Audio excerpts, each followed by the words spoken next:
Hello, everybody, and guess what? My camera settings are wrong because OBS will not change it. So if I want to get rid of the flicker, I have to go and configure the video, and I have to press the button. Hope you're all having a good night, everybody. We're here for more shenanigans. And tonight we're playing a game called... Well, let me show you. It is called... Fabled Lands. And this is the video game adaptation of a series of open world role-playing game books from the 90s. And I do have a drink to drink. Tonight we're drinking a Capac milestone cocktail. A true Capac classic. Which I don't remember if I gave an actual name to.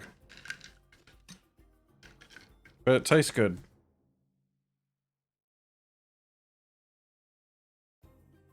It is my personal favorite of mead, Galliano, and orange liqueur mixed with Coke.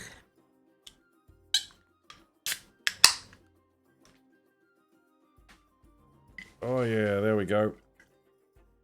Get some Coca-Cola in there. Cheers, everybody.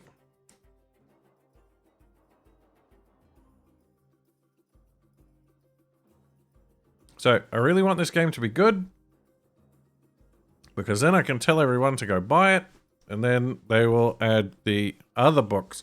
So it looks like this version contains the War-Torn Kingdom, the Cities of Golden Glory, the Plains of Howling Darkness, and the Court of Hidden Faces, which are the 4 books that are set on the northern continent. There were 12 books in the... No, there were 6 books. There were meant to be 12 books. They originally made 6 books. They just a few years ago they released a 7th book. Hey Jasmac, thanks for the sub. I don't know. Let's jump in. We'll see what's going on. Oh, look at this. This is a proper character creation here. A name, appearance, and a profession. So, we've got warrior. We got mage. Got priest. Rogue. Wayfarer. And troubadour.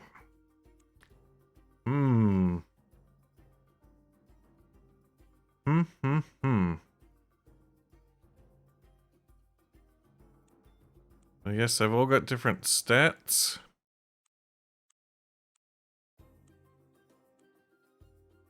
I think Wayfarer. It sounds like a sort of rangery kind of character. Yeah, with good scouting. Pretty good combat. We can be male or female. There's a random name generator, or... Oh no, it looks like it's a set name. But we can choose different heads. Go beardy. Can choose a couple of different bows. Can have a rope. Oh, we can have a little companion bird. Oh, I like me a raven.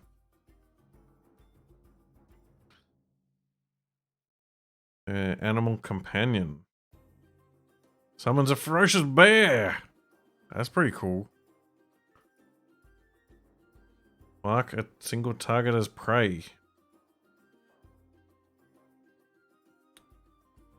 Oh no, we gotta choose a difficulty mode.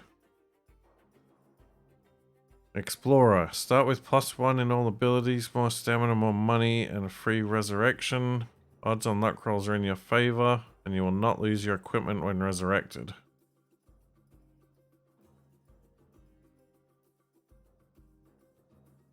The classic experience. We got Iron Man. No manual saves. Only a single save will exist. Losing your character and having no resurrection deal means losing the save. Well, we should probably learn the game first. I guess we go classic mode. We'll go classic mode.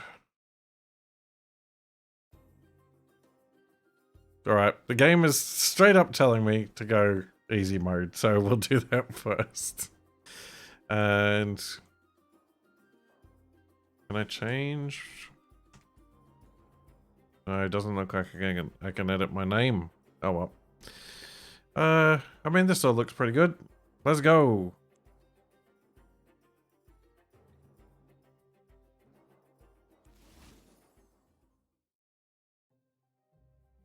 Read carefully within the... Oh, there's going to be a lot of reading here, I'm guessing. Could be hints of what perils lie ahead. What voice am I going to do? What's my narrator voice? You are alone! No. You're alone in an open boat, waiting for death. How your life has changed since that day when you set out from your homeland across the unbounded ocean. You had signed on board a ship with the hope of visiting a dozen ports and seeing 1,000 wonders. But calamity overtook your voyage in the first week. When pirates swooped down upon the vessel, you and a handful of shipmates managed to get the cutter down into the water and were making off. But some of the pirates leapt down the rail right in your midst.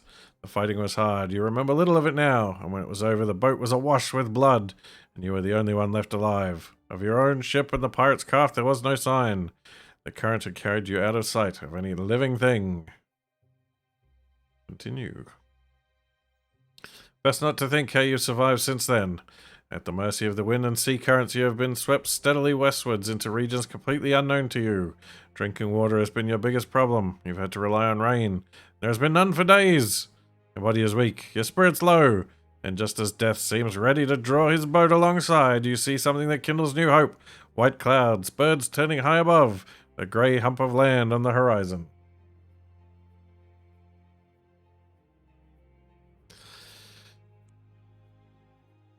Steering towards the shore, you feel the cutter lurch as it enters rough water. The wind whips up plumes of spindrift and breakers pound the cliffs. The tiller is yanked out of your hands. The little boat is spun around, out of control, and goes plunging towards the coast. You leap clear at the last second. There's a snap of timber, the roaring crescendo of the waves, then silence as you go under. Striking out wildly, you try to swim clear, then suddenly a wave catches you and flings you contemptuously up onto the beach. It's time to begin your adventure!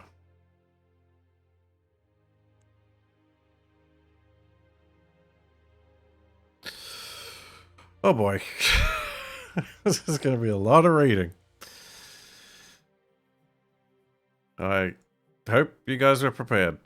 Battered and bedraggled, you lie gasping for breath until you hear someone walking along the shore towards you. Wary of danger, you lose no time getting to your feet. Confronting you is an old man clad in a dirty loincloth. His eyes have a feverish, bright look that is suggestive of either a mystic or a madman. Well, what have we here, friends? Asked the old man. He seems to be talking to someone next to him, although you are certain he is alone. Looks like a washed-up adventurer to me, he says in answer to his own question. All wet and out of luck. He carries on having a conversation that quickly turns into a heated debate. He is clearly quite mad.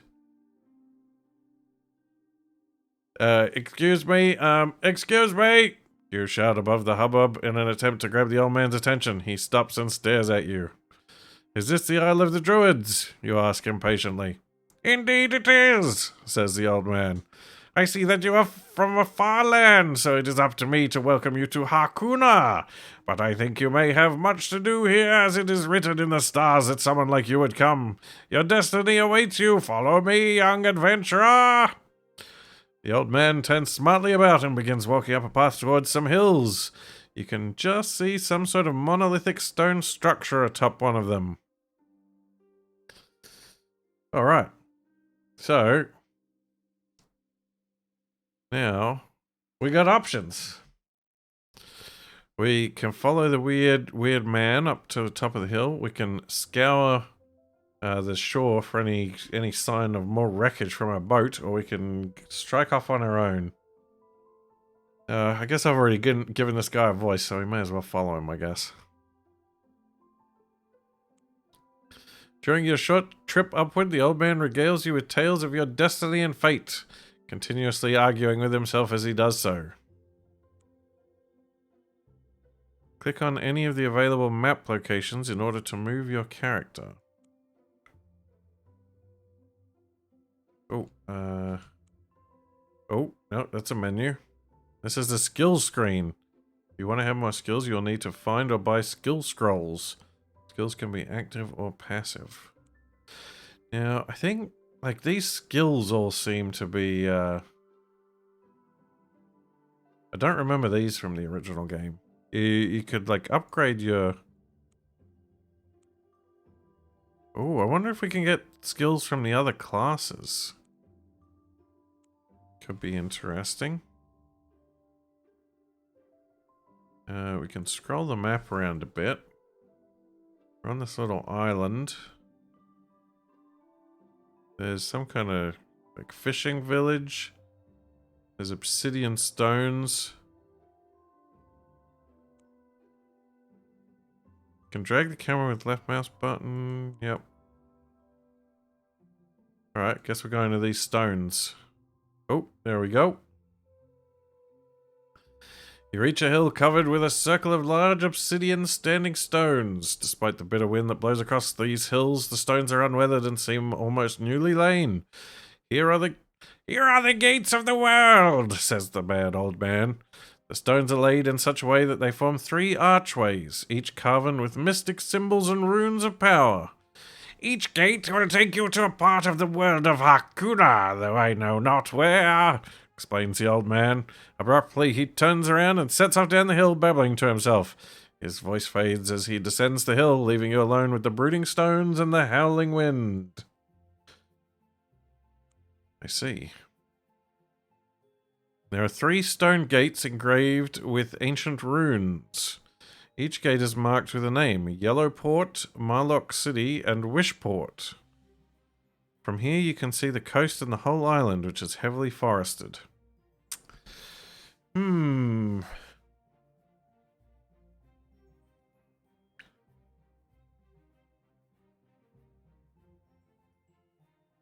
we explore this druid island? Or do we head through one of these portals? I mean, I guess we can come back here, so maybe we should explore the island a bit more. You decide to explore the island further and ponder where to go next. You have a clear view from the top of the hill of the northern parts of the island, and you notice a previously unknown to you road that snakes along the cliff tops. You can recap all tutorial messages by viewing the tutorial log. Fair enough. Alright.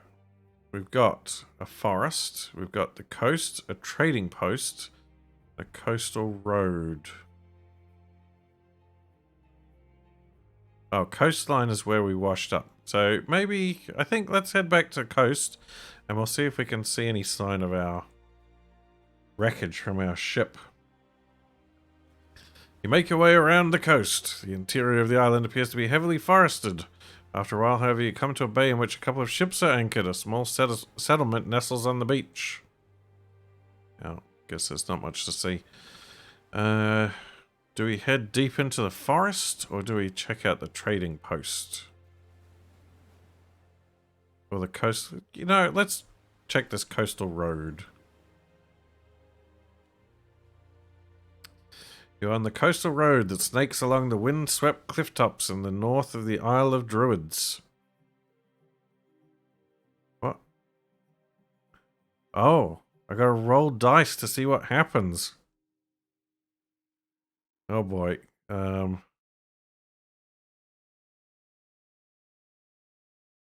Let's see what we get. 6. A militia patrol. These militiamen are employed by the mercantile guilds of Marlock City and Yellowport to keep the road safe. If you're worried about thieves, you should invest in a townhouse and leave some of your money at home, advises the militia sergeant. Or better still, invest at the Merchants Guild, suggests the captain.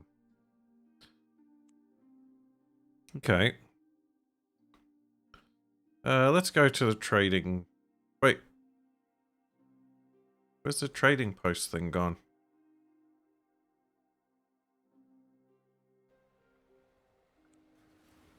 Oh, I guess that's a bit of a... Wait.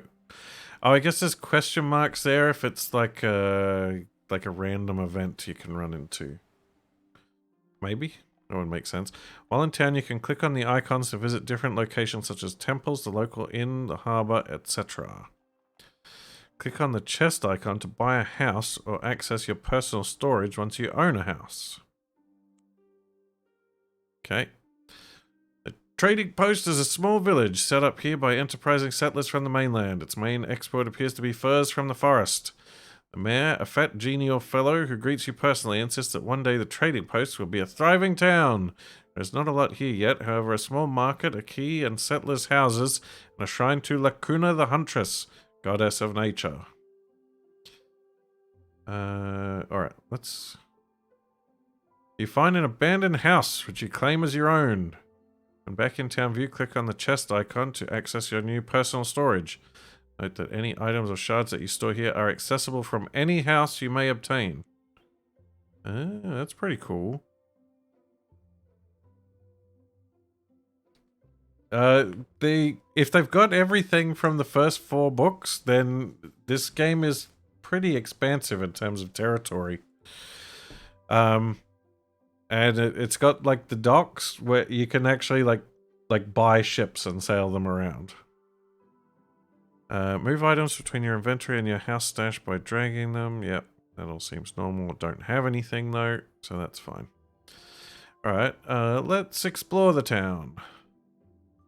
Wandering around the tiny settlement is uneventful. There is nothing much here for you to see. Oh well. What about the temple? You want to see how the divine is represented in this settlement? Visit the shrine to Lacuna.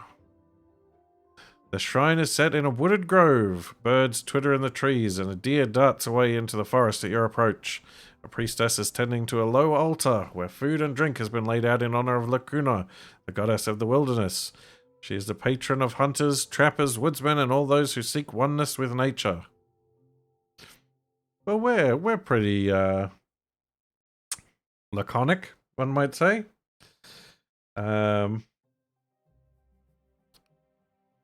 Sure, let's become an initiate. Becoming an initiate of Lacuna gives you the benefit of paying less for blessings and other services the temple can offer. It costs 30 shards.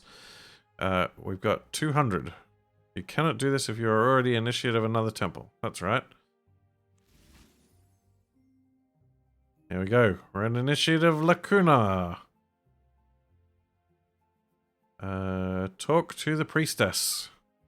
The priestess, dressed in silken robes and wearing a wreath of oak leaves, says, I have need of an adventurer like yourself. For arcane reasons involving the secret mysteries of Lacuna, I need the tusk of a boar. A were-boar, in fact. Hunt down one and bring me its tusk.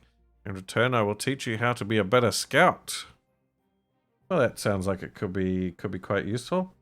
Hey, Rhino Rich, thank you for the gift sub.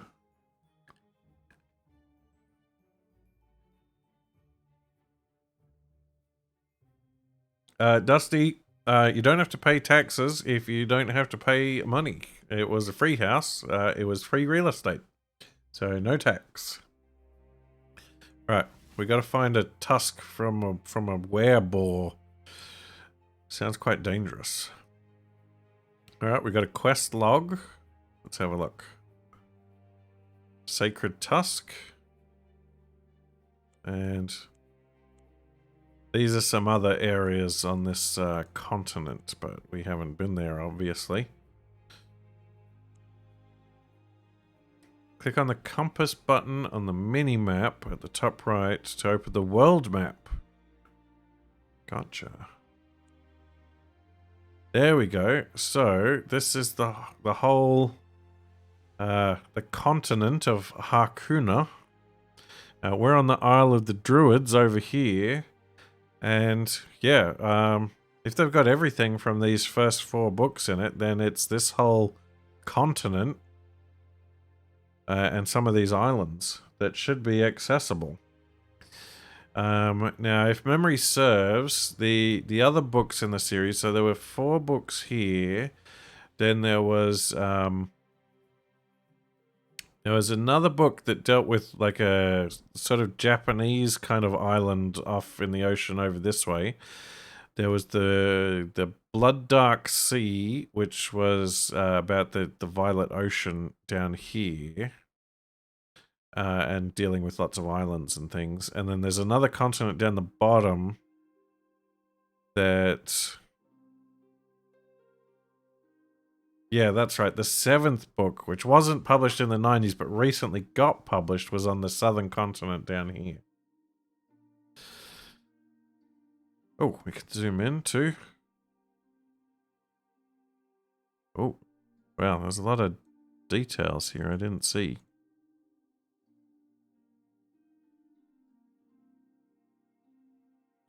And the difficulty level is kind of based on the number of the books. So like the first book is kind of the easiest. And then the 6th book was sort of the most difficult. The Sakara area was the first book. The Golnir area was the 2nd book. I can't remember if the steps or... Wait, I think... 1, 2, 3, 4, 5, 6 books, yep. I can't remember which one of these was 3 or 4. I never had all of these books. I had 3 of them, and my brother had the other 3.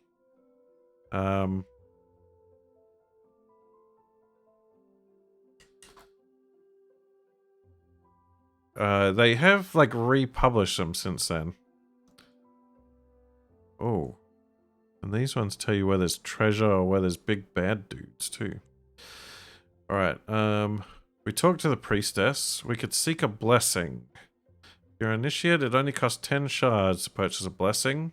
A scouting blessing works by allowing you to try again when you fail a scouting check. It's good for only 1 reroll. You can only have 1 scouting blessing at any time. Once it's used up, you can return to any branch of the temple to buy a new one. Sure, sounds like a good idea. Alright. Let's head to the inn. The Green Man Inn costs you a shard a day. Each day you spend here, you can recover 1 stamina point. If injured, up to the limit of your normal unwounded score. Oh, we don't need that now. What about the market? Oh.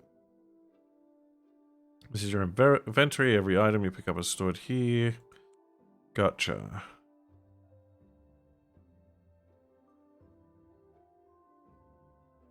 Okay, so these are things that they'll buy, and these are things that they sell. We probably want like a bow of some kind. Oh, a lantern seems like it could be quite useful. There you go, short bow.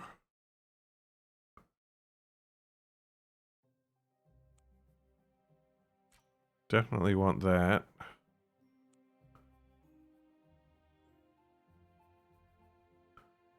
Oh no, I have to buy individual arrows? By 10. Compass. Scouting +1. Oh, it's very expensive though.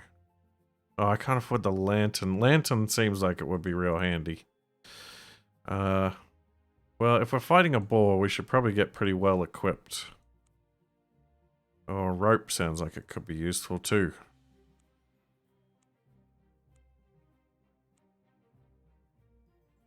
Okie dokie. Looks like we've already equipped... Wait. Oh no, I already had a bow.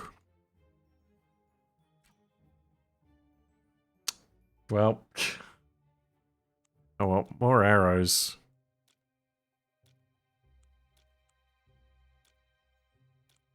Okay, looks like they're in stacks of 10. Oh, and I already had leather armor too. Well.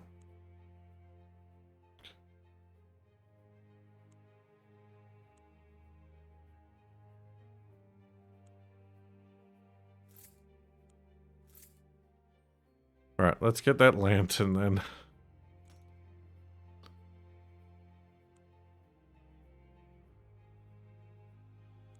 Do they have more arrows I can... I probably got enough arrows. Alright. Let's check out the quayside. The quayside at the trading post is a simple affair. Without the harbour facilities or the shipwrights of the larger ports, there are no ships available to buy here, but if you already own a ship, you can buy and sell cargo. Buy and sell cargo. Yeah, I've still got the books, I think. I think they're in a box around here somewhere. I can buy passage to Yellowport. Look at that. You can get a bark or a brigantine or a galleon. But you can't buy them here. You can only sell them. You can get cargo and you can sail around and sell your cargo for profit. But we're too poor. Alright. Now, Wearboard was one of the options on the coastal road here, but I think maybe we'll go check out the forest. I don't think... That doesn't sound right, Rhino. I don't think Twitch would have done anything like that. It would pretty much just be shooting themselves in the foot. Could be a glitch or something, though. Ability checks. Roll 2 dice and add your score in the given abilities. To succeed in a task, you must get higher than the difficulty. The trees are closely packed, leaning together as if in conference, whispering quietly among themselves. Birds twitter in the distance, and slivers of sunlight lance down through the musty gloom. As you proceed along a forest track, you think you hear a rustling in the bushes. Later, you spot a shadowy figure darting through the trees. Or was it your imagination? An animal snuffling sound right behind you makes you spin around, but there is nothing there. Make a scouting roll. Alright, we got scouting 7. So, I think it said we roll the dice and it adds to our score. And if we get above the difficulty. So we only need a 4. So we're pretty good chance. 18. Not too shabby. Oh. Holy moly. Rhino Rich. Thank you for 20 gift subs. Holy moly. Successful scouting roll. You struggle deeper into the forest until you come to a thick wall of impenetrable thorn bushes. Circling it, you find there is a break in the hedge, but it is filled by a large tree. To your surprise, a face forms in the trunk and speaks in a woody voice. None can pass. Be gone, human. What? Why are you being mean, tree? You explain what a tree lover you are, and that your heart has always been at home in forests. You portray yourself as the greenest adventurer ever. Oh, yep, another... okay, so... This is interesting. So we don't... Our charisma's not particularly great, but we get a bonus... We get a bonus because of our class, and we get a bonus because we're an initiate of the goddess of the hunt and nature. Oh, double 6s! Successful roll. Oh, I should probably do a tree voice. Well, I suppose I could let one such as you through, says the tree thoughtfully, then uproots itself with a great tearing sound and shuffles out of the way. There you go, says the tree. You may pass. You walk through the thorn bush gate. Beyond, you find several huge oak trees whose branches are so big that they are able to support the homes of many people. A city of trees. Yeah, it's a tough gig putting up with Splitsy. I won't deny it. To a maple tree. Well, maple tree would have a sweeter voice, I guess.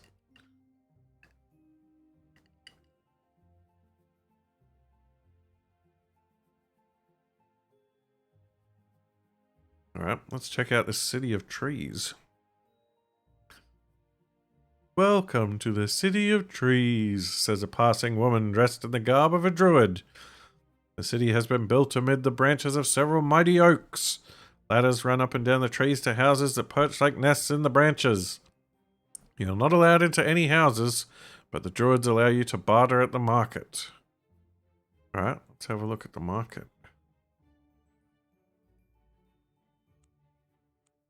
Oh, okay, these are different tabs. So this is what they'll buy. Wow, they'll buy a Cobalt one for 1,600 gold. They've got some weapons. Not very druidy weapons. They got some more advanced stuff than the town did, though. Oh, they got a longbow. That would be nice. If I had more cash.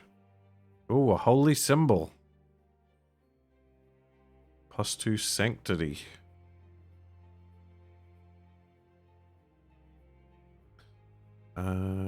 Ooh, potion of healing alchemy. Resilient companion. Your companion adopts vicious tactics, granting it a predatory edge and increased survivability. Wow. That sounds pretty good. Books and scrolls.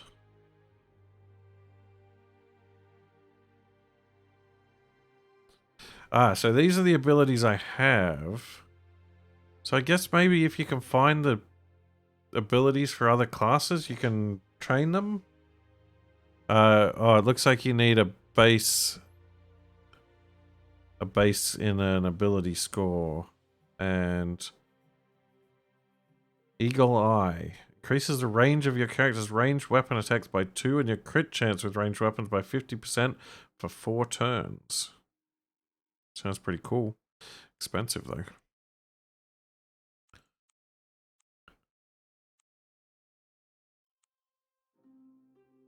Okay, they got some good stuff here, but I am too poor. Let's talk to the druid's leader. You are brought before the druid's leader, the Oak Druid, a bearded fellow with earth and leaves all tangled up in his hair. He asks you to perform a service for them. Take this oak staff to the willow druid in the forest of La Ruin. The sacred grove where he lives will be hard to find, but I'm sure you can do it. The willow druid will give you something to bring back to me. When you return with it, I will make your techniques of tracking and your wilderness lore better. Sure. Sounds like a plan. You accept the task at hand. You remind yourself to take the oak staff on the way out. Don't forget to click on the item in the loot chest to transfer it to your inventory. Oak staff. It is an artifact. Click on the icon to access the inventory. Gotcha. So, I don't think we can do anything with it.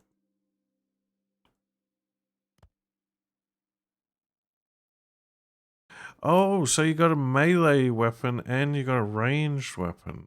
Interesting.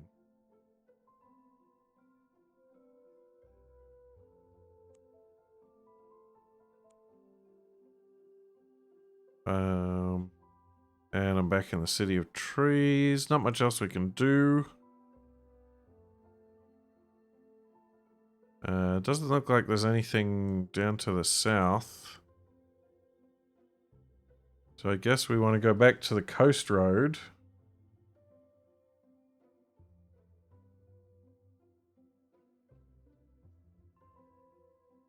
Now we're going to roll the dice again and see what we get. We run into the militia patrol again. We already dealt with those dudes.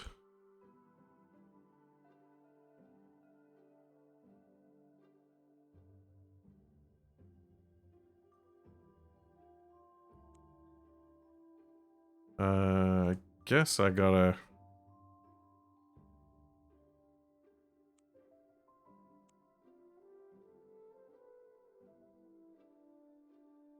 wander back and forth a bit. Roll the dice. Uh-oh. Attacked by highwaymen.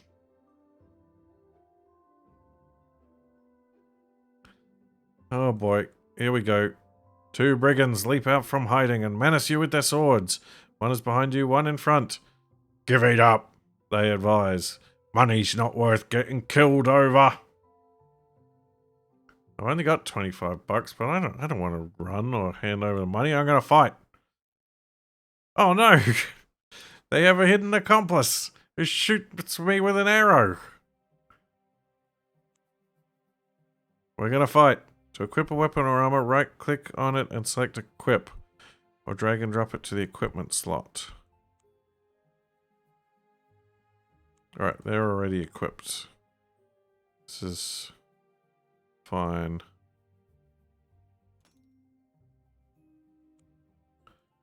We're fighting.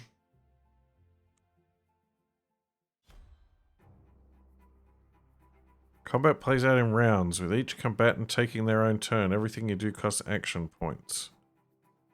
The order of portraits at the top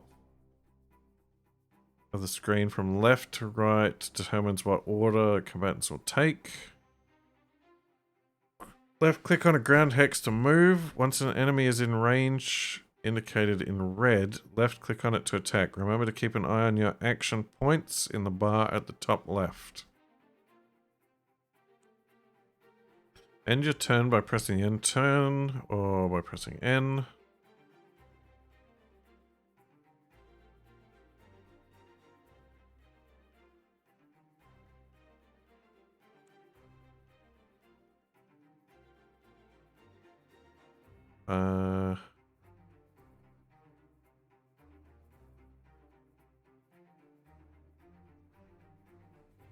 Right, I think... Am I going to summon a bear?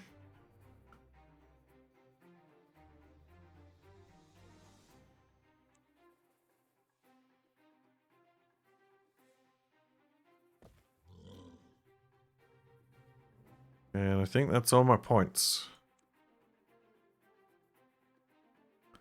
You can also use special actions from the action bar. Click on a skill icon to start casting. So the bear can attack, defend, or disengage.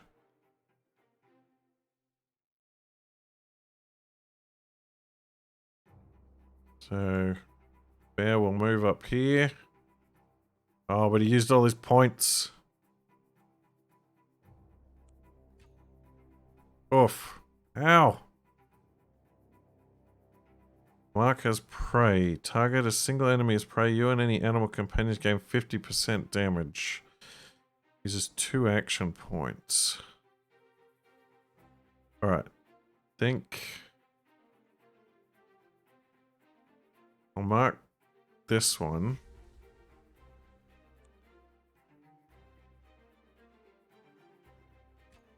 Take a shot at him. And then the bear can attack her. Oh no! Bear! Don't die.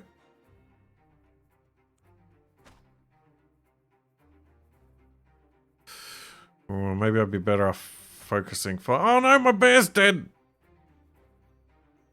Oh, this ain't good.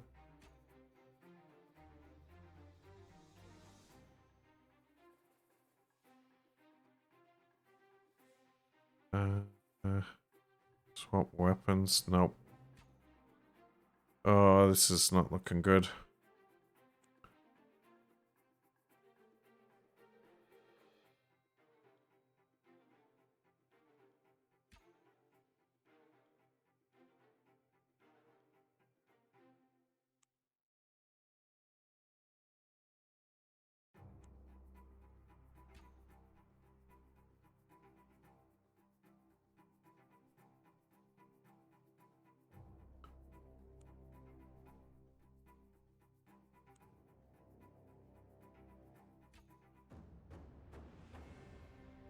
Oh boy. Wow, I took a bit more damage than I would have liked. I think the game may not have been kidding about the difficulty level. Is it? You guys not getting the sounds? I'll turn it up a bit. Search the bodies of the brigands. You find a suit of leather armor, one suit of ring mail, a couple of bolts, a sword, and a purse containing 30... Wow, that's a lot of loot.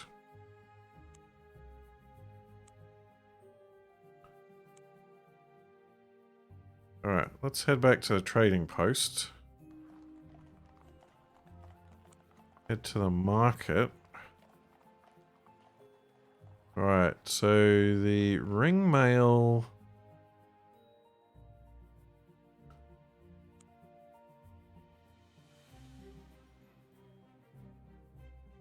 The ring mail just seems better. And then we got a short sword. Now we could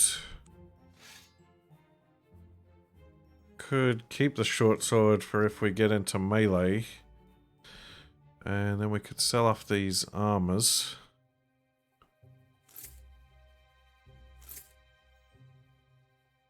Sell the bolts. How many arrows did I use up? Oh, I used 5 arrows. I guess we better buy some more arrows.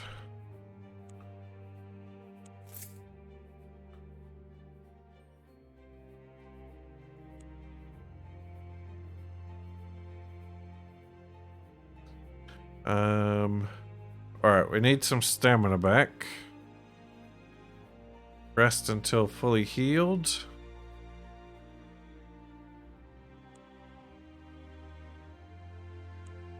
Alright, now I guess we just keep going here until we run into this monster.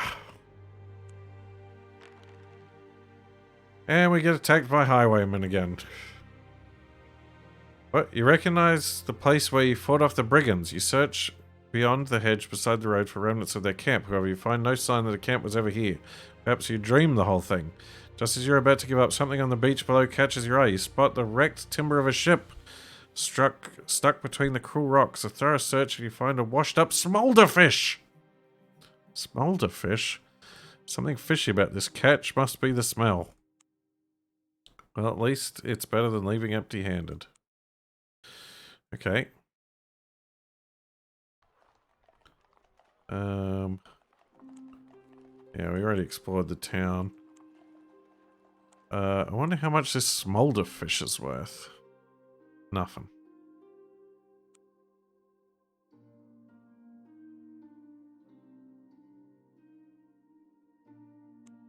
Right.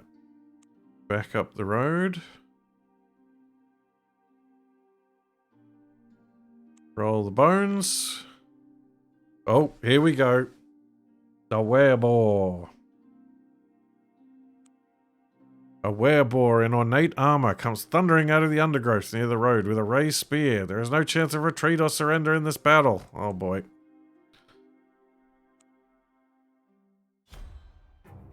Oh, look at him. What a monster. Alright, bear friend.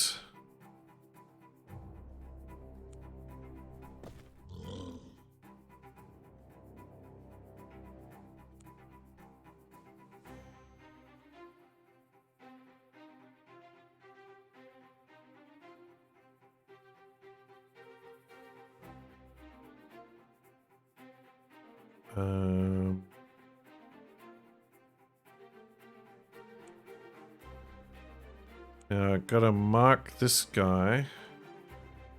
Oh, but he's not in range. Right, if I move over here...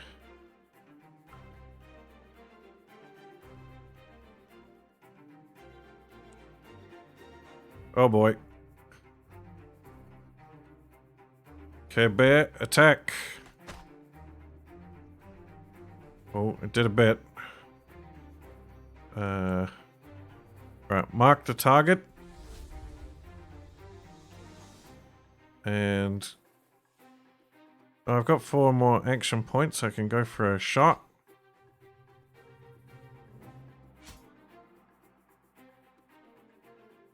Attack, bear, attack! Oh yeah, there we go. You did good this time, bear. You did good.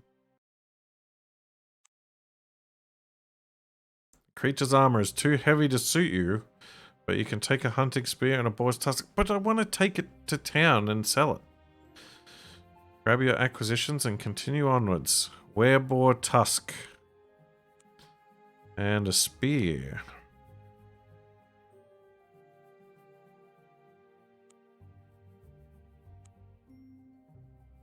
Alright, we want to head back down.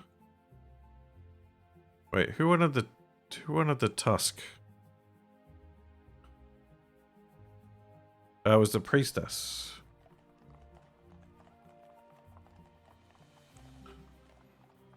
Now, we got this. How does the spear compare to the short sword? Short sword is 1 to 6, costs 4, but it's short range.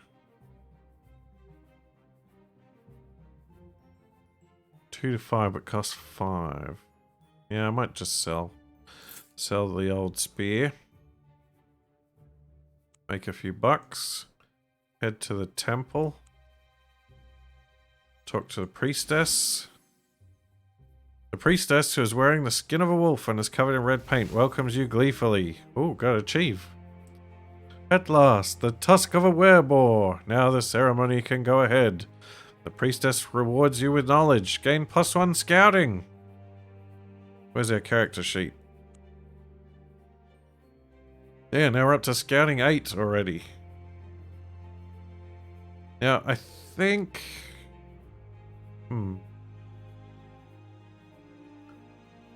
I think in the original game, you had to like roll to see if you increased your abilities, and they had like a max of 12, but there are a few rare ways that you could increase it above that. But you know what? We didn't go to the other temple. We didn't go to the Temple of Nigel.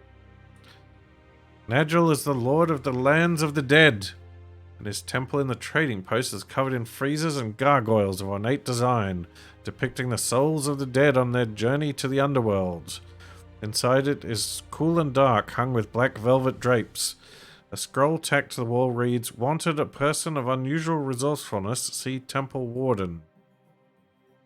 Yeah, let's visit the Warden. The Warden is in charge of security. "We have had an unfortunate, accident," he says worriedly. "In the crypt below the temple, we sometimes experiment with the corpses of the dead. You know, the occasional zombie, part of the rituals in honor of the particular aspect of Nigel we revere here. It seems a ghoul has escaped from these pits and is terrorizing the villagers at night. We'd rather someone like you sorted the problem out before the militia got to hear of it. Destroy it and bring me the ghoul's head." Oh yeah, let's go get a ghoul. "Search for it at night." Oh, there we go. We got a critter we gotta get. You set out that night on your quest to find the ghoul. Uh-oh. Okay, this one could be a bit chancier. Our magic is pretty low. Roll the bones. Oh, we just made it. Success. Your arcane knowledge tells you much about the undead. Ghouls are known to eat the flesh of the dead as well as the living. They like to make their home in crypts and graveyards, and they never venture out during the day as sunlight burns their pallid undead flesh. Also, they cannot abide a powder of salt and iron filings mixed together. You can purchase these ingredients for 15 shards at any market stall. Yeah. Grab the salt and iron filings. When you're ready, you set off to search the cemetery near the trading post.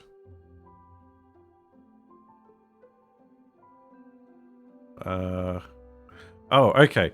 Because my scouting is so high, I can't fail. So, like, I automatically succeed the scouting roll. The trail of gruesome murders and tales of terror lead you to an old cemetery in a near-deserted part of the Old Quarter. It is early morning, a few hours before dawn. So you haven't much time before the ghoul goes into hiding. At the gates of the cemetery, you find a small girl hunched over sobbing. When she sees you, she backs away, terrified. Uh-oh. Charisma, it's not our forte. Oh, but we got lucky again. Great success. You convince her that you mean no harm. The little girl tells you that she was placing flowers at the grave of her father when a horrible monster came for her. Fortunately, she was able to run away. She points to a large tomb behind which the thing was hiding. Tell the girl to go home, and then you set out warily for the tomb. Suddenly, a foul stench fills your nostrils, and the figure rises up from the shadows. Yellow eyes glow with a feral bloodlust, and the creature's talons, encrusted with dried blood, reach for you hungrily. You've found the ghoul! Use the salt. As fast as you can, you lay out a line of powder in front of you. The ghoul gives a moaning wail and shrinks back, unable to cross the line of salt and iron filings. Quickly you run around the ghoul, encircling it with powder. The creature lunges for you, but it cannot cross the line. You keep it at bay at every turn. Soon it is completely trapped. Casually, you sit on a tombstone and wait for sunrise. When it comes, the ghoul is burnt to a crisp. And we get its head. Its jaws still twitch unnervingly from time to time. You take the rotting, charred head and make your way back to town. Oh well, back to the temple.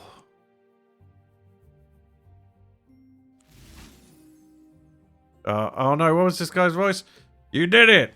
Exclaims the warden happily, taking the ghoul's head and placing it in a jar. It is time for a reward. You can choose only one of these 3 rewards. Ooh, a one that'll give us +1 magic. Or $500. Ooh, this is a tough choice. Our magic is quite low. It's only like 4.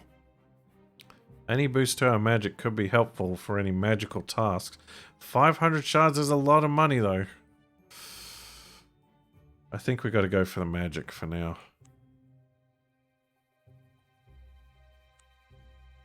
Return to town. Can actually use this, right? Yep. So there's like a specific magic wand slot. Guess there's slots for a couple of different items types. There we go. So now we got 4 magic instead of 3. Odd onyx coins called mithrils, used by some of the fairy folk. Alright. So, I think we're pretty well equipped. We could go back to where we fought the boar. There might be like an alternate thing if we roll that highwayman. Oh, we got another fishy.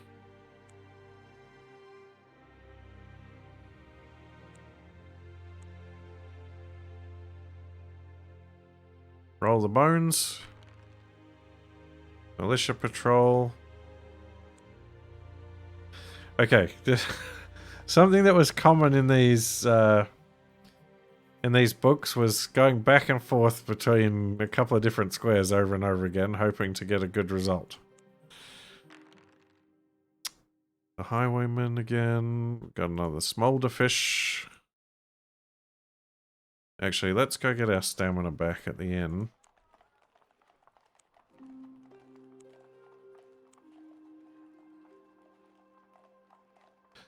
We are in the... We're pretty much done with everything here. So, yep, here we go. What? We're fighting another one.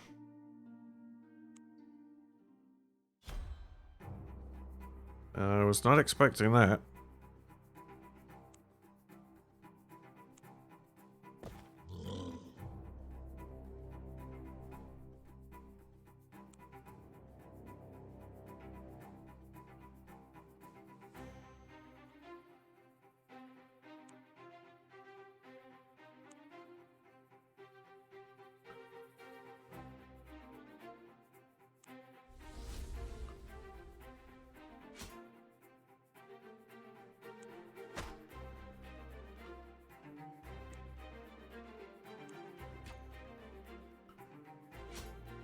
No, my bear!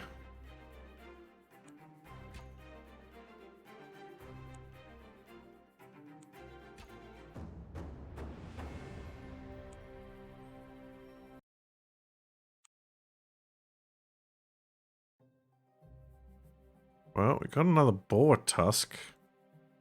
I wonder if the lady at the temple will take another one off us.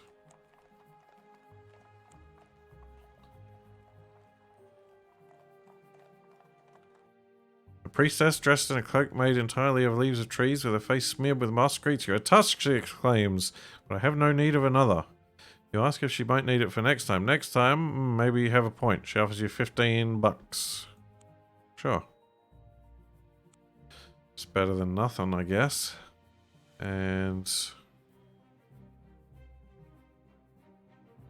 I mean, maybe we want to... We'll throw all our smolder fish into our shack. Oh.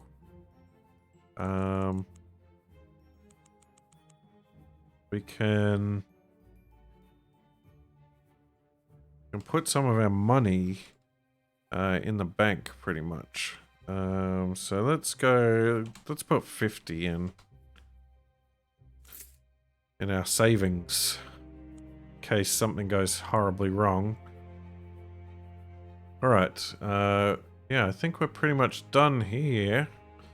We do have a task over in this forest over here. Now, I believe the...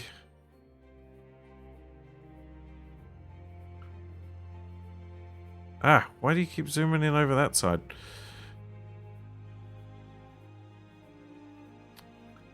Now, the gate said that they went to Yellowport, Marlock City. I think the other one said Shellport. I don't know where Shellport is, though.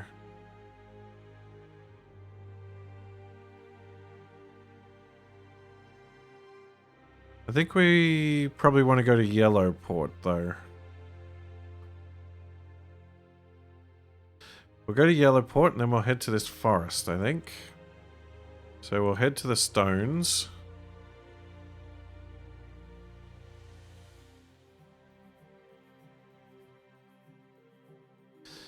A narrow path leads up the hill, the top of which is crowned with a circle of large obsidian standing stones. Oh, we already saw all this.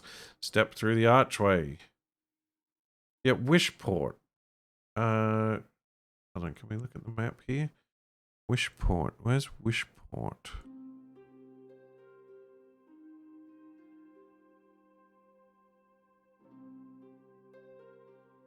I don't see a Wishport. It might be out in the island somewhere.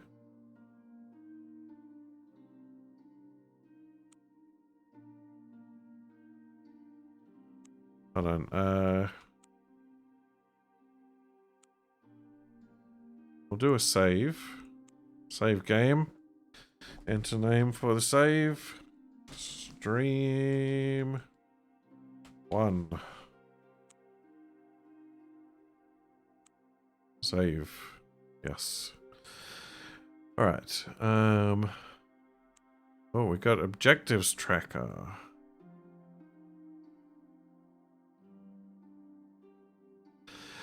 So these, like all of these sort of character goals that are sort of like mission objectives and things like that, these are in the original game books. These were like passwords that you would unlock by achieving things.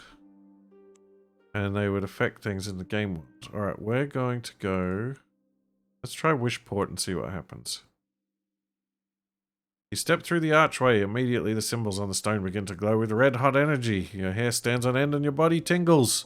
A crackling nimbus of blue-white force engulfs you. The sky darkens and rumbles. Thunder and lightning crash and leap across the heavens. Suddenly your vision fades and everything goes black.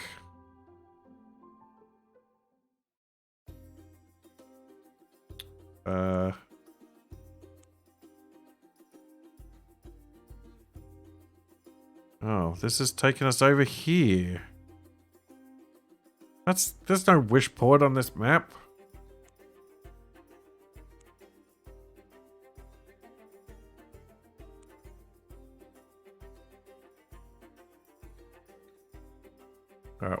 that's not where I wanted to go. Let's load that back up.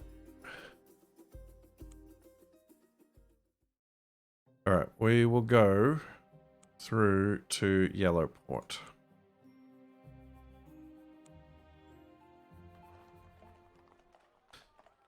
When your sight returns, you find yourself at the gates of a large city set on an ochre-colored river. A vile stink of brimstone permeates the air.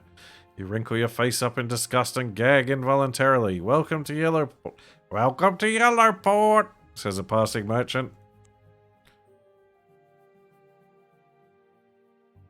Yellowport is the second largest city in Saqqara. It is mainly a trading town and is known for its exotic goods from distant Ankonkonu to the south. The stinking river brings rich deposits of sulfur from the Lake of the Sea Dragon down to the town, where it is extracted and stored in the large waterfront warehouses run by the Merchants Guild. From here, the mineral is exported all over Lacuna. Unfortunately, all that sulfur has its drawbacks. The stink is abominable. Much of the city has a yellowish hue. The river is so full of sulfur that it is virtually useless as a source of food or of drinking water. However, the demand for sulfur, especially from the sorceress guilds, is great. Politically, much has changed in the past few years. The old and corrupt king of Saqqara, Corrin VII, has been deposed and executed in a military coup.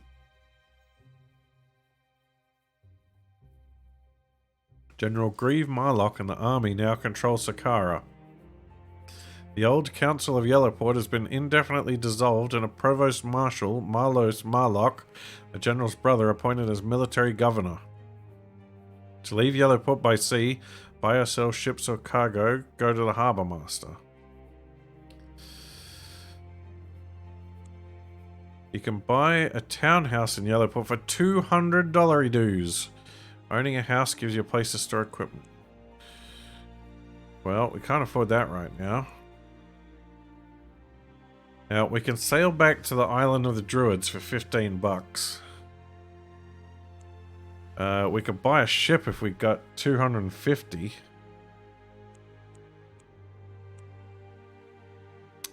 Let's see. There's a few temples here. There's a trade guild. And there's a market. Chainmail. Pretty good, but expensive. Now, it looks like we could sell our ring mail that we've got for like 90 bucks, and then we could buy chainmail. But we'll be a bit low on the old cash. Oh, a longbow would be nice too.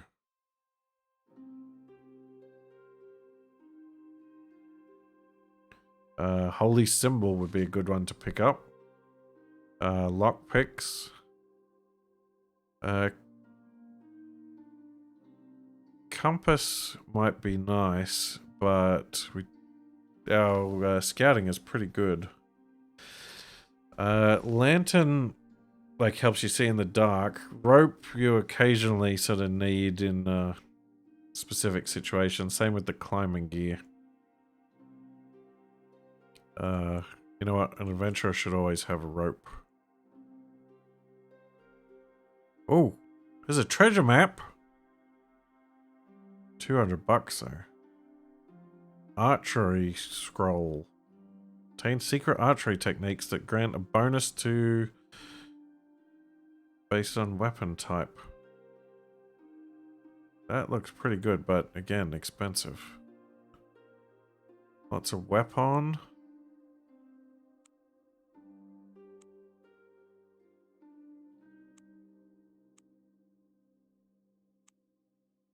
Rat poison alchemy. When applied to your weapon, it will grant you extra damage against rats and rat-like creatures for one fight. It's expensive. 60 bucks. I guess there must be some rats lurking around here though. You know what? I'm gonna grab some. I don't want to get ambushed and eaten by rats. We've got the Trade Guild. The Merchants Guild of Yellowport is a large building of granite, plushly decorated inside to show off its wealth. Here you can bank your money for safekeeping or invest it in guild enterprises in the hope of making a profit. You hear that the guild master is looking for adventurers. Well, I don't have much money. And you have to do it in lots of 100. Visit the Guildmaster. Guildmaster Vernon of Yellowport is surprisingly eager to see you. He is hugely fat and bejeweled merchant. He tells you that a group of ratmen, yep, have made a base in the sewers beneath the city. They come out at night to raid the houses, warehouses and homes of the merchants of Yellowport. We need an adventurer like yourself to destroy their king, explains the Guildmaster. Without him, the ratmen wouldn't be able to organize a feast in a larder. We will pay you 450 shards if you succeed. Okay, that's... 450 sounds like a lot, so that might be quite a challenge.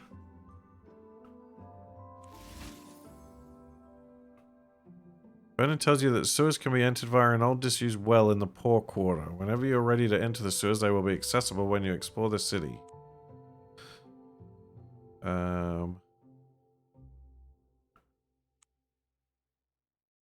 You walk around the smelly streets of the sulphurous city. The market is large and busy. At the corner of Brimstone Plaza, gigantic braziers burn sweet-smelling incense in an attempt to overpower the rotten egg smell that permeates the whole city. There are many stalls and goods to choose from. Your adventuring instincts push you to explore some of the back streets. Explore the city by day, explore the city by night, go down to the city sewers, that's where the rats are. Go back. Let's go by day. You can explore the Poor Quarter, the harbour area, the area around the palace. The Poor Quarter. A mad beggar covered in sores and grime accosts you in the street. "Oh, noble one, aid me for the love of the gods!" He rants, frothing at the mouth and gesticulating wildly. "I need coins to eat, food to spend, and blessings to wear!" So if I give him money, he's just gonna eat it. If I give him a blessing, he'll try to wear it? Bless him. Oh, I don't have much sanctity. Roll the dice. Oh, it wasn't enough. You mumble a prayer to the gods, but you're not sure if you got the ritual right. The beggar thanks you and babbles. "Yes, yes, a new doublet for an old beggar. I shall wear it with pride." He wanders off, stopping passers-by to show off what he thinks are his new clothes. Poor old fool. Okay. Explore the city. Well, we can try it again. Nope, that's even worse.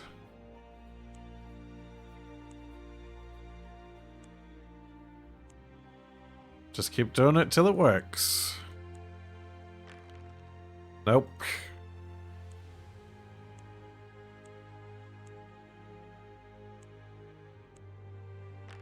That's better. 15.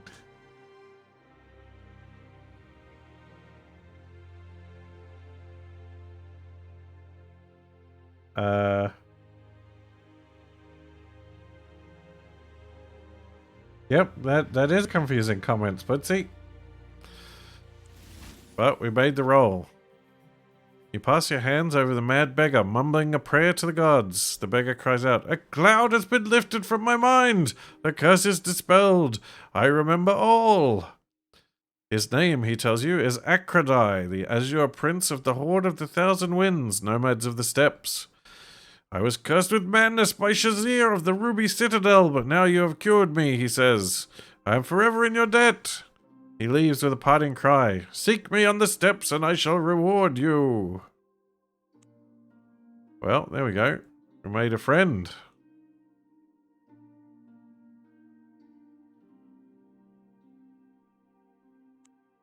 Alright, keep exploring the city. How about the harbour?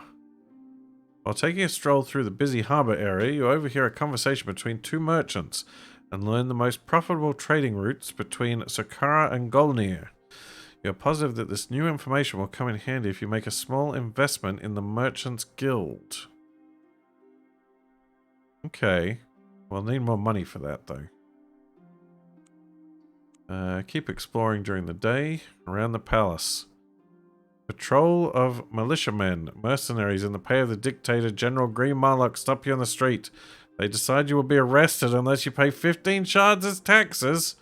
I don't have 15 shards. Refusing to pay your taxes, eh? Says their leader. That's a crime for sure. They close around you. You'll have to think fast. Oh no, charisma. Come on, roll big. Oh no, not enough. You try to prove your loyalty to the new regime, but they won't believe a word of it. They beat you into unconsciousness and leave you lying in the gutter. They rob you of all the money you had, but leave your possessions untouched. Oh no, my 5 shards. Come around with only 3 stamina points. Oh no. I can't... Oh dear.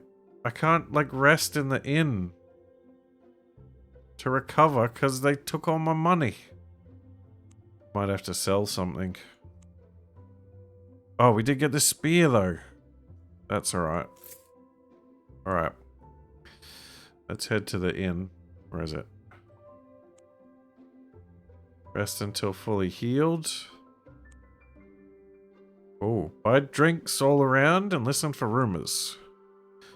You fall into conversation with Pyletes, a kindly old scholar priest of Mulhern, the god of knowledge.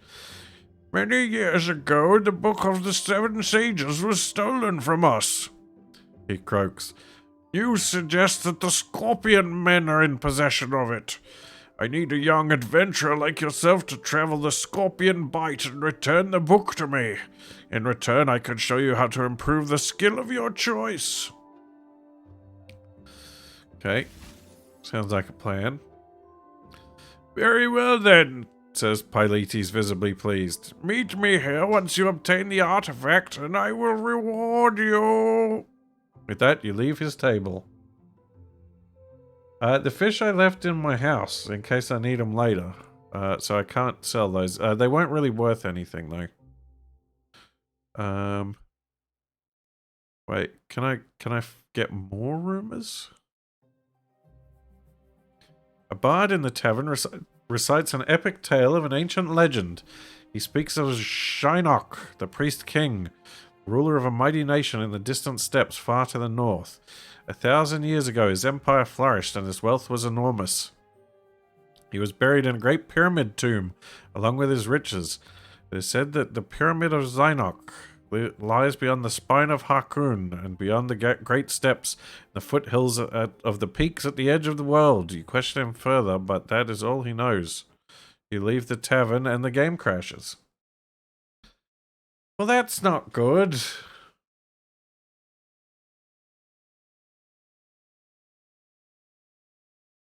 That is not optimal at all.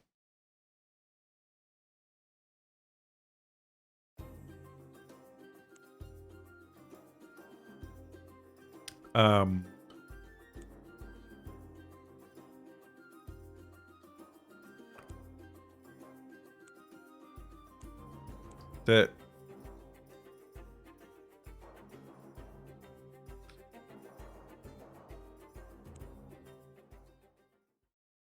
right.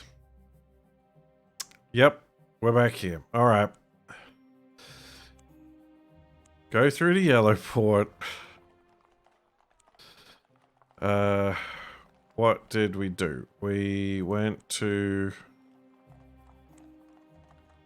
We couldn't buy a house. Can't buy a boat. We went to the trade guild. We visited the trade master. We took the quest for the rats. Then we went over here. We explored the city and the poor quarter. And we didn't do that. We blessed him. We rolled the dice. We were successful. He was a prince. Then we explored the harbor area, got the new information. Then we went around the palace. Wait, why do I have more money? What did I spend my money on last time?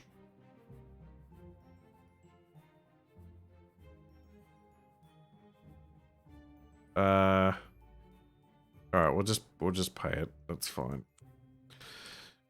We know not to go back there now.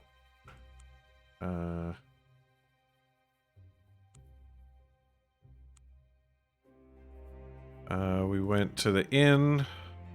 We bought drinks all around. Accepted the quest. Then we bought drinks all around again and learned about Zynock. And he's still just talking about Zynock.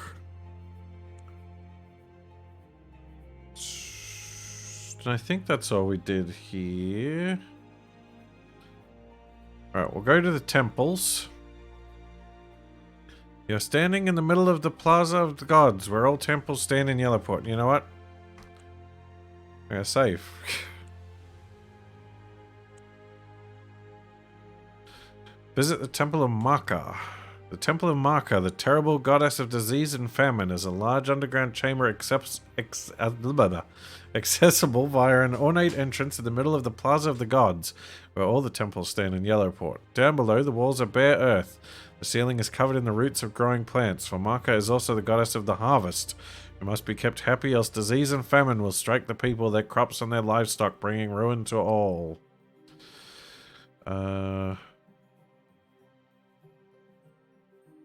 We've already got a blessing.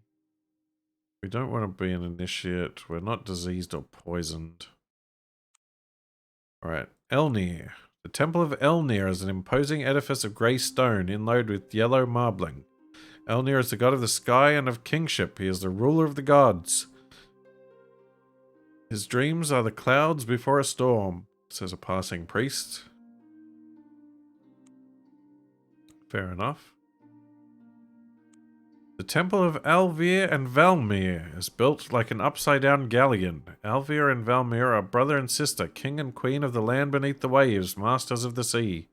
Their servants and soldiers are the souls of the drowned, and when the seas are rough and storm-tossed, sailors say that Alvir and Valmir are arguing again.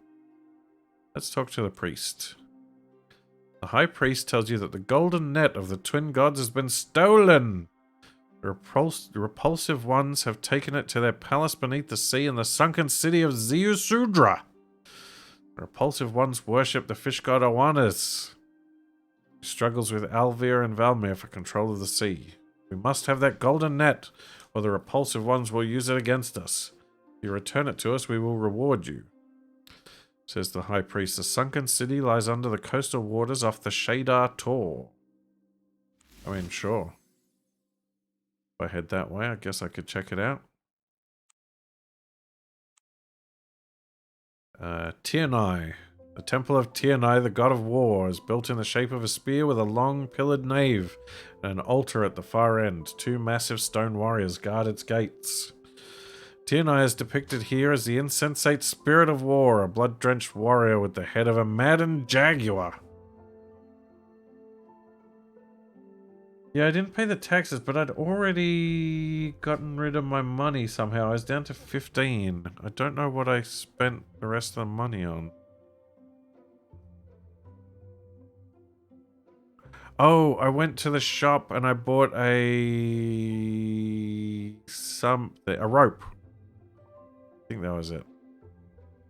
We're already good for all of these.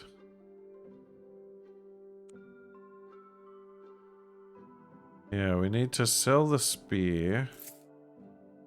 And I bought a rope.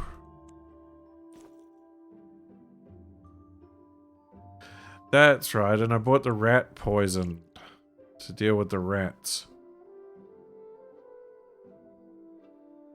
Oh, only lasts for one encounter though.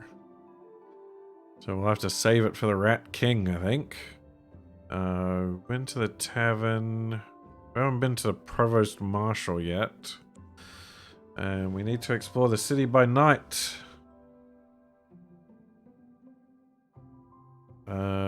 Let's go. We set out to explore the city of Yellowport at night, unwholesome though it is with the reeking air and dusty ochre streets. Go to the wealthy area. A pale woman in black leather brushes past you in the street, casting you an enigmatic look. Wait, thievery? Oh boy. Success. You grab the woman's wrist a split second before she can cut the strings of your money pouch. You drag her around to face you, but she meets your outraged scowl with a swashbuckling grin. You've got good reflexes, she says. Most of the street scum around here are too drink-sodden or dim-witted to notice the loss of a few shards. Want to earn some real money? What do you got? The woman's name is Loria. She leads you stealthily through the winding cobblestone streets to a townhouse standing at the back of a small tree-lined square. The yellowish fog is descending with the coming of night. Loria waits until it is thick enough to shroud your activities from any stray passerby, then jimmies a downstairs I think that should be Jimmy's. Within seconds, the two of you are inside. You've got the easy job. Stay down here and keep watch. The stuff we're after is upstairs. She bounds silently up to the next floor. Sure. Stay on watch. A long time passes. After a while, you risk calling up to Loria in a whisper. Your voice sounds thick, rasping, choked with growing fear. Loria does not reply. Each second you remain in the house increases the risk of discovery.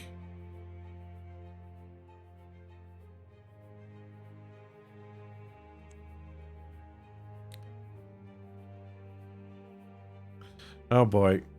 You hear shouts from outside, muffled by the swirling, sulphurous fog. A stab of icy panic pulses at your heart, and an instant later the door bursts open. 3 militiamen armed with maces burst through the doorway. Behind them, a tall, cadaverous gentleman wrapped in a cape is stamping in fury. "A thief in my house!" he rages. "Do your duty!" You realize the truth. Loria has used you as a decoy to cover her escape. You'll get even later if you survive. The militiamen race forward to seize you. Aha, but I'm too nimble. You break past the militia, leap over the table and rush out the door. From behind you can hear muffled curses and then a fiery blast which sizzles wetly in the damp yellow fog. But you don't look back and you don't stop running until you're well clear of the house. Well, that was a debacle. Alright. We need to get our revenge though. Oh, she's back again. Success.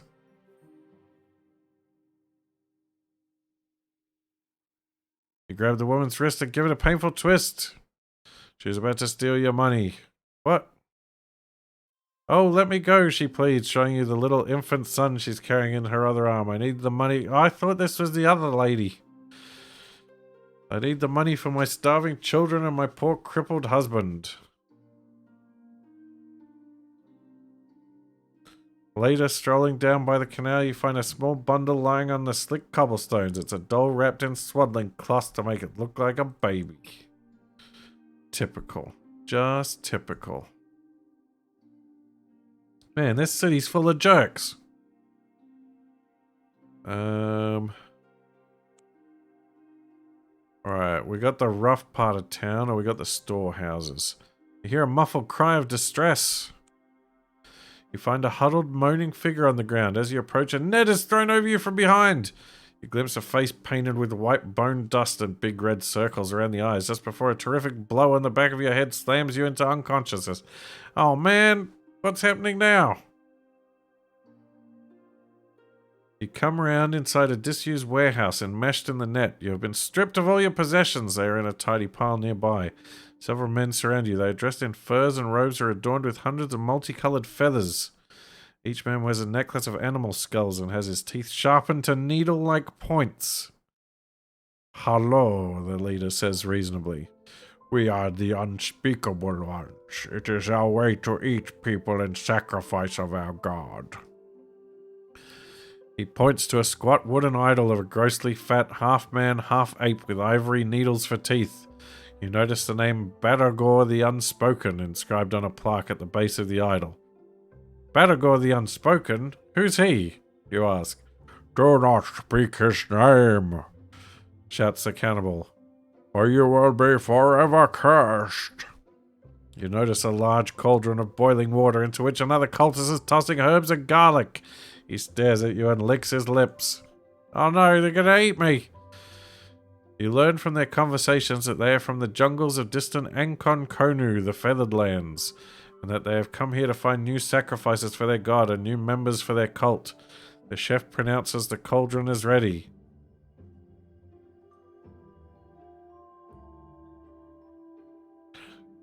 Shout the forbidden name.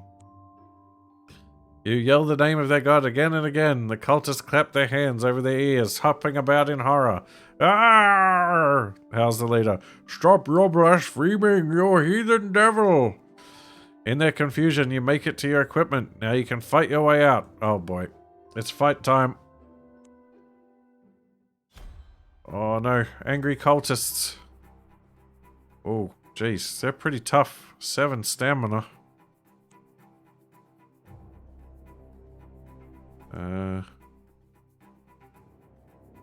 Wait.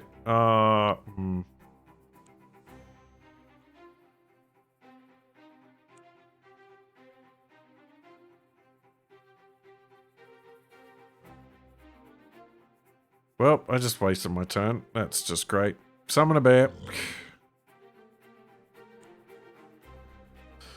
Alright, bear, it's up to you. Which one's gonna attack first? I can't tell. They both look the same.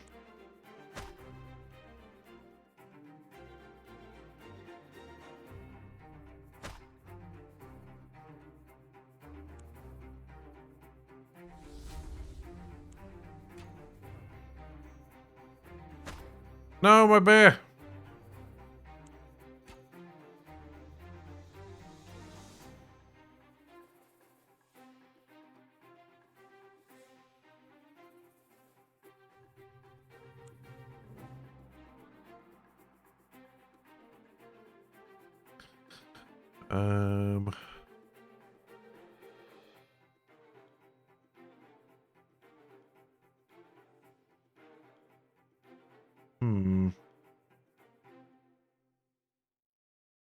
Swap weapons to the short sword.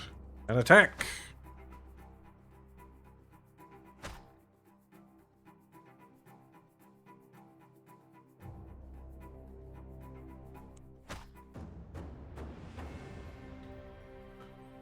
Do a save. Yeah, that sounds like a good idea. You find a bag of pearls on one of the cultist's body.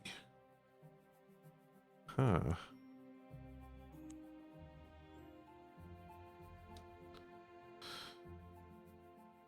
Okay, what's this bag of pearls worth? $100. I don't know, do we need it for something else though? Oh, hold on. We did have... If we make an investment, we should get a good return. So let's sell the pearls and we'll head to the guild. Make an investment. Invest 100 shards.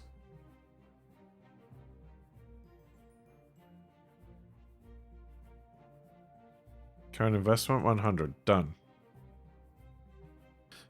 Check on investments. Find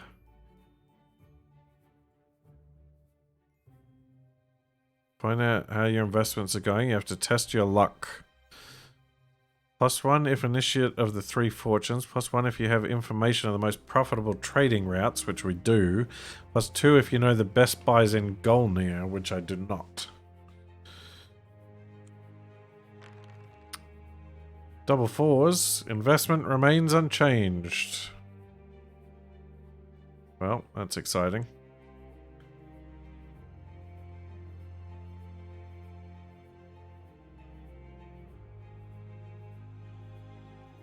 What?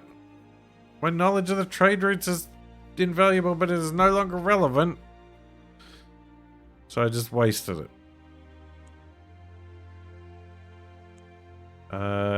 Can I get it again, though? If I go to the harbor, get new information.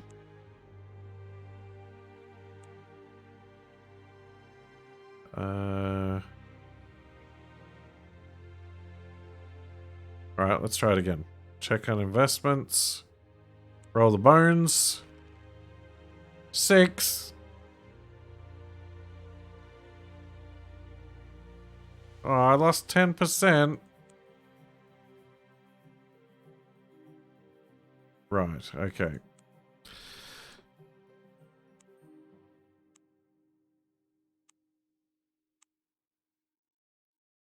Check him again. Oh. Okay, this is not going great. Manage. Withdraw. Done. Maybe if we got more money to burn. Okay. Alright, let's do a save. Save-o game-o. And let's go to the Provost Marshal. You wait several hours to be seen by one of the Provost Marshal's aides, a certain Captain Royser. I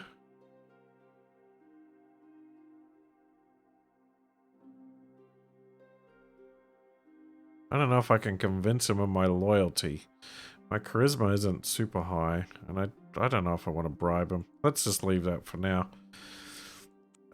We've still got the rough part of town. Actually, let's see what happens if we go back to the warehouses. Oh. Alright. No trap this time. We're just fighting these dudes.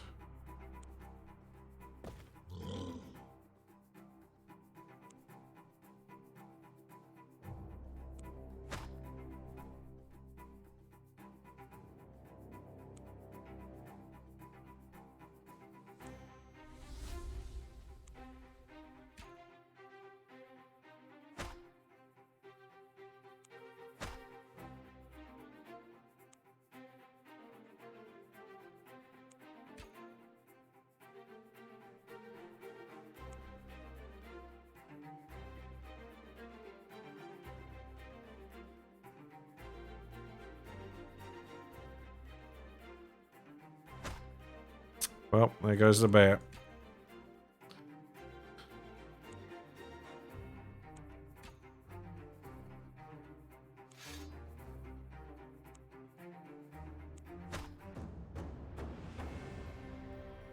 I think we need that skill that buffs our companion bear. We did get some more pearls though. I think trade in the pearls. Buy another stack of arrows.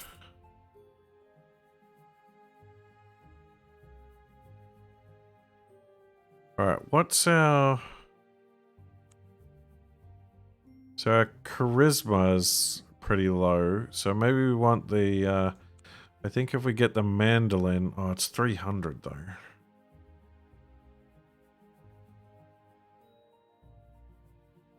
We want that buff.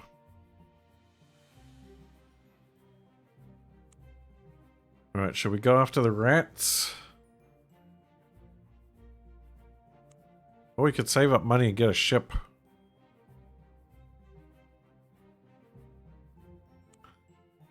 Alright, let's see if we can deal with these rats.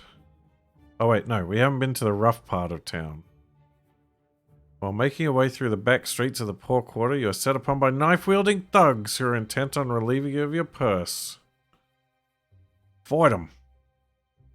Find an opportunity to teach those thugs not to mess with me. Get out of here, thuggos. Right. Get bear friend.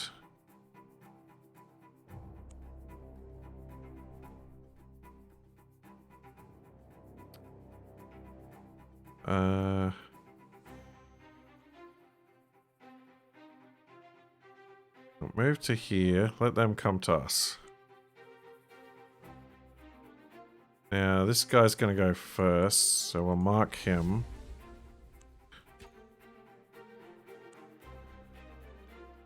There we go, perfect. Now, bear goes for the slash.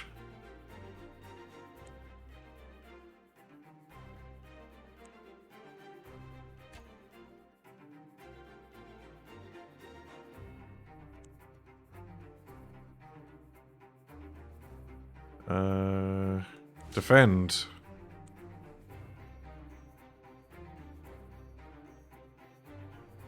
Presto switcho.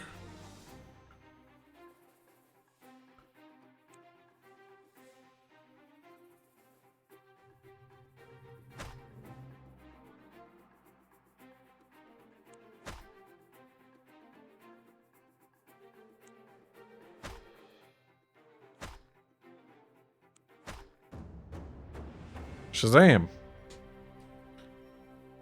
Took out those thugs quick smart. Gained 15 shards. Oh, that's not much. Alright, let's rest up at the inn.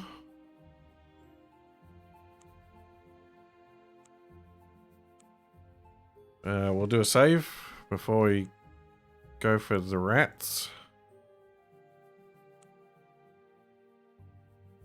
Go down the sewers. You climb down an old disused well in the poor quarter of Yellowport. It's dank, dark, and smelly down below. If you do not have a light source such as a lantern, you will have to return to the city. Oh, good thing we bought one. The dank tunnels running with rivulets of foul water take you deeper into the unknown. Mark the twisting passages with chalk so you can find your way back. Shortly you come out into a large, rough-hewn cavern wreathed into shadows that dance and flicker in the light you have brought. A sound makes you start in surprise. Roll the dice. Great success. The sound was the click of a secret door sliding open in the wall of the caverns. With a swift motion, you step up beside it, back to the wall. A figure emerges, but you are able to ambush the ambusher. Deft blow to the back of the head sends the dark figure crashing to the ground. Another steps forth, however, shouting in a guttural voice. You realize that the figures are rat men, man-like creatures that stand on two legs, but which have the tail and hairy features of a gigantic rat.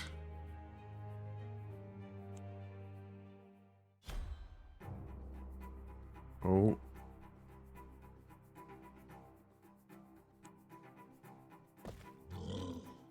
Summon bear.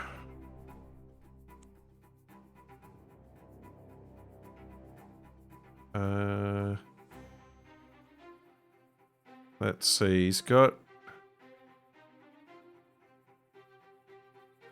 You know what, I might just defend. And I'll target the shaman.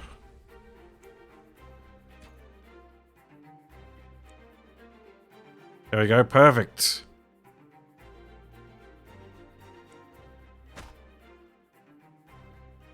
Bear attack.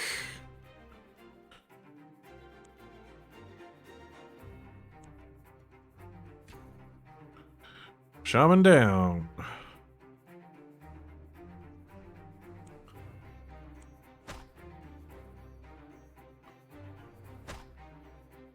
Oh no, my bear.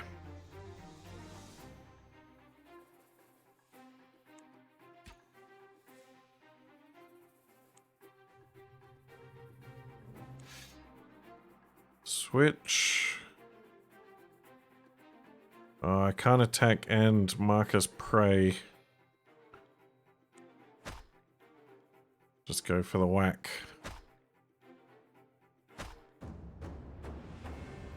Victory! I kind of feel bad for Bear Friend too.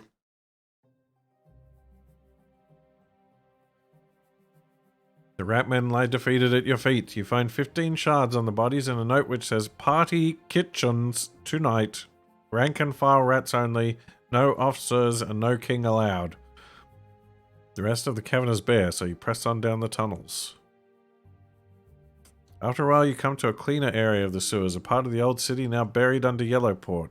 It dates from the period when all of Lacuna was ruled by the masked ones of Utaku, before the people overthrew them. You come to two rotten wooden doors. Names have been scratched onto them by some half-literate rat man. One says throne room, the other says kitchens. You can barely hear gravelly rat voices from behind both doors. Alright, well it sounds like they're having a party in the kitchens for all the soldiers. So maybe the king's alone in the throne room. And that's the one we're here to get. So let's go that way. Gingerly, you open the door. It leads to a curtained alcove through which you observe the room beyond. It It is a long, low hall, clearly an ancient Utakan temple from the time when the Masked Lords of Utaku ruled all of Hakuna, but now part of the sewers of Yellowport. A cheap wooden chair has been placed on the altar to act as a throne. On it sits a large and extremely ugly rat man. He has a tacky amulet around his neck and a rusty iron hoop for a crown. About 4 rat men are kneeling before him, engaged in conversation. Rat Scab, One of the rat men is saying. That's great King Scab to you, dung breath, Bellows the rat on the throne.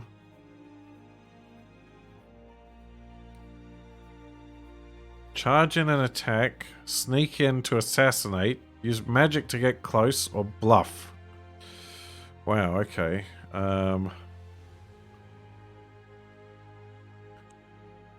So, charge into attack, we'll just start combat, I guess.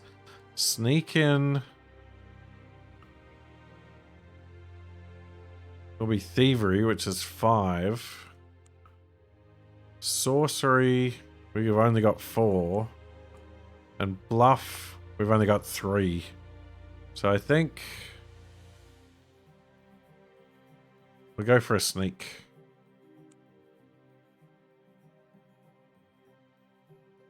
You will have to sneak in around the hall to get behind the king. There are plenty of shadows to hide in, but it will not be easy. Oh no, we failed! You slip on the rotting scraps of King Scab's last meal and fall over with a crash. The rat men turn to stare at you. A human, get him! Screams Scab. The 4 rat men charge toward you with a roar. Soon they have been joined by others, and you have little to no choice but to turn and flee for your life. You race down the sewer tunnels with an army of rat men in hot pursuit. Hide. Oh, come on. Do better this time. Oh no! Fail! You find a shadowy natural alcove in the rocky wall of a tunnel. Desperately, you squeeze yourself into it, using all your skill to hide in the darkness. Several rat men run past, but others sniff you out with their highly developed sense of smell. You are overwhelmed by sheer numbers. Rat men beat you into unconsciousness and toss you down an underground sewer outlet. You are washed up on the beaches outside Yellowport when you come to. You have 1 stamina point left, and the rat men have taken all the items and money you were carrying. Groggily, you make your way back to the city. Oh no! Oh no, I'm destitute. Arg. Well. And the guildmaster's too busy to see me. Well.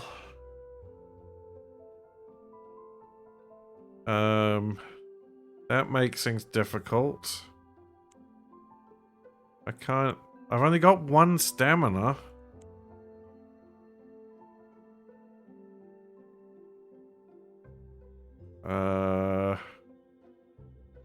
Guess we could head out into the wilderness.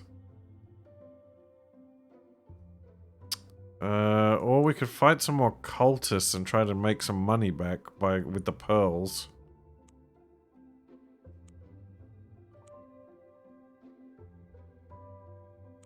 I cashed out my investments.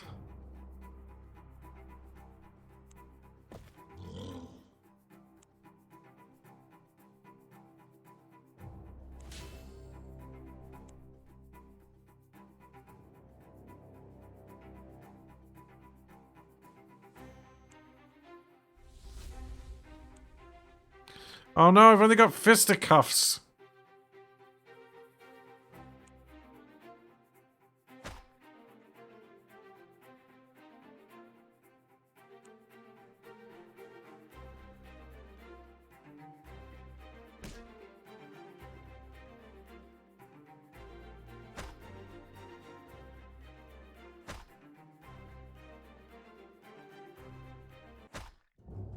And I'm dead. Oh boy. An unfortunate end to your adventures. However, since you have arranged a resurrection deal, you do not fear death, as you know you will be magically restored to life at the Temple of Nigel. Well, I mean, I guess Oh, we're back here. Well, I mean, we could fight some werebores to try to make some money to buy replacement equipment.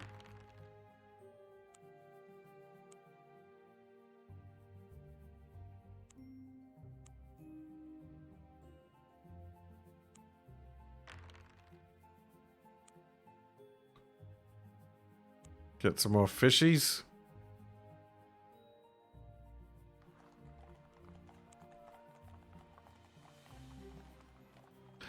Well, I mean, I had to do something.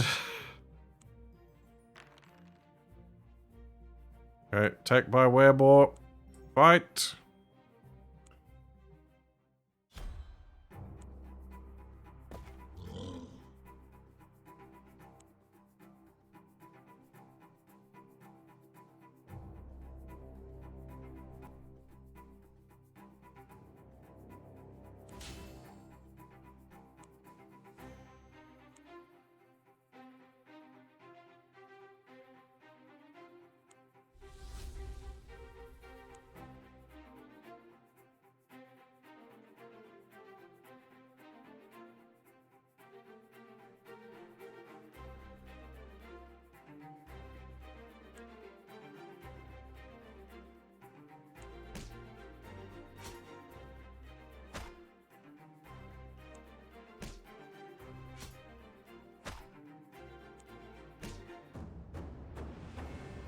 There we go. We killed a boar.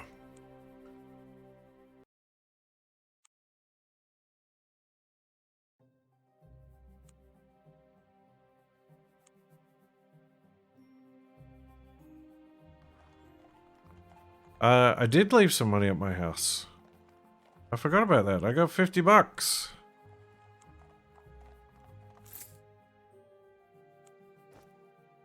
Drop off our fishy.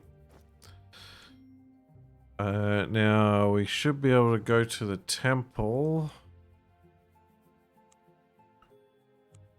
Give her the tusk for 15 bucks. Head to the market.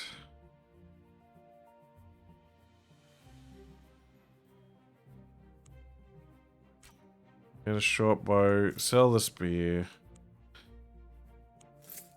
Buy some ammo munitions. Armor would be nice.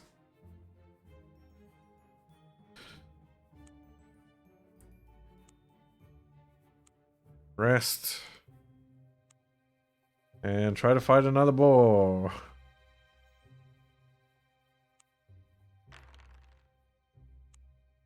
Militia.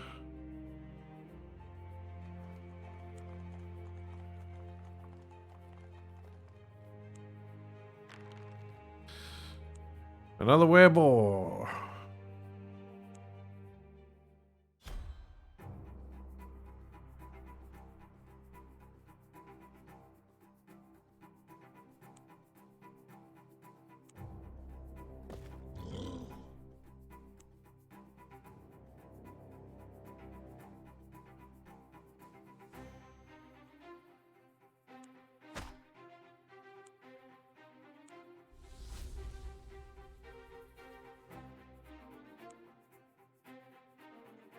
Oh no. I didn't equip my bow. Well, that's a disaster.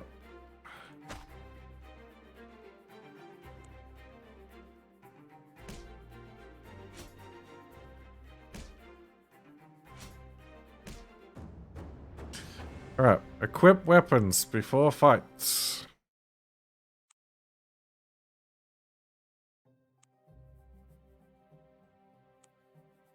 Alright, bow goes here, arrows go here. I'll hold on to the spear for now.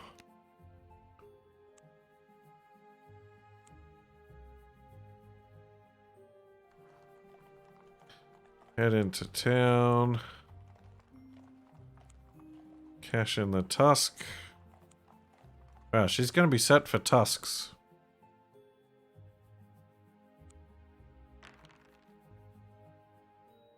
Militia.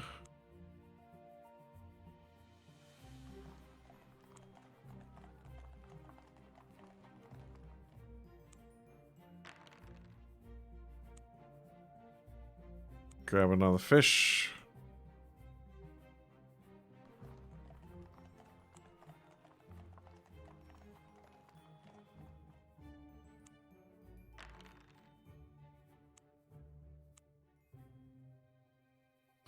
Back and forth we go. Where we stop, nobody knows.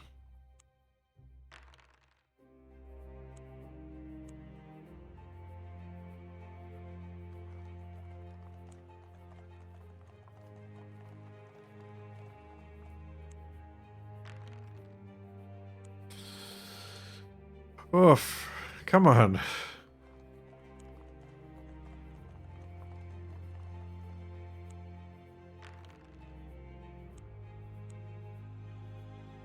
Ah, the joys of rolling dice.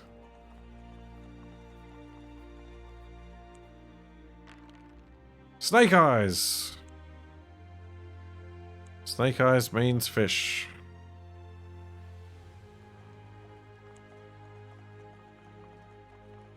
What am I going to do with all these fish? There we go. Another boar.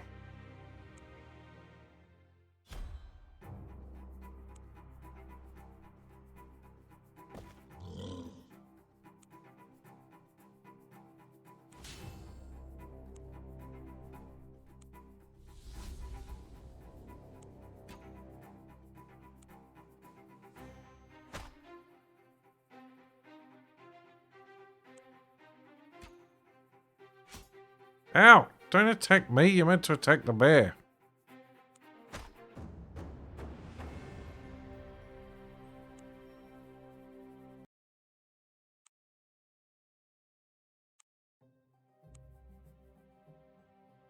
Alright.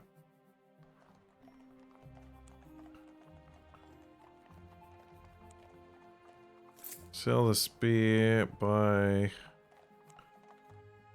leather armor. Make sure we put it on. Oh, I lost... Oh, no! They took my magic wand! Oh, those jerks! I can't believe it!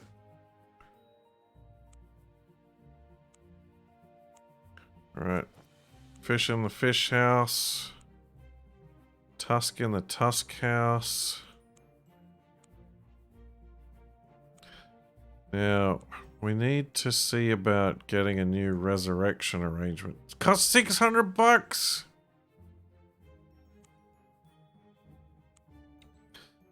That's a lot of bucks. Alright, well, we're kind of well equipped. Alright. I think we might take a different tack.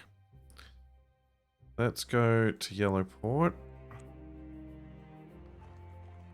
Now, I think this time we might head out. Now, we need to go up to this forest for the quest that we got from the druids. So I think let's head up the river.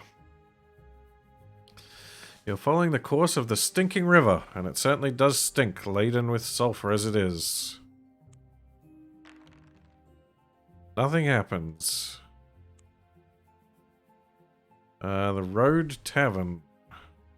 Sounds good. You join the much-travelled road that connects Trefoil and Karanbaru. The traffic mostly consists of convoys of troops and supplies. Eventually you come to the Weary Pilgrim Tavern, a way station between the cities. Tavern costs you 1 shard a day. Each day you spend here, you can recover 1 stamina point, up to the limit of your unwounded stamina. Glean rumours. A trader from the far north tells a story about a great wizard, Targdaz the Magnificent, who was tricked by a shaman of the Horde of the Thousand Winds on the Great Steppes. He imprisoned Targdaz inside a giant ruby and proceeded to loot Targdaz's tower. In his stupidity, he opened the Great Wizard's casket of imponderables and unleashed a terrible storm that swept across the steppes, scattering many of the tribes far and wide. The shaman was killed, of course, but as far as anyone knows, Targdaz is still trapped in the ruby, waiting patiently for release. Perhaps for another 100 years, who knows? One thing's for certain, it won't be me trying to get him out. Any other rumors? Nope, just Targdaz. Alright, let's head into the forest. The forest of Larun is a mighty swath of densely packed trees, a slice of primordial nature in the middle of busy, industrious Saqqara. You thread your way through the ranks of trees. In places, the forest canopy almost blocks out the sunlight completely.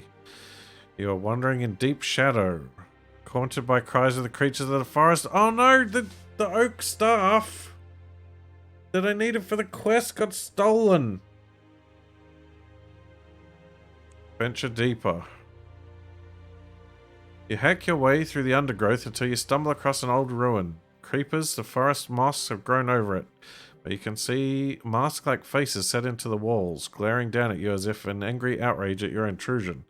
You come to a massive stone slab, clearly a door. Set into the middle of it is a round granite face, the visions of a sleeping demon. Suddenly an eye pops open and regards you curiously. "By the tentacles of Tantalon!" exclaims the face in a gravelly voice. "A human! I haven't seen one of you lot for 100 years!" An expression of suspicion forms on its rocky features. "What do you want anyway?" Just passing through, you comment airily. "Well, you can't pass through me unless you know the password. And that was given to me by Astralis the Wizard King, let me see now. 1,000 years ago by Ebron. This is his tomb, you know." How do I find them? "Well," says the demon door, "Astralis was a wizard, so why don't you ask some wizards?" Where would I find some wizards, you ask? "How would I know? I've been stuck here for 1,000 years. Great. That's just great. We've got to get back to... Can we get our stuff back from the rats?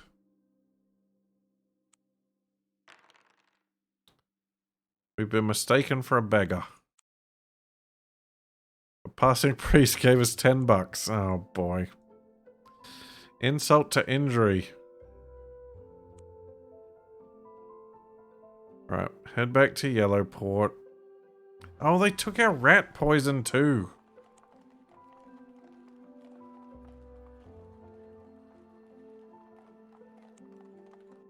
Cost $60.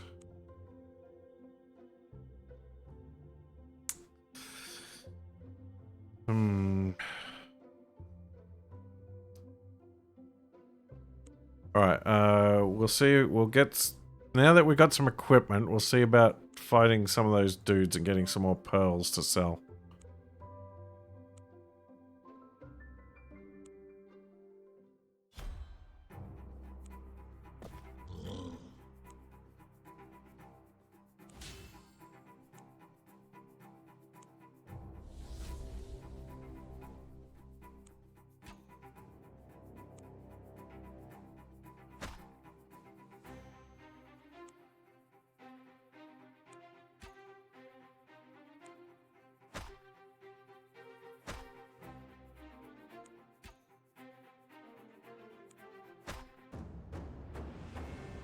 Yep, pretty smooth.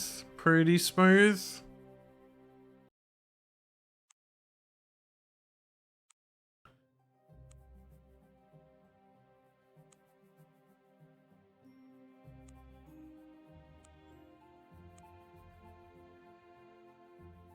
Damn cannibal cultists.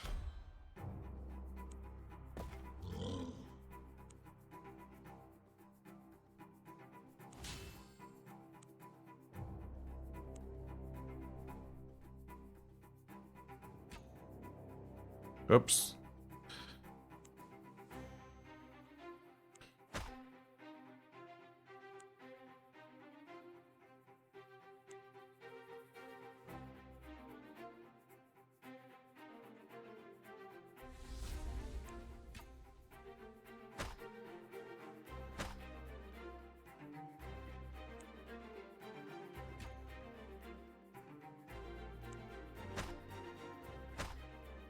No, my bear.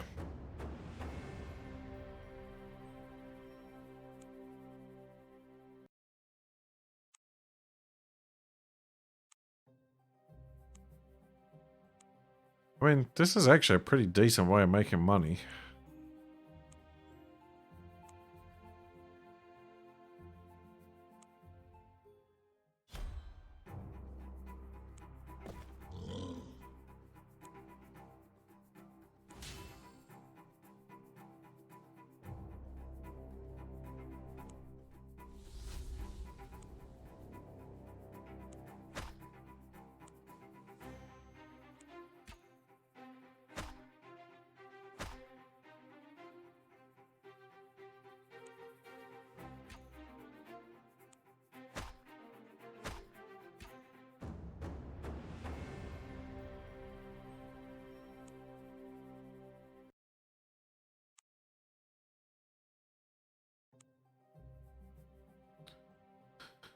Alright, let's see. Sell off all those. Yeah, buy a suit of chainmail. Get that cranking.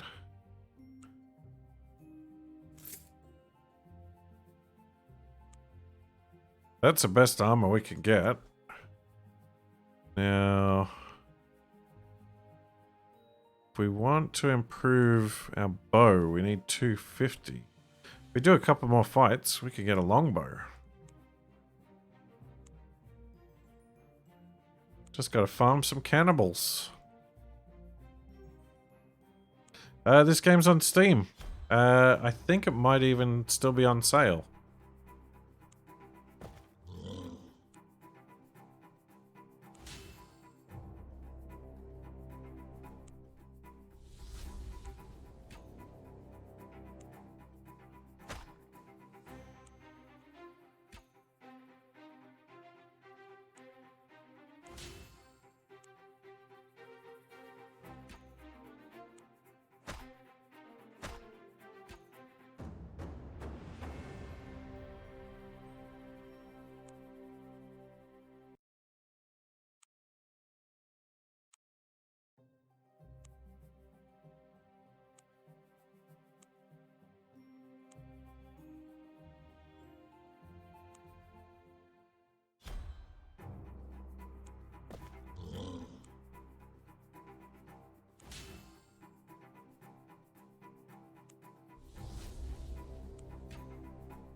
Alright, head back to the marquee.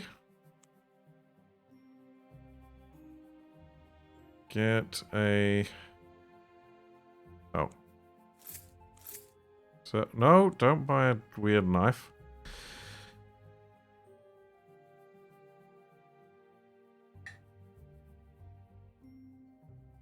Oh, the crossbow takes a lot of action points. The longbow's only, there's 4, the same as the short bow though. So we get one of those. Better pick up some more arrows too.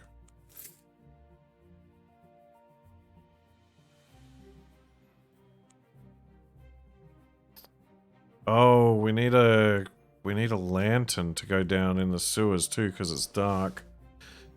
We can replace our amber wand. We just need to save up a bunch of money. Oh, maybe we should save up and buy that treasure map.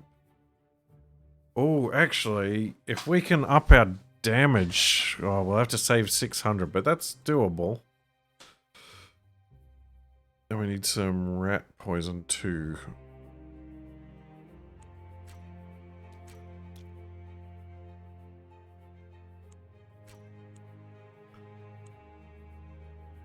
Let's sell the short bow.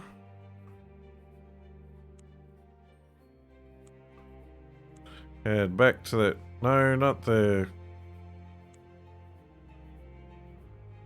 What? I'm wondering, Tinker is selling lanterns for 50 shards each.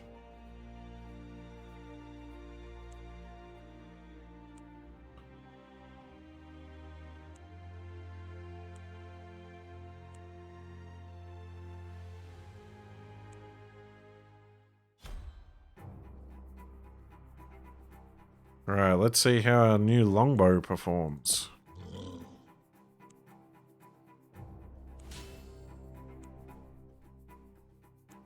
Mark the target. Oh, look at the range on it. Oh, 4 damage.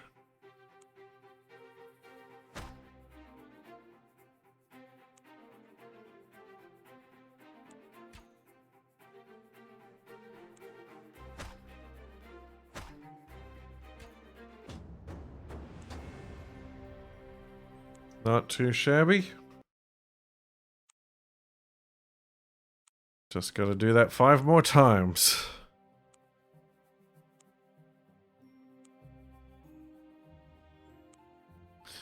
Well, I'm a little concerned about running out of arrows. It's a definite worry.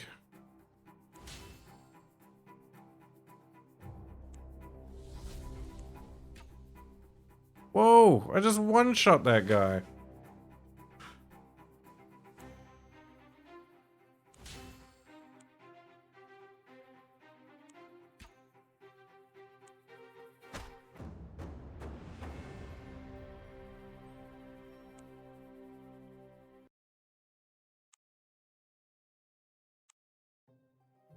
You know, I should stock up on some more arrows.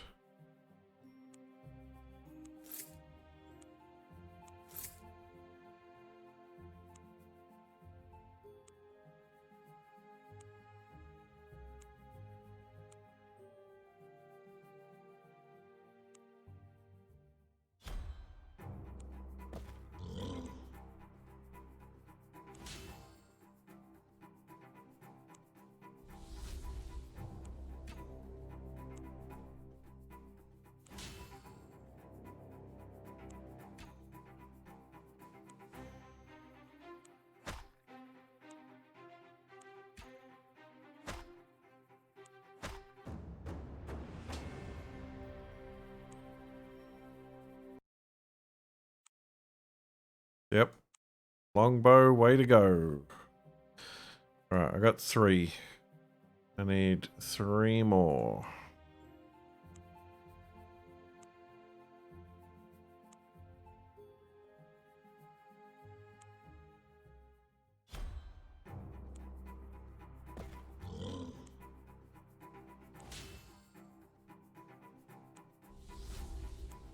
Oh, I forgot to shoot him.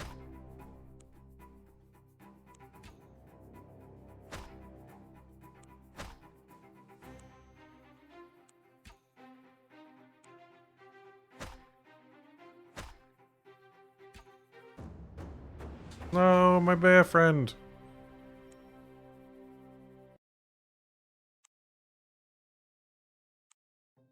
You know what? I bet these, like, scrolls and skills and things are the best way to spend your money because you can't lose the benefits of it by rat people stealing all your stuff.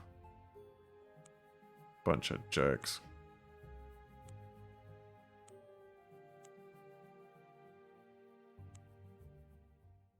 Yeah, it's pretty weird to think that this series of books had grinding in it.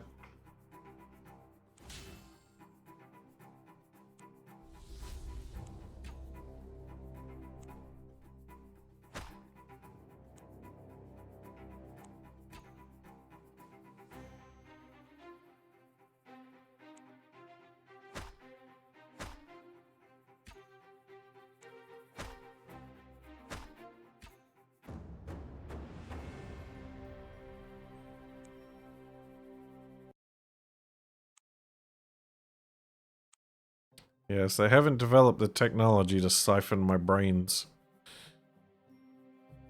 No. Go back. I didn't mean to go down in the sewers.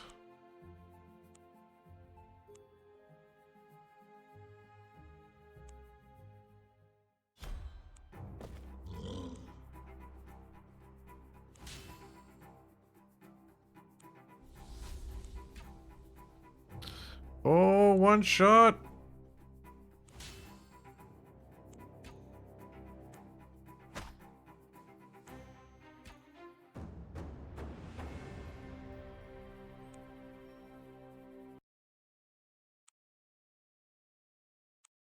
There we go. All right. Head to the market. Sell off all of these gems. Archery.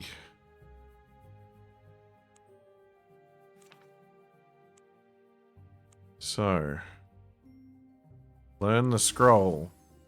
Archery is added to your skills and spells. Archery, passive. Plus 30% critical hit chance, plus 2 offense with the... Oh, I thought it applied all of those, but it's only the crit chance with the bow. Still not bad. Not as good as I thought, though. But there was...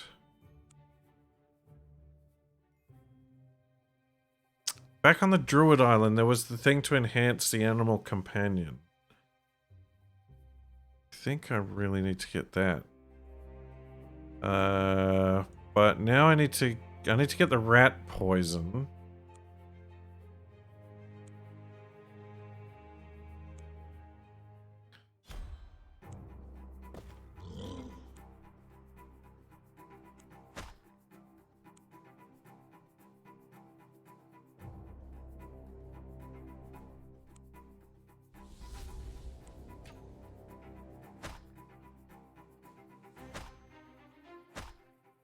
No, I'm a bear.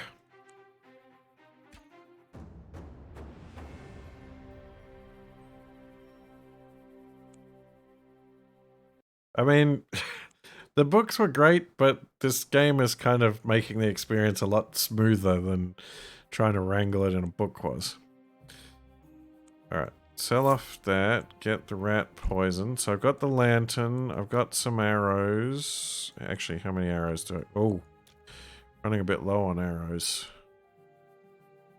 Buy another stack of arrows. Got good armor. Don't have any climbing gear, but I don't know if I need it so much. You know what? There's a bit of stealthing. I think if we get this to increase our thievery. So let's fight some more cannibals.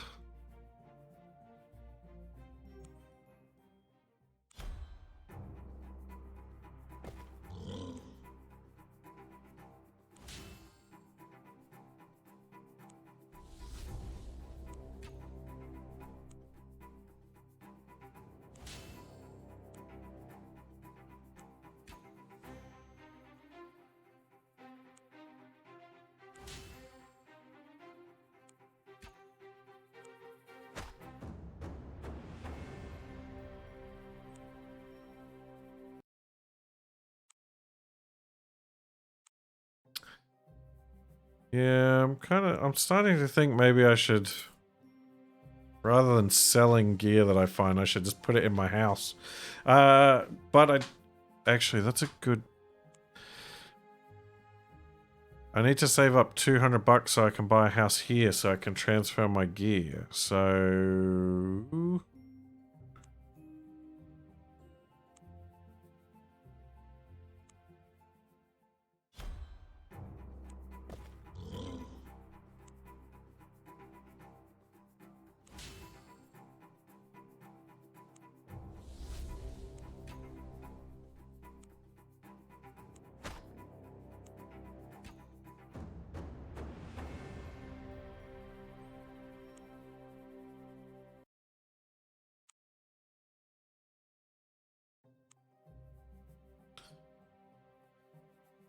how much was that thing?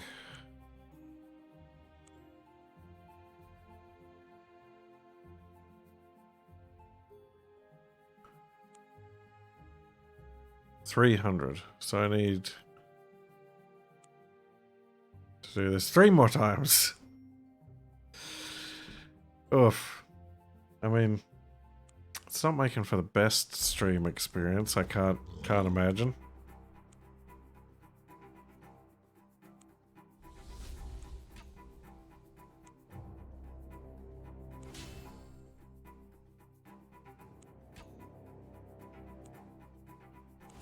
Oh, what am I doing? You need to attack.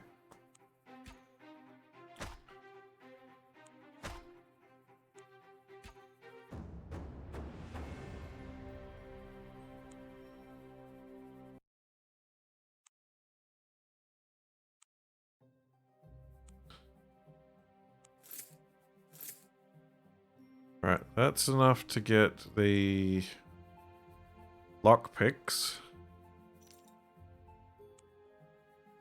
And the lockpicks will give us more thievery, so we're better at sneak. Where am I getting +1 combat from?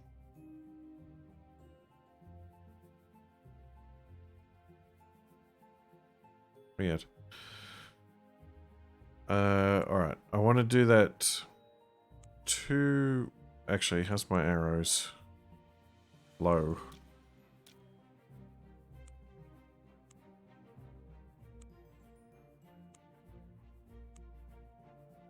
If I do it 2 more times, I can buy a house.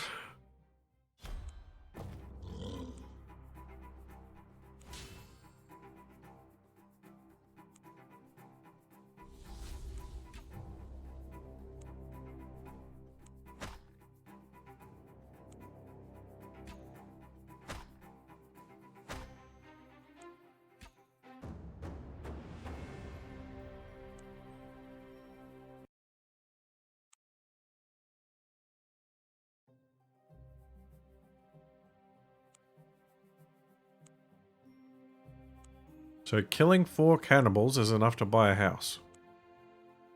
It's an interesting economy.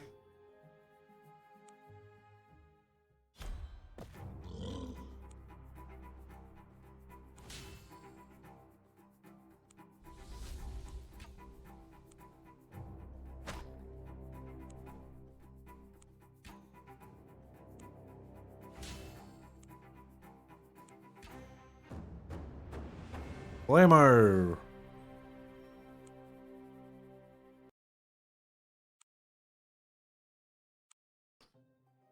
Right.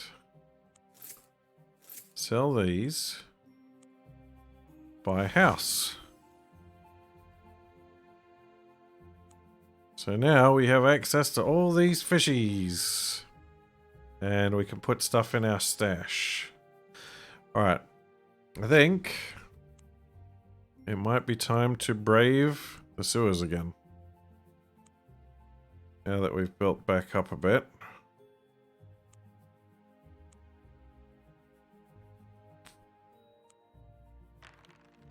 Thievery.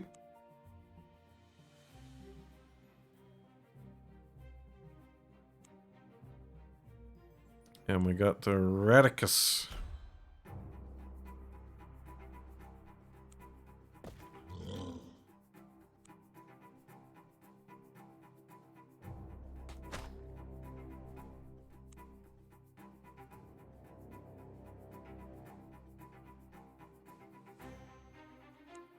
Put the mark on this dude, but we'll take care of him first.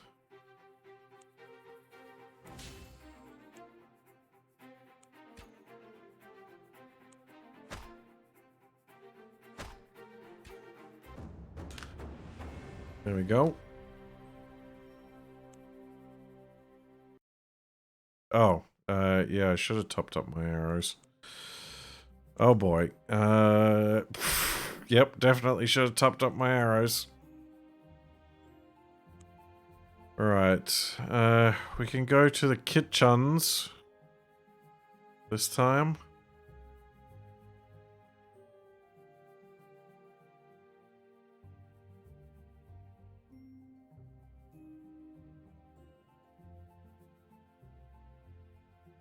Alright, we need to assassinate the king because we don't have very many arrows, so let's sneak. And do better this time. Come on. No, that's worse. Hide again. Oh, success. You find a natural alcove in the tunnel. Desperately squeeze yourself in and fade into the shadows. Ratmen come bundling past, whooping and yelling. None of them spot you, and once they have gone, you step out smiling to yourself. You wait for things to die down, make your way back to the door marked throne room. Ignoring the kitchens, you go through. Gingerly, you open the door. It leads to a curtained alcove. Oh, it's the same thing. Sneak in. Come on. That's better. You inch your way slowly around the edge of the old temple. Suddenly, you burst out of the shadows and cut the king down, catching the Ratman by surprise. The sight of you standing over their dead king, the 4 remaining Ratmen flee in terror. Without their king, they have no spirit for a fight. Oh, we did it. King Scab's rusty iron crown shattered when he fell, so you take the copper amulet from around his neck. The only thing cheaper than it is the life of a Ratman. You also find a chest in the corner of the room, but it is booby-trapped. Try to open it with thief skills. Roll them bones. No!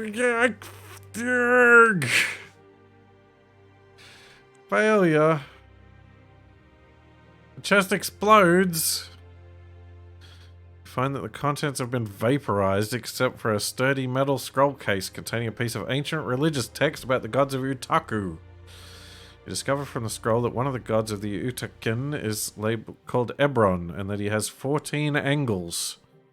You can take the scroll of Ebron if you wish. Cool. Oh well. Guess we'll talk to the Guildmaster. Guildmaster Vernon is pleased to see you. You hand him the copper amulet, and he exclaims joyfully, "The amulet of King Scab! Well done indeed. You're given 450 shards as a reward." There we go. Now we're in the money. Alright, is that enough? I think the thing back on the Druid Island was 600. So let's fight off a couple more of these dudes. I didn't get my stuff back either. So I want to head back to the Druid Island and see if we can get that oak staff back.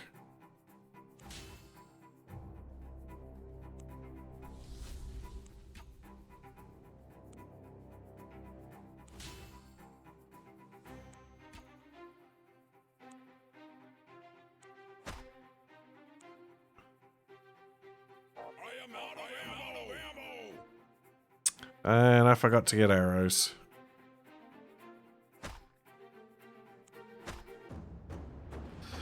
Luckily, I got a bear.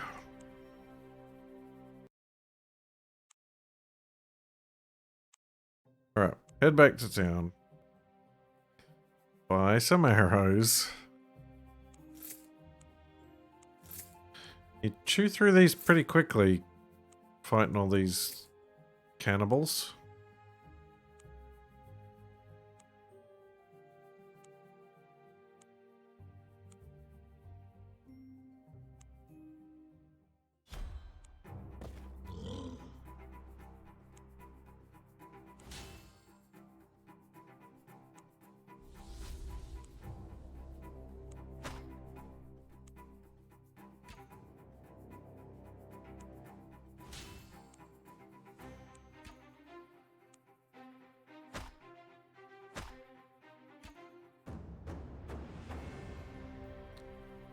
Done and done. Yes, I can barely function without the arrows. That is indeed true.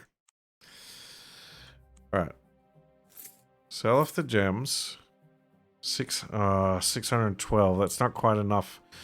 Because I need a little bit more money to pay for passage to the island.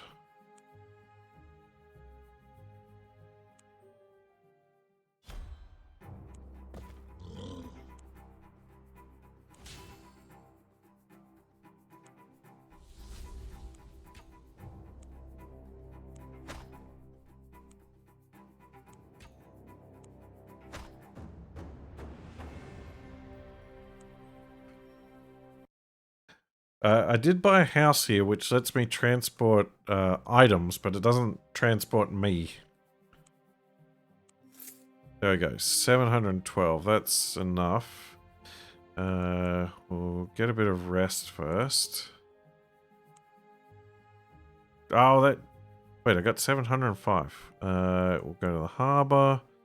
Passage to the Isle of the Druids. A bark heading for the Isle of Druids to buy furs is prepared to take you. The journey across the Sea of Whispers is uneventful and you dock at the trading post a week or so later. Hey, just a mechanic. Thanks for the sub. Okay, so we needed to talk about the oak staff. And we need to check the stuff that they have for sale. Oh, scouting roll. Success.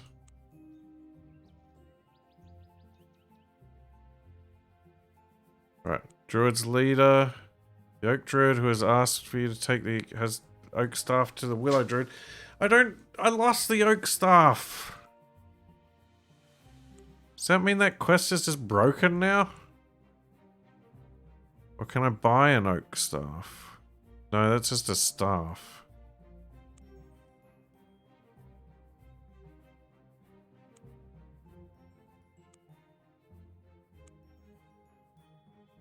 Ooh, ebony wand.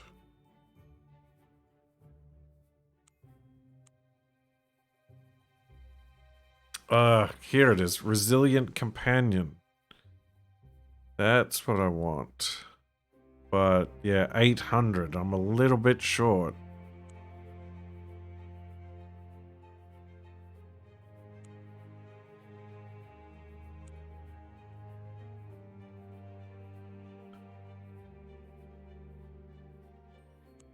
Right, back to Yellowport.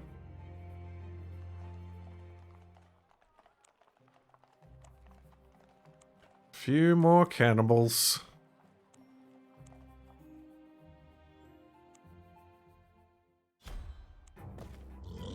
So I want a super bear.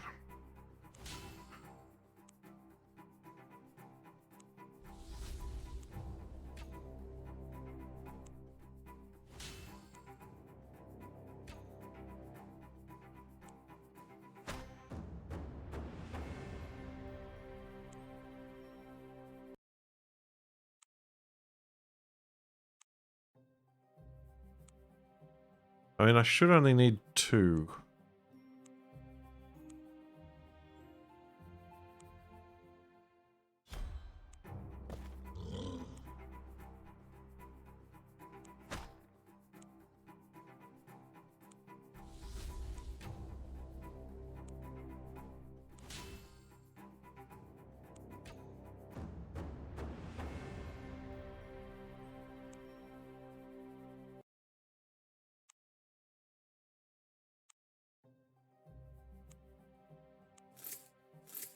I didn't even use the rat poison. Alright. Back to the Isle of the Druids.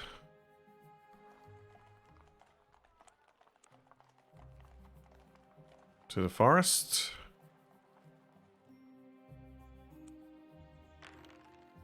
Successful roll. To the City of the Trees. Go to the market. Resilient companion.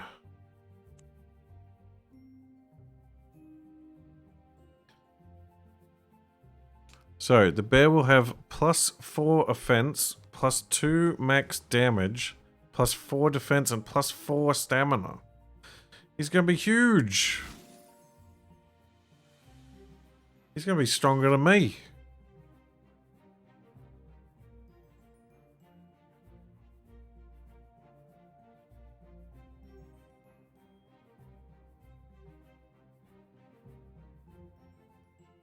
Okay, so I just wish I could get that oak staff back.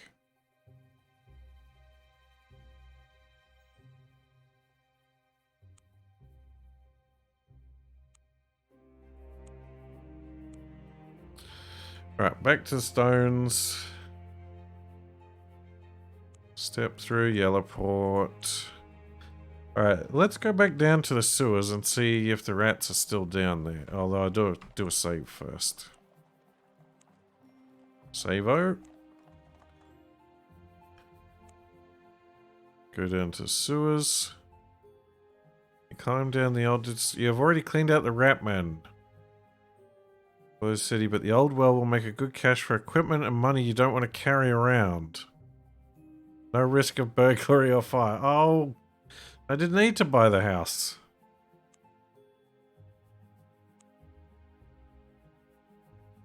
Now I got a double house. I got 2 houses in this town. One of them's a sewer, though.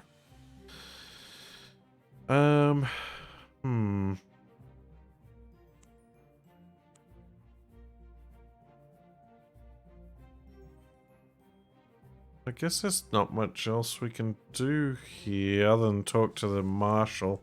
I don't know if I want to get involved in the politics, though.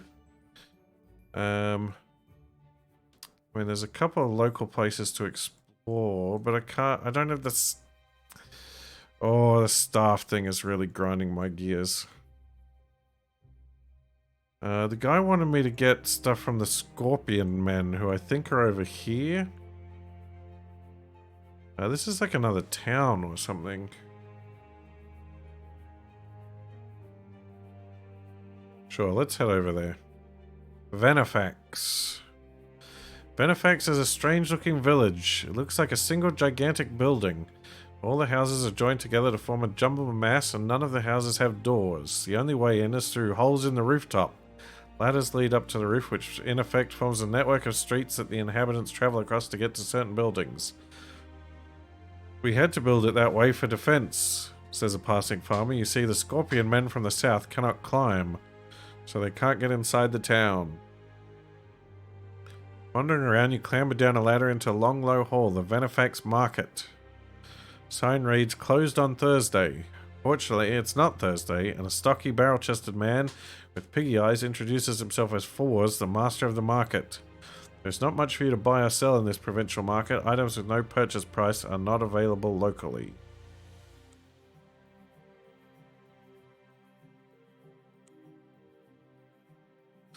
Weapon. Scorpion antidote. Oh, that doesn't sound good. I don't know if I want to deal with Scorpiones. Buy drinks and ask them about the Scorpion Men.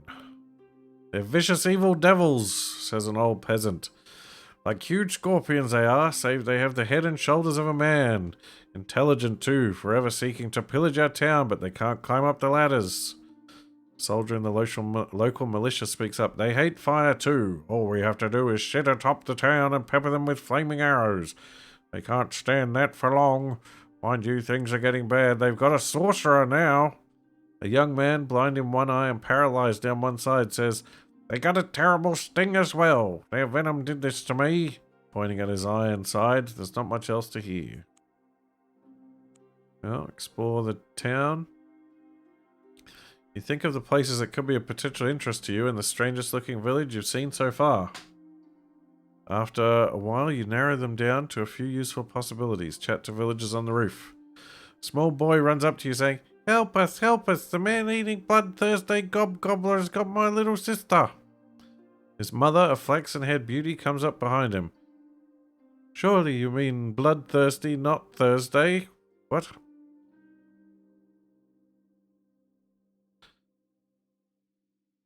Oh no, that's me. Surely you mean bloodthirsty, not Thursday.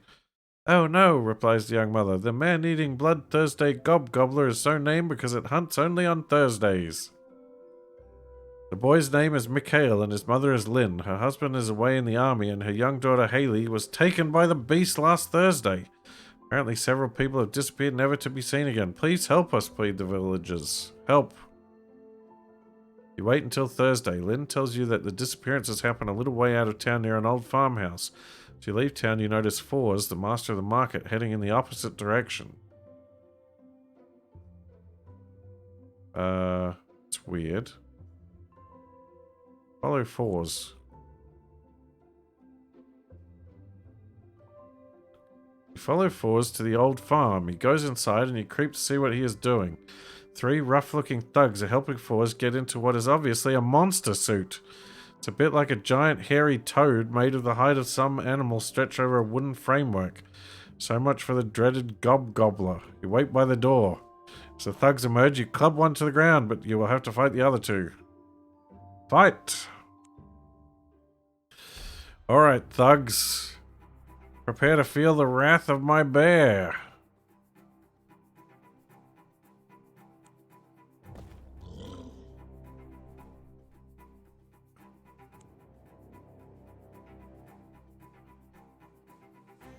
He's still only got the 4 action points, though. But he's got more health, which is good. Oh, big damage on the attacks. Alright, mark this guy first. Then shoot him. Oh, he's already dead.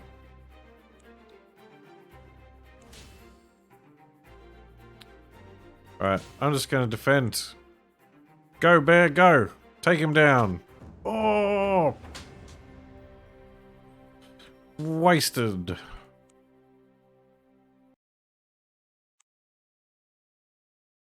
After the beating you serve Fours and his accomplices, you wake him up with a bucket of cold water.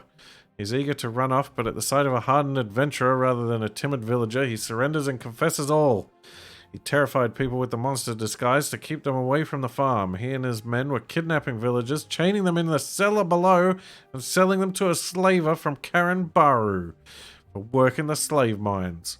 You find Haley and several other villagers down below in the cellar. Don't hurt me, begs Fours. I'm only trying to make a few shards. What, by selling your own people into slavery? Says one of the villagers, giving him a good kick. You lead them back to Venifax. Haley runs into her mother's arms for a tearful reunion. Lynn, the mother, gives you a suit of chainmail and a sword. These have been in the family for generations. It's all I have to give. I'll take them. Fours is hauled off to the local magistrate for judgment. He will probably be sold into slavery. The villagers welcome you as the one who brought Fours to justice and saved their people from slavery. Alright. Visit the healer.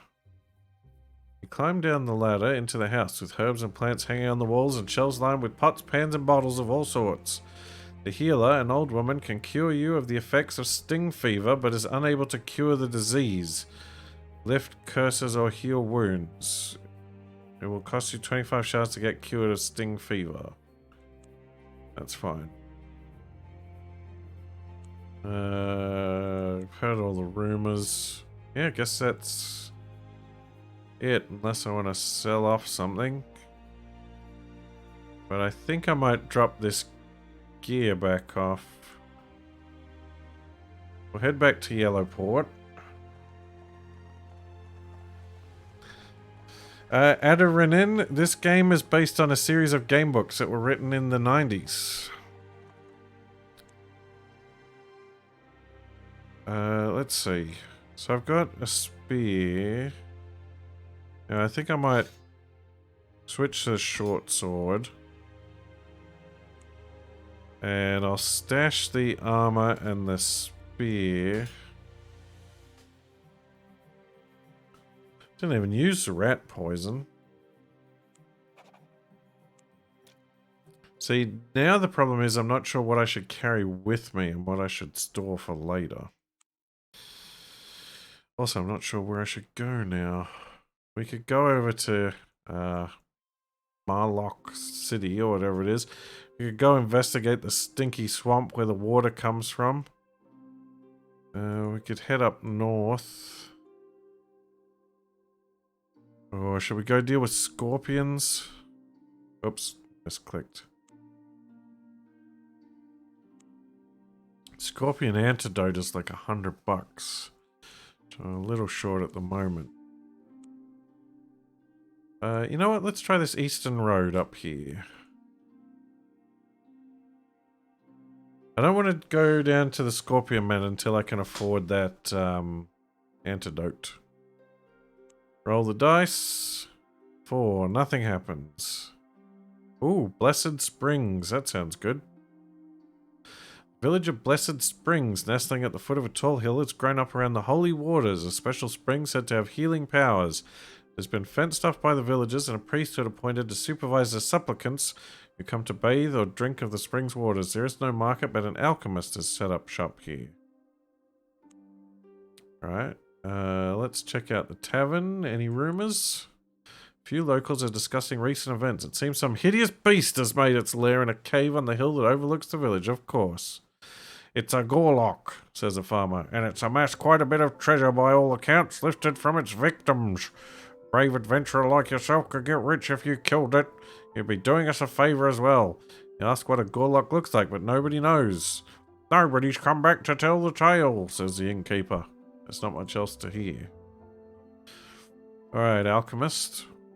Oh, what is all this stuff?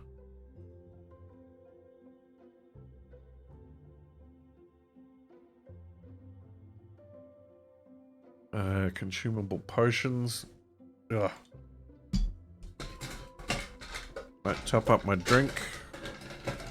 If I can get some ice cubes.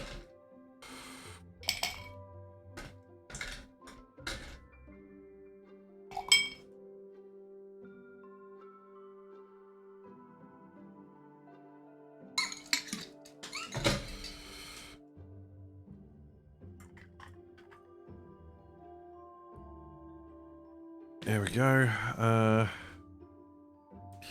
Yeah, these all seem to be like +1 potions.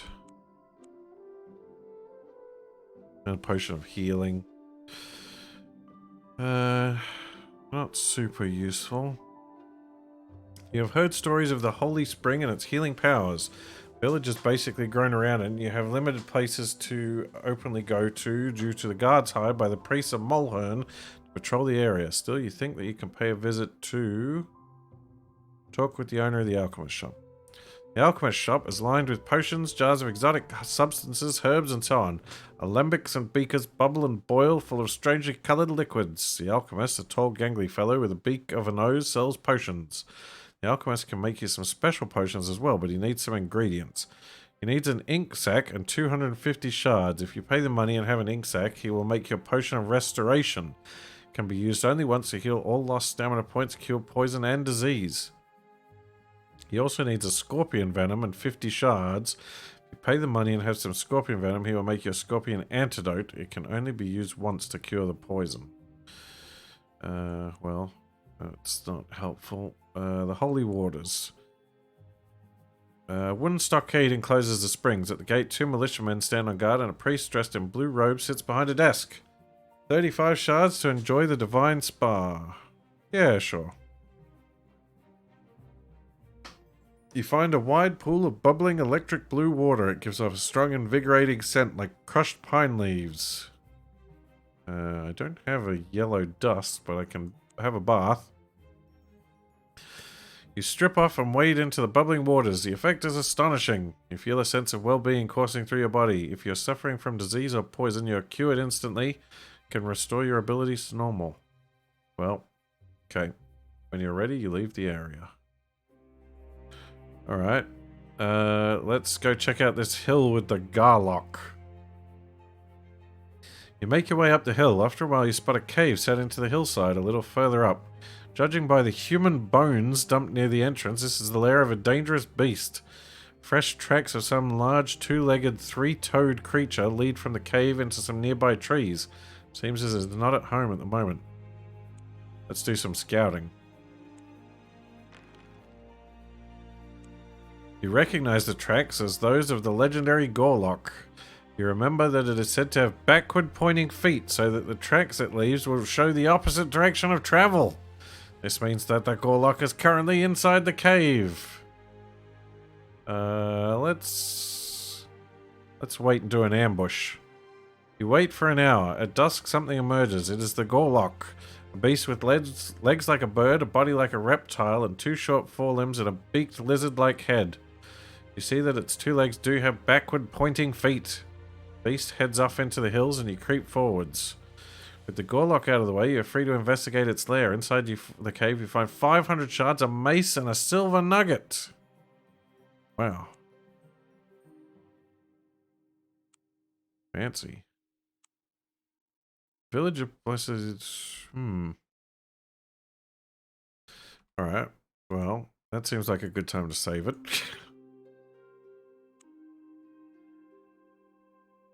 Now, let's see... It's quite empty. The beast that lived here is dead or departed. Oh well. I guess we avoided fighting it, and now it's gone. More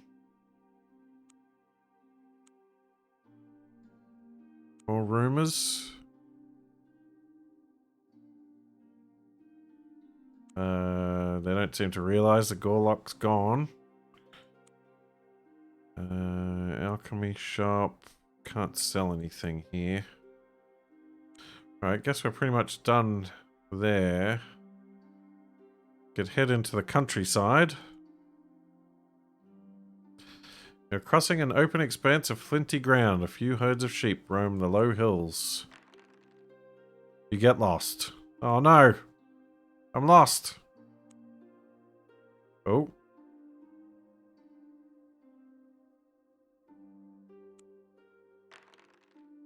Stung by a large golden insect? Stung by a large golden insect. You are stung. You've been poisoned by the sting of an insect. By the stung of an insect?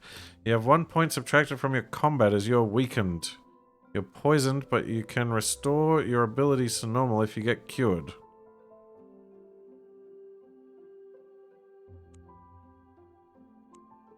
Hold on. There was a healer at Venefax, I believe.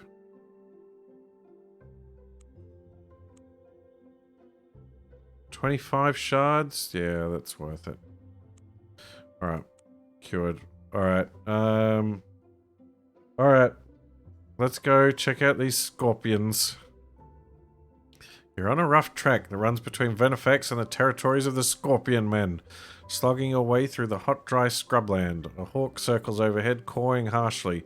A couple of Scorpion Men scuttle out of the brush to confront you. They resemble huge scorpions, but with a human head and torso. They hold swords and shields in their human arms. The creature's eyes blaze with an unearthly yellow light, and they scrabble towards you with frightening speed, whipping their stings up and around at you. You must fight them! Whoa! These guys don't look pleasant.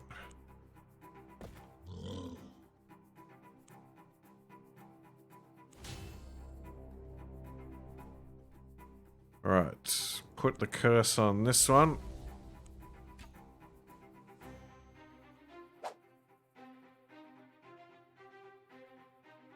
Oh, they got the range.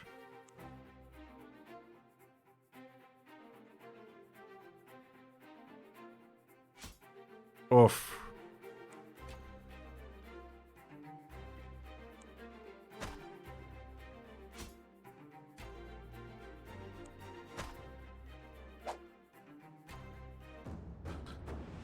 There we go, not too bad. Oh, I'm liking the tough bear. This is good stuff. Creature falls dead. You can squeeze a little venom from its sting. Scorpion venom. Wander on until you come to a ridge. Down below in a shallow valley is a great mound of earth. Many burrows have been dug through it, and scorpion men are crawling in and out. This is the mound of the Scorpion Men, their home. You know that the Book of Seven Sages that Pyletes wanted you to get lies within the mound. Let's go. You wait until nightfall, then creep towards the mound. Thievery. Success! You creep past a Scorpion Man guard, which is dozing at the entrance to one of the burrows. The stench inside the mound is foul, a kind of acrid, rotting vegetable smell. You head for the center of the mound, past tunnels, rooms, and egg chambers, avoiding the inhabitants by skulking in the shadows. Finally, you come to a room which is more like the laboratory of a sorcerer than a scorpion den. Jars, alembics, and scrolls lie all over the place. A Scorpion Man is at work at a desk. Unlike others of his kind, he wears rudimentary clothing. Suddenly, what you took for a stuffed animal's head mounted on the wall says, "There's an intruder, master!" The Scorpion Man wheels around and charges straight at you. Make a magic roll. Oh boy. Fail. You'll have to fight.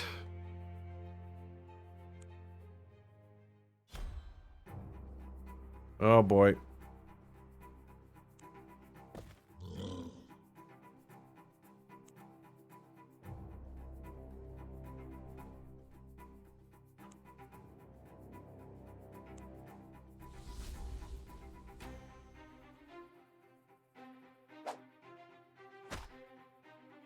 One down.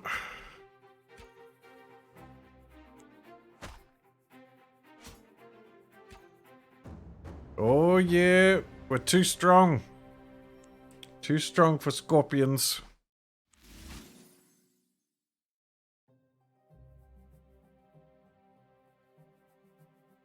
The Scorpion Man Shaman falls dead with an uncannily human cry. Your quick search reveals what you were looking for, the Book of the Seven Sages. You have to question one's sageness if one needs 6 co-authors. Back to Venefax?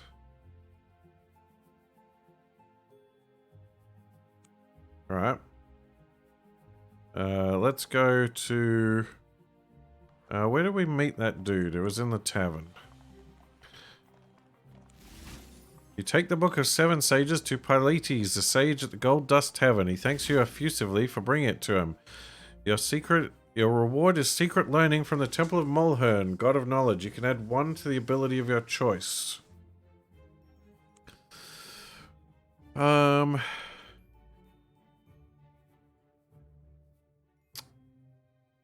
do we go big on the scouting? Or do we go for something that we're low in to try to balance things out? Or maybe increase our thievery.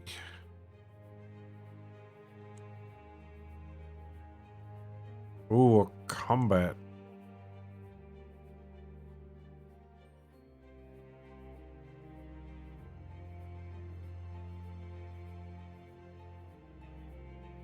Charisma, yeah, the charisma's pretty low.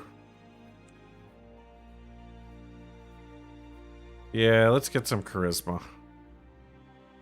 You also gain the title Illuminate of Mulhern. A title, hey?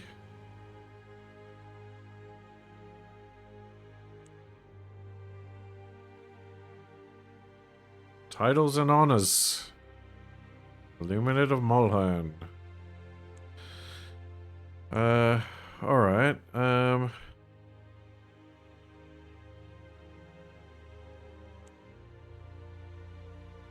what happens if we go back to Scorpion Town? We get in a fight.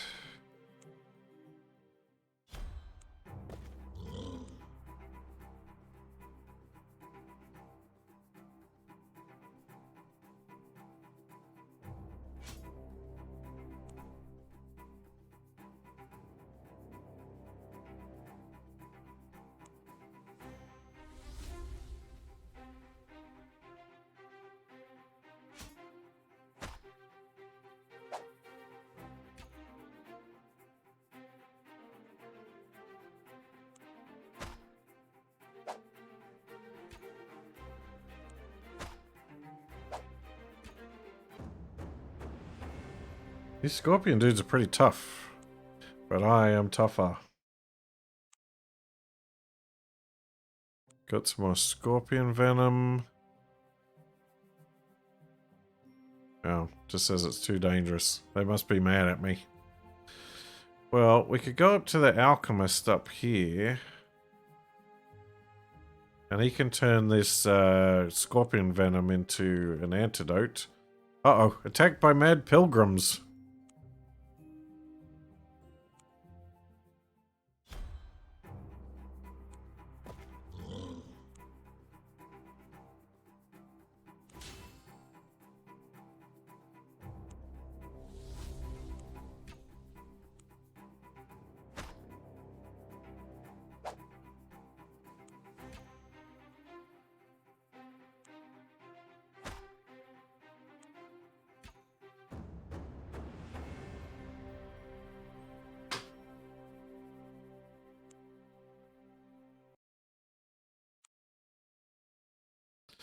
You win the fight, a quick search of their pockets, and you find a potion of godliness and a staff.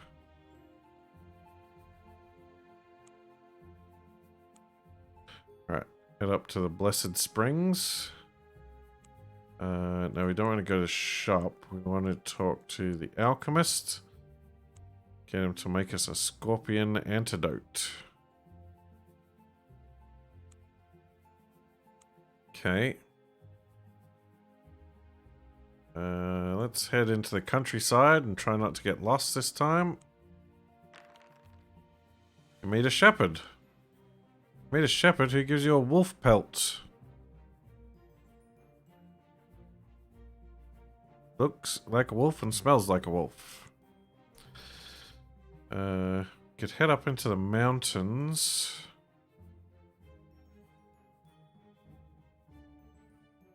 Yeah, let's head up into the mountains.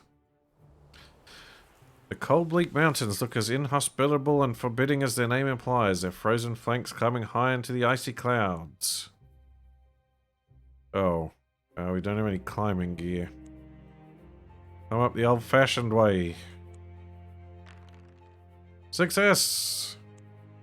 You clamber up until you come to a mountain track.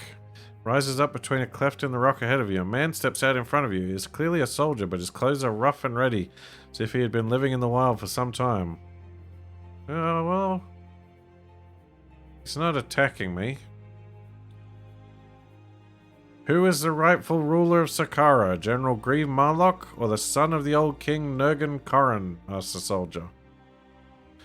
Well, I mean, the old king would be the rightful ruler. If you take it over in a coup... That's not really rightful. That is fortunate for you, says the soldier. Several archers stand up from their hiding places behind the rocks overhead.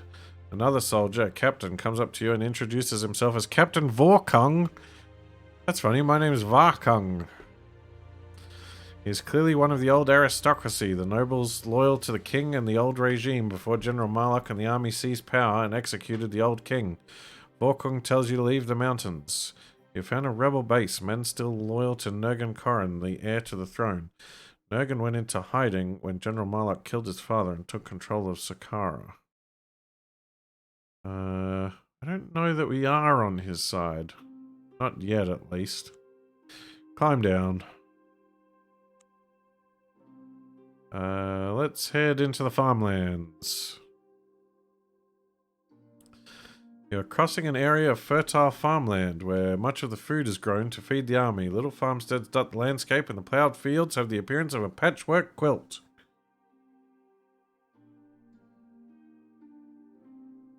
Godliness, not goblinness. And I've been mistaken for a murderer. You're mistaken for a murderer and are forced to flee into the mountains. I was just at the mountains. Alright. Karen Baru. That's where they were selling the slaves. This is bound to be a den of scum and villainy. Karen Baru is a medium-sized town that acts as a way station between the citadel to the north and the rich towns of the south. It's a garrison town. Many supplies, arms, and soldiers move through Karen Baru on the north-south trail.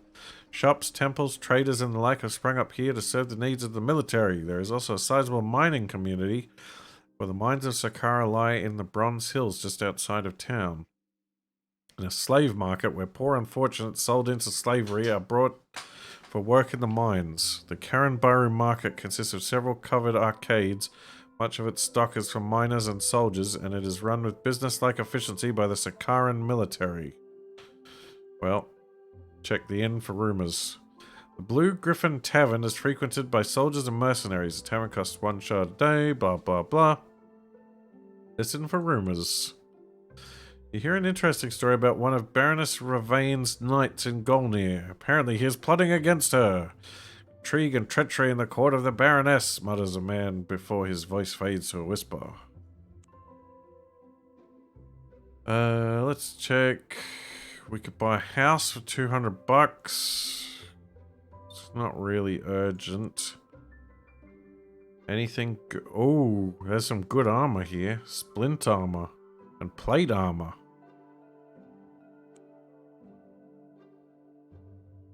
Oh, our inventory is getting quite full. Let's sell off some of this stuff we don't want. Don't want a mace. Don't want a staff. Silver nugget. A wolf pelt we could sell for 50, but I got a feeling it might be useful for something else. Maybe?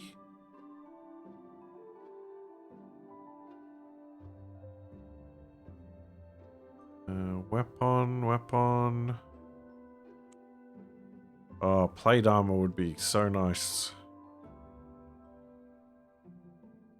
But very expensive, 800 bucks. We could upgrade to splint armor though. That's probably a good idea. Yep, I'm gonna do it. I'm gonna do it.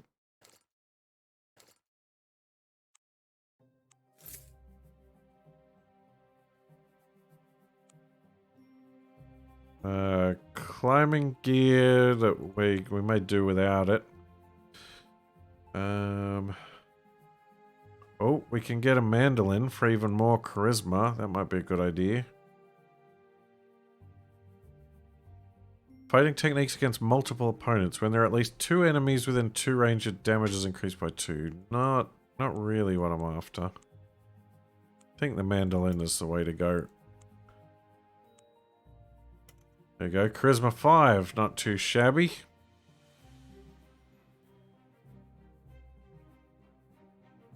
Might buy some more arrows.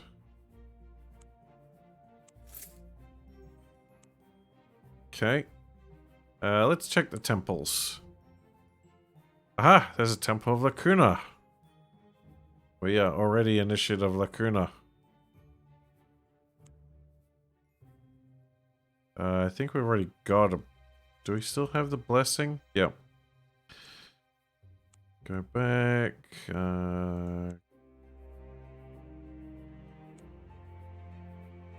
The Temple of Tianai, the god of battle, chaos, and strife, is built like a small fortress in one corner of the city near the barracks. Its heavy wooden gates are flanked by iron statues of bull-headed men wielding clubs. Workmanship is uncannily lifelike. Inside, the god is represented by a stone idol of a jaguar-headed warrior. A beautiful suit of gold chainmail adorns the idol.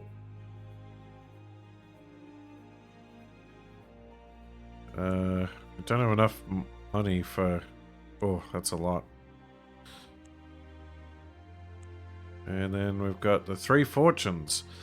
The Temple of the Three Fortunes is a squat square building. A frieze above the door depicts 3 women weaving a tapestry. That's the tapestry of fate, where our destiny is woven, comments a priest.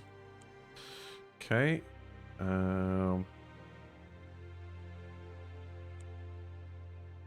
Alright, let's check out this slave market. The slave market is a large canvas-covered square. The poor unfortunate slaves, people from all over Lacuna, from the Feathered Lands, Golnir, criminals of Sakara, nomads from the steppes are paraded in chains on the dais. Merchants and nobles bid for the slaves all they want. An unusual sale has come up. A little furry bat-winged humanoid. It is one of the mannequin people from Sky Mountain in the north and is going for 50 shards. Weird bat person. Sure, why not?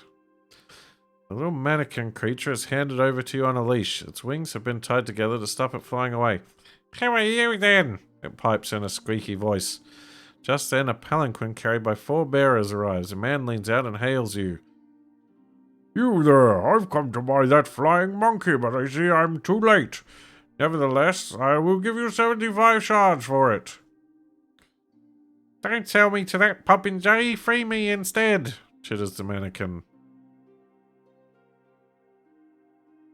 I don't truck with these slavery shenanigans. Be free.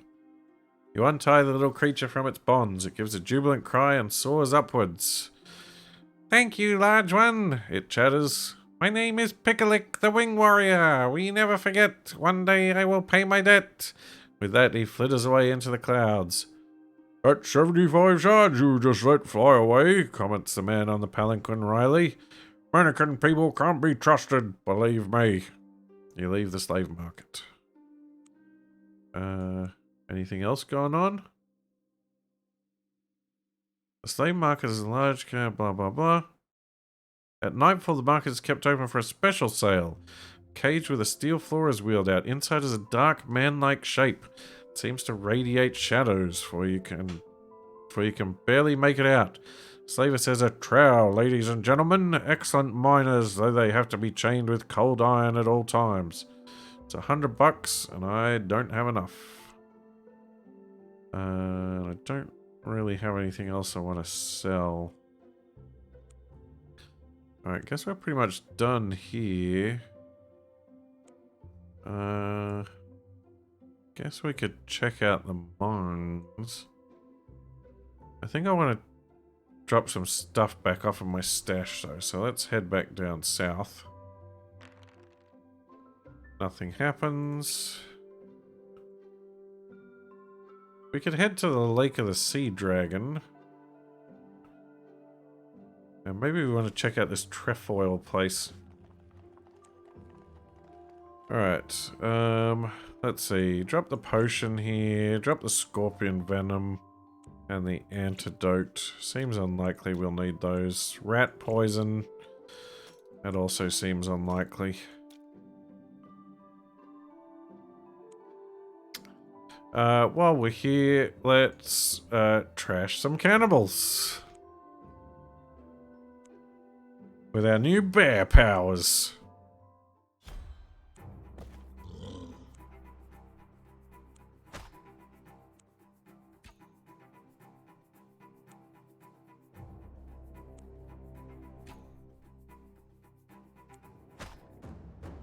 Oh, smashed.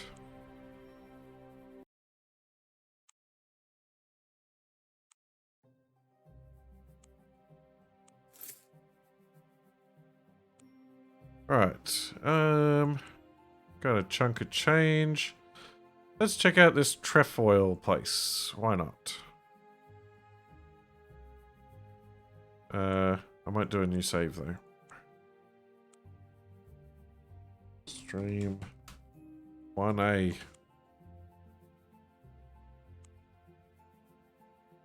Main road between Marlock City, Trefoil and Karanbaru is well maintained with regular guard posts. Find a sword. Lucky find in the bushes near the road. Someone must have left in a hurry as you stumble upon an abandoned campfire and find a fine sword. Not too shabby. The city of Trefoil is a terrifying vision of apocalyptic destruction. It had once been a thriving crossroads town, but now it is a burnt-out hulk. It was almost razed to the ground when it declared for the late king during the recent civil war, tried to hold out against the army of Grieved Marlock, the current protector general of Sakara. It was then sacked by the general's mercenaries, and General Marlock is now trying to rebuild it. Craftsmen are hard at work everywhere. Unfortunately, there's nothing here but ashes and rubble. Okay. Oh, do we head for the Cursed Moor and the Weird Mountain? Actually, this Shadar Tor looks interesting. You're on the cobbled road between Yellowport and Marlock City. It is well kept by the Sakaran military. You spot a man up ahead, striding towards you. Suddenly, 5 or 6 bandits appear from the wayside to assault him. The lone figure executes a series of movements, almost faster than the eye can see. You see his sword flashing in the sun. Moments later, the bandits are all lying dead or dying around him. You stop to compliment him on his swordsmanship. The man, a grizzled veteran of many campaigns, regards you with steely grey eyes. Says, I have learned much of the arts of war in my time, it is true. Pressed by his skill and demeanour, you venture to ask him to teach you some of those arts. He looks you up and down. Do a combat roll. Success. He seems to see something he approves of because he says, perhaps. But first you must prove yourself. There is a knight, a man of great evil, known as the Black Dragon Knight. Defeat him in battle and I will teach you. Bring me back his Black Dragon Shield as proof of your valor. Black Dragon Knight. But how will I find him? Then how will I find you? You cry. Would you have me kill him for you as well? He asks over his shoulder. As for the second, ask for me in the Blue Griffin Tavern in Karanbaru. My name is Yanert the Sun. Okay. You come to the top of a windswept cliff. An ancient pillar of jumbled rock, pitted and weather-beaten, stands at the cliff's edge. Like a broken finger pointing at the sky, seagulls sing their song of desolation in the air. Judging by the runes etched into the rock, the tour dates back to the time of the Shadar, a race that ruled Lacuna so long ago they are lost in myth and legend.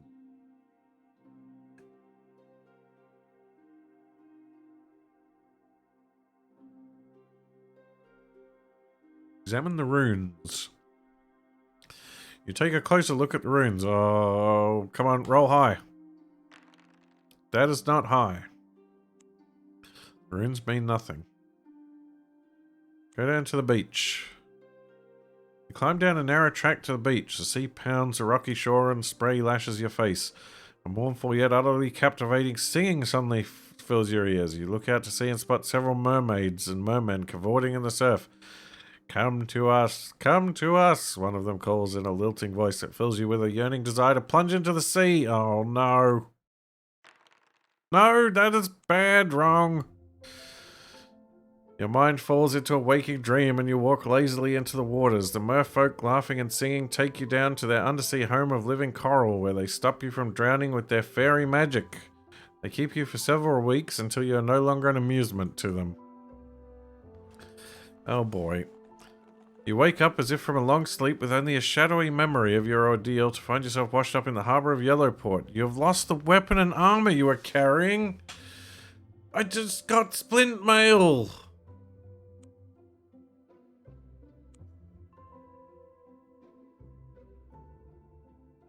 Oh, well, at least they took my spear rather than my bow. So there's that at least.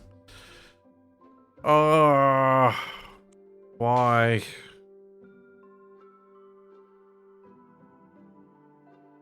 My splint mail.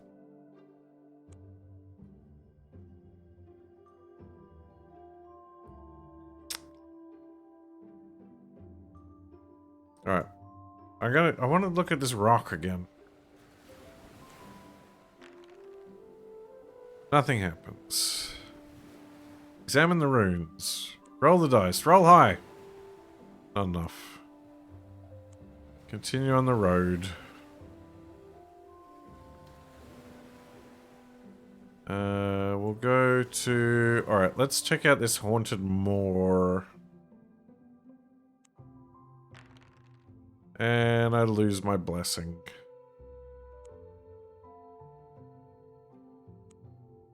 Cursed Moor. You're trekking across the aptly named Cursed Moor. A great rolling expanse of blasted heath stretches before you. Grey clouds hang over a mournful, dirty, watercoloured plain, studded with rocky outcrops and low hills. A raven flutters to the ground nearby, eyeing you curiously. Its brothers cawed loudly into the echoing sky. Dust falls, and in the dim twilight, a herd of horses comes streaking out of the night, straight at you. As they near, it seems to you that their hooves are not touching the ground. From their manes trail wispy clouds of sparks like tiny stars. Get on a horse. You stand your ground. The ghostly horses stream past you on either side, neighing wildly at the sky. Nimbly you leap at one and manage to wrap your arms around its neck and swing onto its back. The horse feels quite solid, but appears to be a luminous pale green color. You look up through a cloud of sparks emanating from the horse's mane just in time to see a rocky wall of a low hill looming up out of the evening mist. Your horse is galloping full tilt right into it. Hold on. The horse and you hit the wall. There is a bright flash, and you find you have passed straight through into the hill. It must be a fairy mound. The horse you were riding abruptly changes shape in a puff of smoke. You find yourself in the back of a little knobbly-limbed, white-faced goblin, who promptly collapses under your weight. You're in a cavern, lit by mouse-sized fairy folk who flit about in the air blazing like fireflies.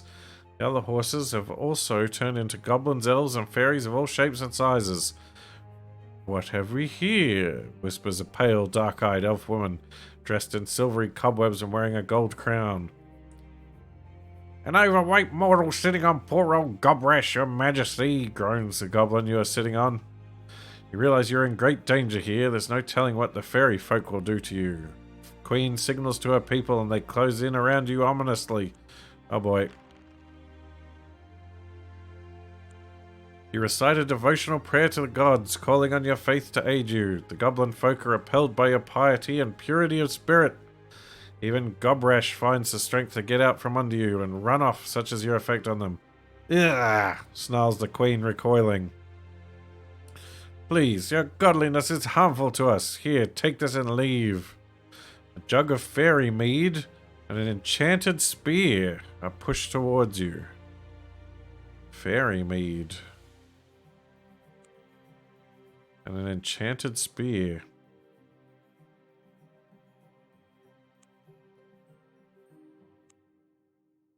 Interesting. Alright. Oh, Devil's Peak. That sounds like it would probably need some climbing gear.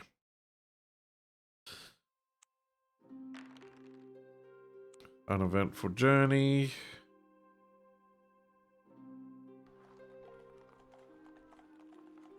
Alright. This thing, oh, sells for 400 bucks. You know what? That's worth it because we need to get our armor back up.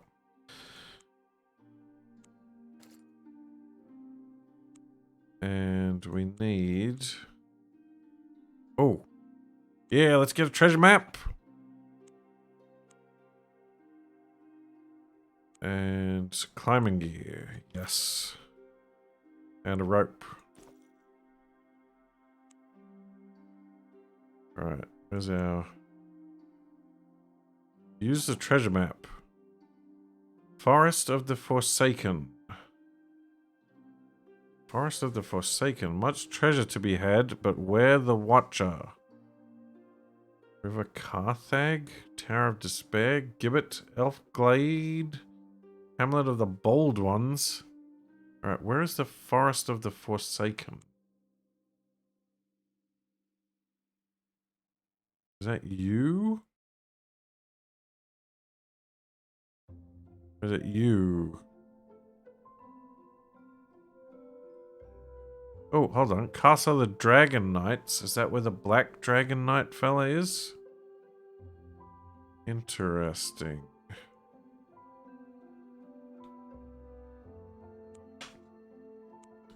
Alright, let's head back out. It is a nice spear, but it doesn't really work with my build. Oh, found another sword. Head back to the Cursed Moor. Oh, a lucky find. Find 10 shards on an old skeleton. You're crossing the western wilderness, an expanse of wild, sparsely populated countryside. A few trappers and woodsmen make a living from the natural resources of the area. A tall spire of rock, a towering anomaly of geology, rises up into the clouds, dominating the horizon. A local hunter tells you it is known as Devil's Peak and that the summit is infested with demons. Save.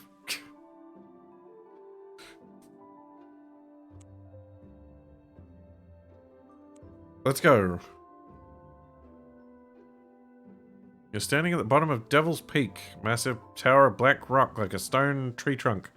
Bare and branchless, climbing up into the sky. You cannot see the top for it is shrouded in grey clouds. Thunder and lightning play about the clouded summit. The sides of the peak are almost sheer, but there are many hand and footholds. It can be climbed, but only if you have some climbing gear. And pro scouting. Climb is long and hard, but at last you heave yourself up onto the top of Devil's Peak. A flat expanse of weathered black rock, a strange, vaguely humanoid shape, flickering with energy, soars down to attack you. You must fight. Whoa. Storm demon.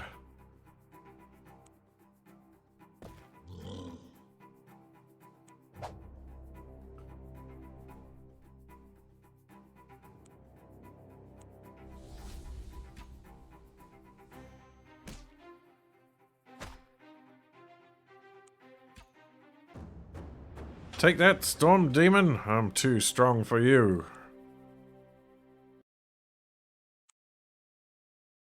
Demon fades away, leaving a clear blue jewel worth 200 shards. There's nothing else up here. Wait. That's it? What if I go back up?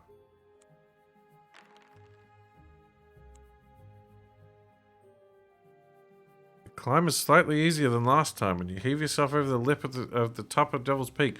Griffins, creatures that are half lion, half eagle, and at least the same size as you, have made their nest here. They immediately swoop into the attack, intent on protecting their nest. Oh boy, these guys look pretty tough.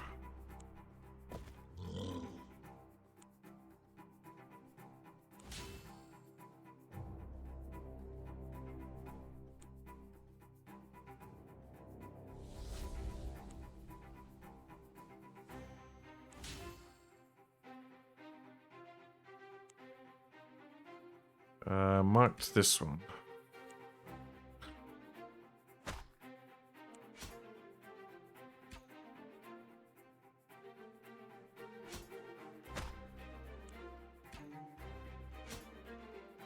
Oh no! It took out my super bear! But they were defeated.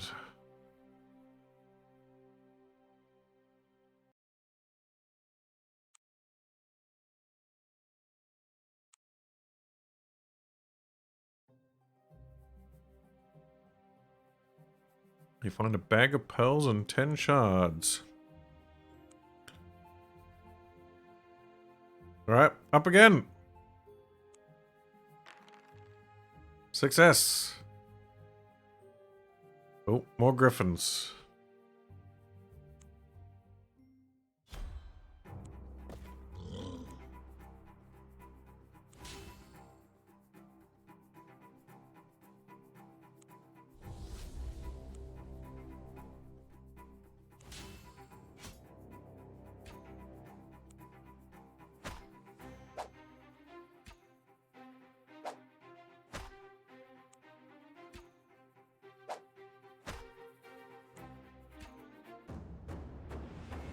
Take that, Griffon.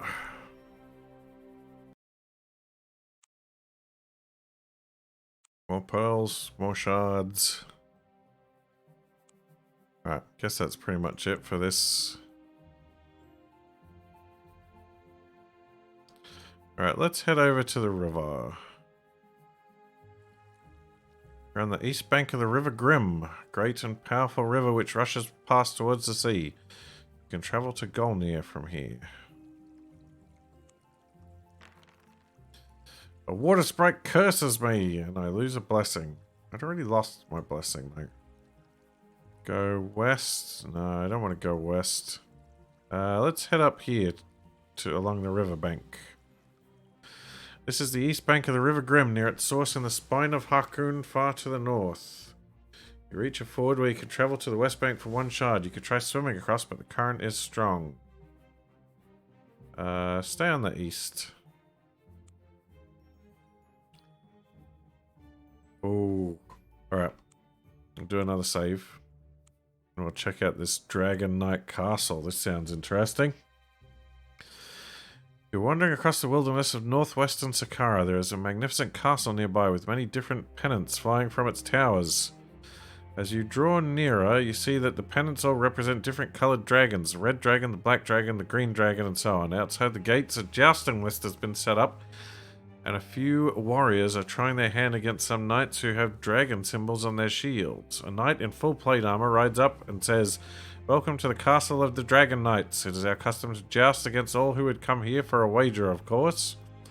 He explains that you must bet the weapon and the suit of armor that you will use for the joust. If you lose, you forfeit the weapon and armor. If you win, you get the armor and weapon of the knights you defeat. Most of your opponents, you note, would be using a sword and plate armor. Looking for the Black Dragon Knight. You're looking for the Black Dragon Knight on a quest that was set for you by Yenrit the Sun. You ask the knights if he is here. The Black Dragon Knight? Yes, he is. But he only fights to the death. There is no wager save the greatest of all for him, that is to say, life itself. Yeah, let's fight him. Black Dragon Knight comes out to meet you. His armor is of black steel, and you think you can see glowing red eyes through the slits in his full face helm. You must fight him!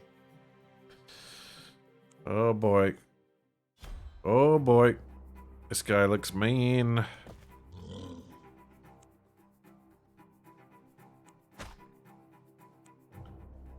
But we are strong.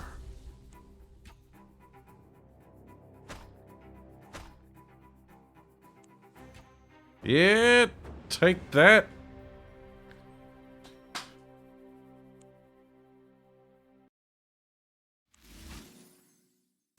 The other knights are amazed by your skill, and they seem quite pleased that the Black Dragon Knight is dead. He was an evil man, says the Green Dragon Knight. You take the Black Dragon Shield. Chance to block plus 15%. May not shield against actual black dragons. Shields have a chance to negate an enemy attack entirely. Inventory is already full.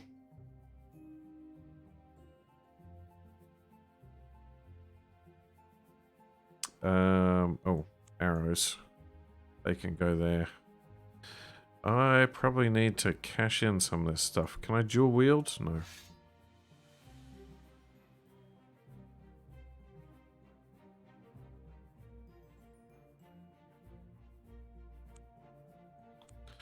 As you watch, the rest of your opponent's body dissolves into a foul-smelling smoke. Armor and all. Oh. Could have used his armor. Alright, let's head... We need to head to... Oh, he's in... The dude to turn in the quest is over here. So I guess we'll head through the Bronze Hills. Mine for silver? I think we're a bit... low on space, so we won't do that right now. Alright, first we'll sell off this stuff. Well,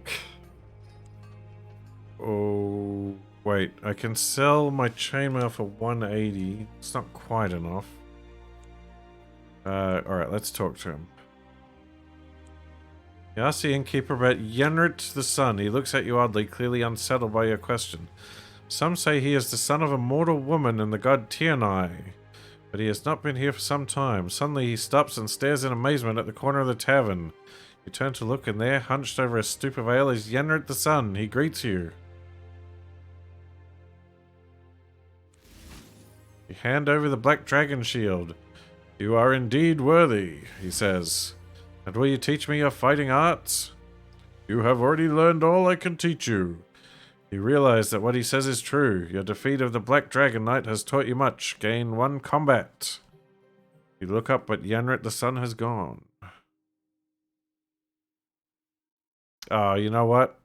I just realized his name is Tianai backwards, but with a Y instead of the I.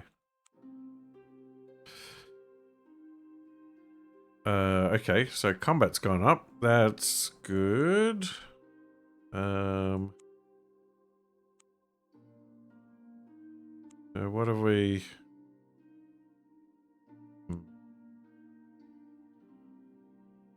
Alright, I think we'll sell the chainmail. Buy the splint.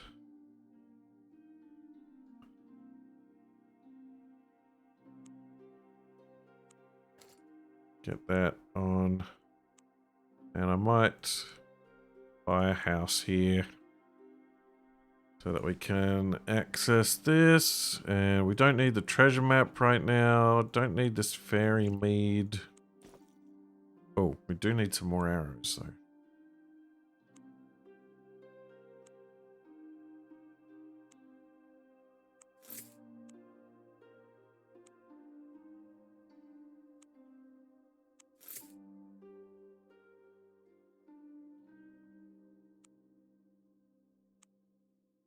Alright, alright, let's try a hand at digging up some silver. You lose 50 shards. Led to a rock face. Start digging! 6, no luck. Well, now I'm poor. Alright, let's try the northern road. You're on the road between the citadel of Velis Corin and Fort Merith. This is quite rarely traveled. The military guard posts are few and far between. Nothing happens. The farmlands. Let's try the eastern foothills. You've come to the foothills of the Spine of Harkun. The great mountains rise up majestically before you. The snow-capped peaks wreathed in clouds. You find a clear, cold stream where you drink your fill and replenish your water supply. Yeah, let's go climbing. We got climbing gear. After a hard climb, you are halfway up the side of the mountain when you discover a thin, precarious path leading up. The sun beats down and you are sweating heavily. You take a swig of water from your canteen and proceed up the path. After a while, you have to stop to take more water. To your horror, the water supply has turned sour and undrinkable.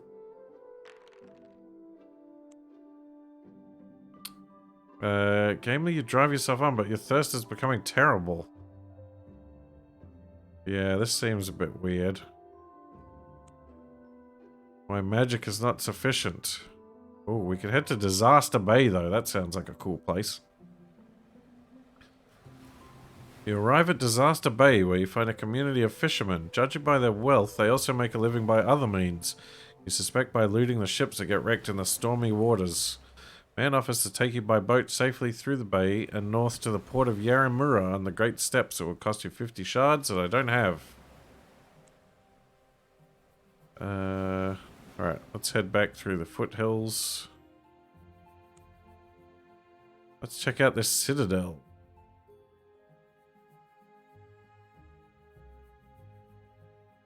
You arrive at the Pass of Eagles, a thin chasm sliced right through the spine of Lacuna as if Tianai himself had split the mountains with his sword. A vast citadel has been built right across the southern end of the pass, bottling it up so that none can travel into Saqqara without passing through the castle. Its white walls and flag-top towers shine brightly in the sunlight. The main gate is guarded by the Knights of the Northern Shield, the permanent garrison of the citadel. Well, I don't know. I don't know. Yeah, what is this wall keeping out over here, though? Nerek. Sounds intriguing. We might have to check that out. But first I'll check out the western foothills. You've come to the foothills of the spine of Lacuna in the northwest of Saqqara. The view is impressive. A massive wall of forested mountains whose rocky white-flanked peaks soar skywards into the clouds. These parts of the mountains are unclimbable, but you notice a large cave. Investigate! You enter the cave. It is large and dark. Unfortunately, it is the lair of a pack of wolves. A very big pack of wolves. Aha! Lucky I brought this wolf pelt with me. You pull the wolf pelt over you and drop to all fours. Gingerly you crawl in. In the dark, you now look and smell like a wolf. At the back of the cave, you find a hole in the roof and an iron ladder leading up to it. Intriguing. You come to a network of underground tunnels that run under the mountain. It's pitch dark, and you must have a source of light. Well, we got a lantern. The tunnels are natural, probably the course of an old underground river, now long dead. What? Oh no. Despite your best efforts, you get completely lost in the maze of underground tunnels. Oh, but I got lucky. You've come to the foothill. Oh, I just found the way back out. You know what? We got good scouting. Let's give it another try. There we go. Bit better that time. You're able to map the main tunnels. They run under the spine of Lacuna from north to south. You have discovered a secret way to cross the mountains without having to go through the Pass of Eagles. Caves on either side of the mountains mark the entrance to the tunnels. So, we've got a way through to up here. What is that quest?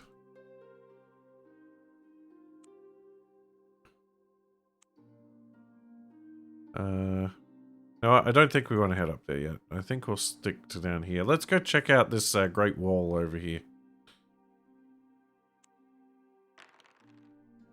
Nothing happens.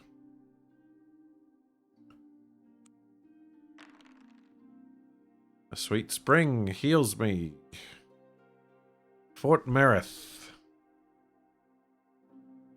It is about 1 AM here at the moment. Fort Merith, named after an ancient hero, is the northernmost of the forts that guard Saqqara from the ravening man-beasts of Nerek. Fortified wall stretches right across the peninsula. Get in a fight with drunken soldiers. Oh dear. A fight with a bunch of drunken soldiers who have nothing better to do than pick on the lonely travelers is unavoidable. Oop. Oh boy. Bear attack.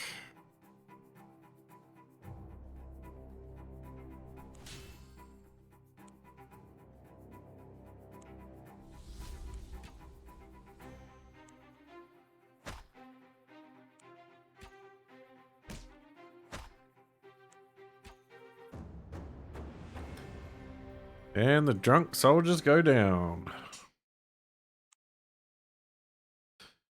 You teach those lads an important lesson which touches upon the subject not to mess with you. Unfortunately, they have spent their wages on booze, but you can deprive them of their weapons. Aha, take that, fools.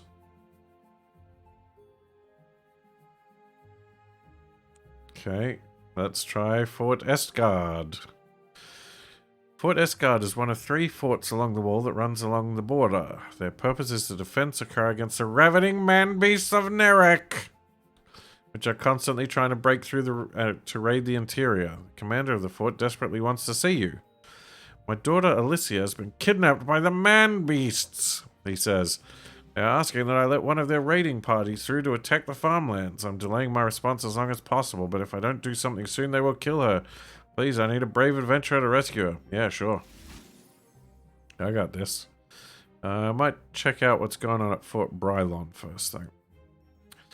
Fort Brylon, named after a Sakaran king of the First Dynasty, is the southernmost castle on the fortified wall that keeps out the rabid, savage man-beasts. This game is not multiplayer, unfortunately. It is fun, though. I am enjoying it greatly so far, even if it does involve a lot of reading. What the soldiers fear most is what they call death duty, going out on patrols beyond the wall into Nerek itself. The roads are patrolled by troopers of the Sakaran army. The fort is well supplied from Blessed Springs and traffic abounds.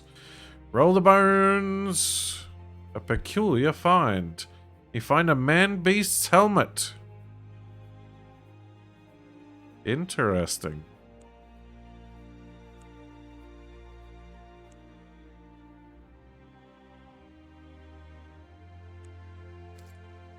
The helmet of the man-beast. Alright, let's go find Alicia. You ask the gate guard to let you through into Nerek. He looks you up and down and eyes you askance for a moment. Then he says, "Give us your boots then. They're a nice pair and it's sad to think they would go to waste." He grins ghoulishly at you. "You must gather your party before venturing forth."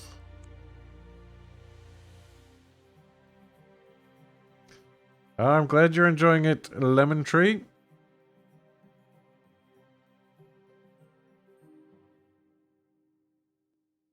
My voice will be fine, Veritron.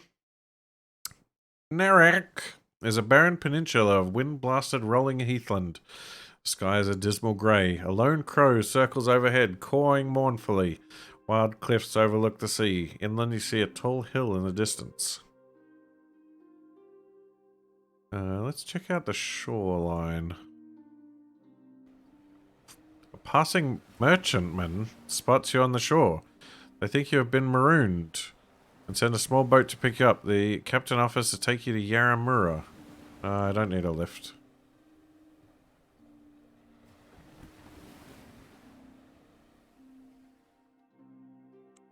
Alright.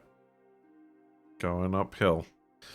As you draw nearer to the hill, something steps into your path. It looks like a man, but its limbs are strangely twisted and its hands end in long black talons. It is covered in matted grey fur and wears little except an ornate iron helm fashioned to resemble the head of a bird that covers its head completely. 2 red specks glint from within the helm. The man-beast howls at the sky and comes for you. Well, I've got one. As you slip the helmet over your head, dozens more of the man-beasts appear on the scene. But then your vision blurs and your head begins to pound. The helmet is doing something to your mind. Oh boy. Oh boy. Fail.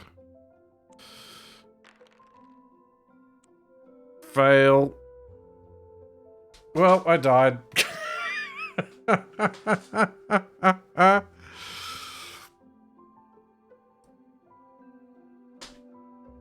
You try to wrest it off your head, but the cursed thing has attached itself to you somehow. Tendrils of something horrible extrude themselves from the inside of the helmet and bore through your skull into your brain. You're dead since you do not have a resurrection deal.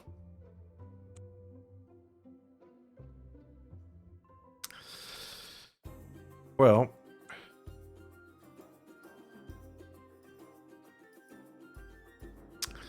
that could have gone slightly better. I'm all the way back over here? Was that really the last time I saved it? I thought I saved it on the wall. Wait, I thought I saved it when I was up.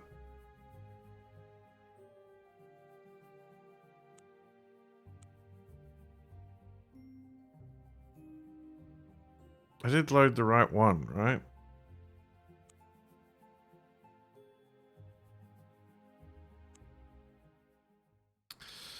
Nope, that's it.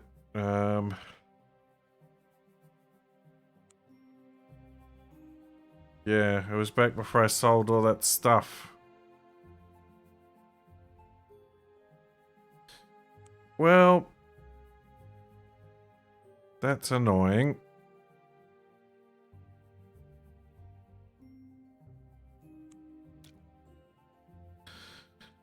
Alright, let's go fight the Black Dragon Knight again. Yeah, the helmet got me. You know what? Let's take a wager and do a joust.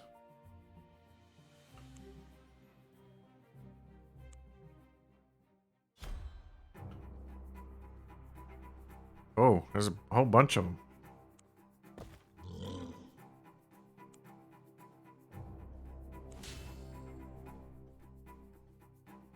Alright, red's gonna attack first, but blue's right here.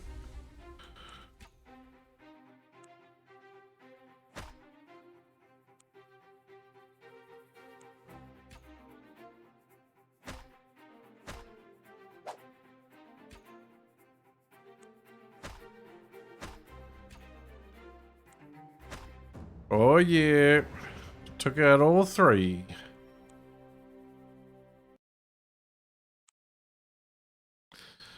Dragon Knights are impressed with your combat skills. Your opponents come around ruefully, rubbing their necks. Grudgingly, they admit to your superior skill.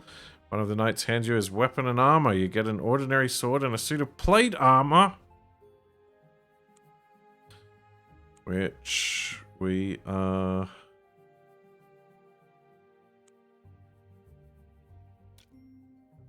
You know what? Drop that.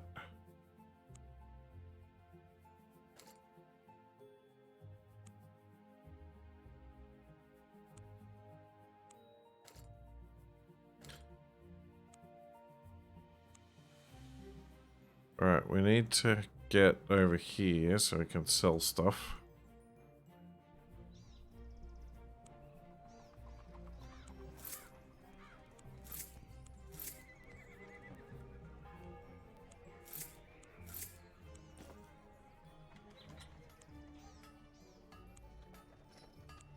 Buy a house. Drop off the fairy mead and the map.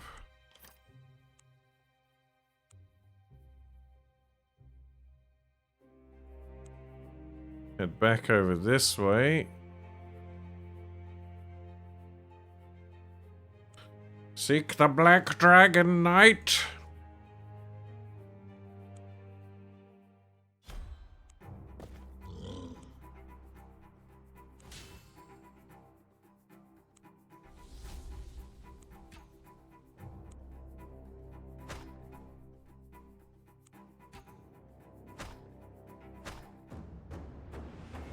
Oh yeah.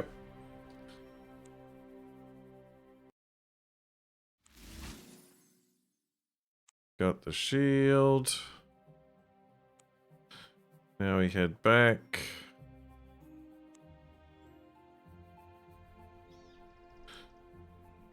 Talk to this dude, give him the Black Dragon shield, get the combat bonus.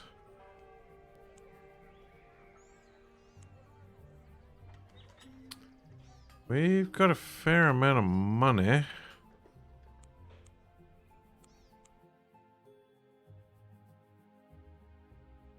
What are our stats looking like? Ah, magic is the lowest. We need to bump our magic up. So let's get the amber wand.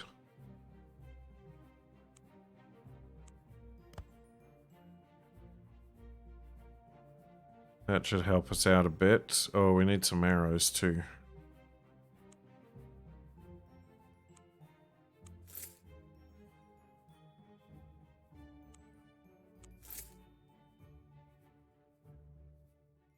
Oh, and now we're low on money again. Alright. Now I do a save. Now, we didn't really accomplish much going up here. We found there's a secret passage there, but we can worry about that later. We pretty much just want to go to the middle one and talk to the main dude. Nothing happens. Accept the mission.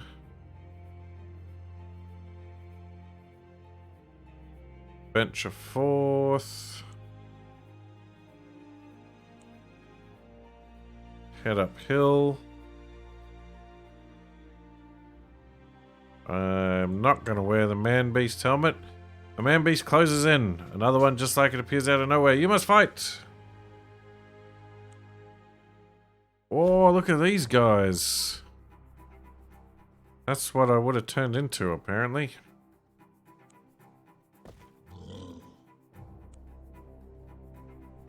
Oh. Why is he moving back there when he's a melee attack?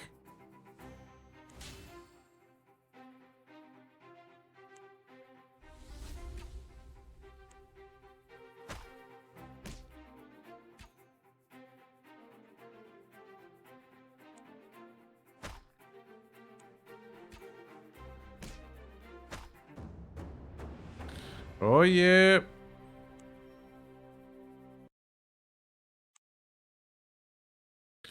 Man-beast collapses. Its body begins to smoke and burn, and then suddenly vaporizes in a flash of incandescent flame. All that's left is its bird helm. Well, I'll take it, but I'm not wearing it. You decide it's wiser to not put on the man-beast helmet while in these lands, so you press on. As you draw nearer to the hill, dozens more rise up from behind the crest of a low mound. The sight of you, they give a roar of bloodlust and charge. There are so many of them, you have no choice but to flee.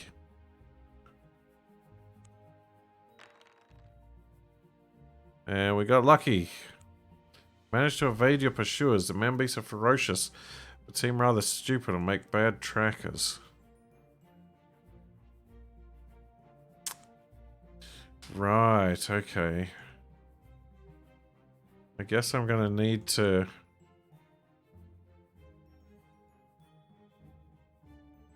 I guess I need to wear the helmet to sneak, but my magic is quite low. I mean, we could try to... We could give it a go. See if we could do the magic roll, but it's we need to get a 10 plus. No.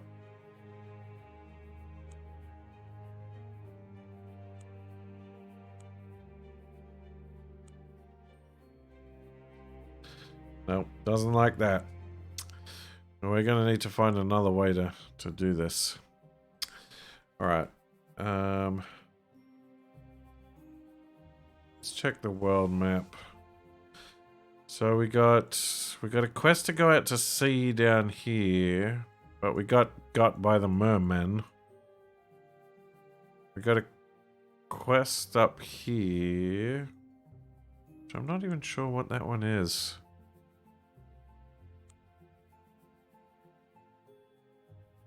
Oh, seek out Acrodai, the Azure Prince of the Horde of the Thousand Winds. Oh, and it'll give us some money.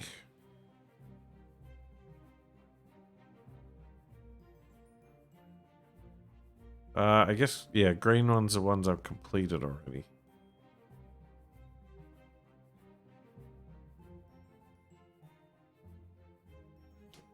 And that's the stupid oak staff one that I can't complete.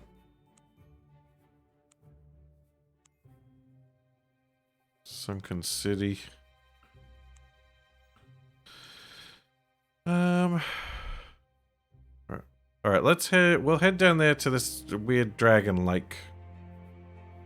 We haven't been there yet. A thief! Thief steals one item from you, your choice. Right-click an item from your backpack and select drop.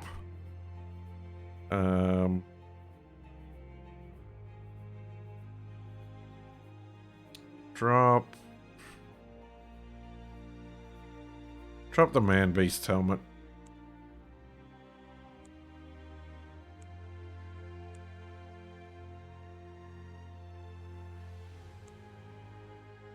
Right, down to...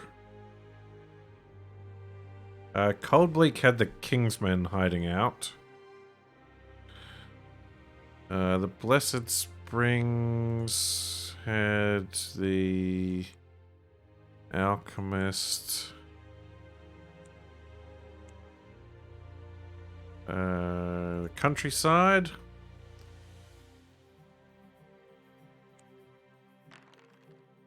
Nothing happens. Lake of the Sea Dragon. You're up the stinking river near its source, the Lake of the Sea Dragon. From here, the yellow waters rush down to the sea. The smell of the bubbling sulfur-laden water is abominable. The shores of the lake are swept by ochre waves and the air smells foul. A sickly, pale green seaweed is the only vegetation that can survive in the sulphurous waters of the lake. A small fishing village, Cadmium, has grown up on the shores of the lake. Got a market. Can buy a silver nugget. I can buy smolder fish. And I don't have anything else. The local village is very small with very limited options to explore. Maybe you could try and talk to a fisherman. Fishing, you ask? Surely nothing can live in these poisonous waters. The fisherman shows you a bright yellow fish with grey stripes, saying, "Only the smolder fish is adapted to the sulphur. It feeds on the local seaweed. Mind you, the smolder fish is totally inedible." "Why hunt it then?" "Well, each fish is worth quite a bit to sorcerers and the like. We have a standing quota to fill each month for the magical colleges at Dwemer. The sulphur-laden organs burn in a particular way, a very useful ingredient in certain magics, I am told." "Where does all this sulphur come from?" "Scholars say there is an underground volcanic vent. Others believe it is the breath of the sea dragon. Personally, I always drop a silver nugget into the waters once a month to appease the dragon, for his favourite metal is silver." Interesting. We are quite poor at the moment.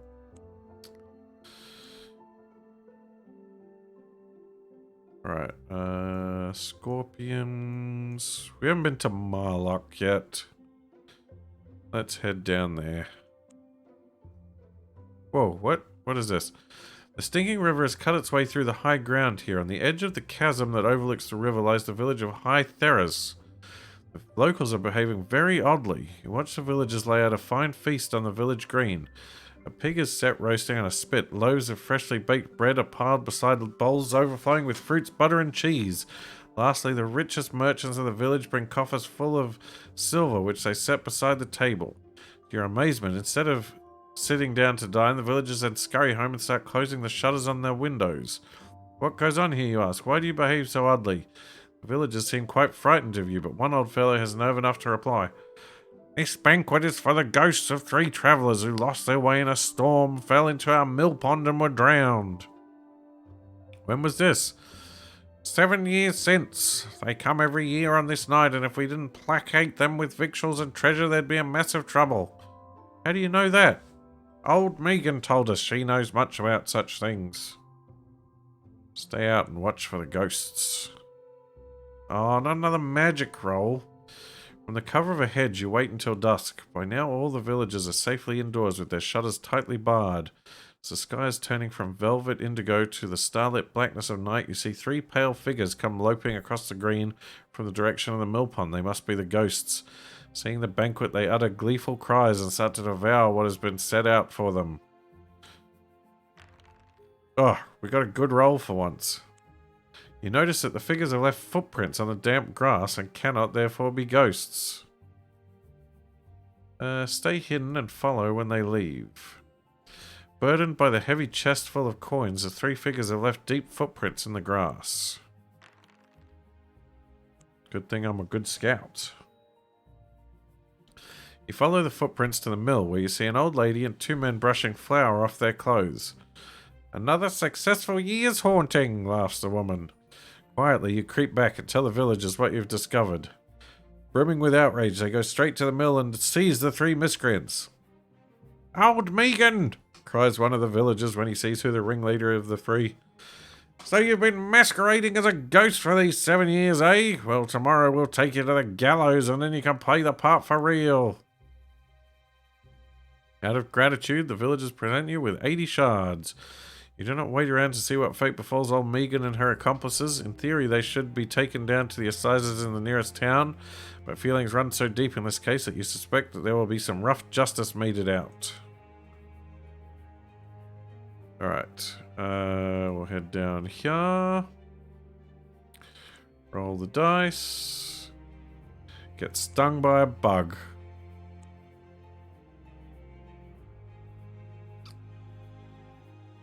Head over to Venefax. Talk to the healer. Get the cure for the sting. Head back to the river. Get stung by a bug. No, we catch a smolderfish. Alright, we'll head to Yellowport. Drop off some stuff in the stash.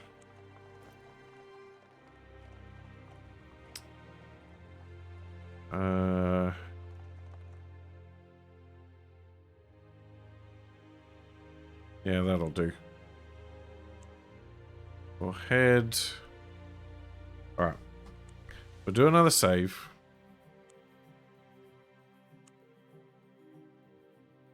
Let's try this again. A pickpocket? Lose $10. Examine the runes. Roll the bones. Nope, failed again. No, continue on the road. We'll check out Marlock City.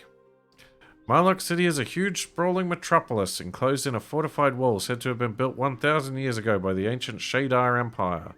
It is the capital city of Sokara. Marlock City was once known as Sokar until General Grieve Marlock led the army in bloody revolt against the old king Corin VII and had him executed.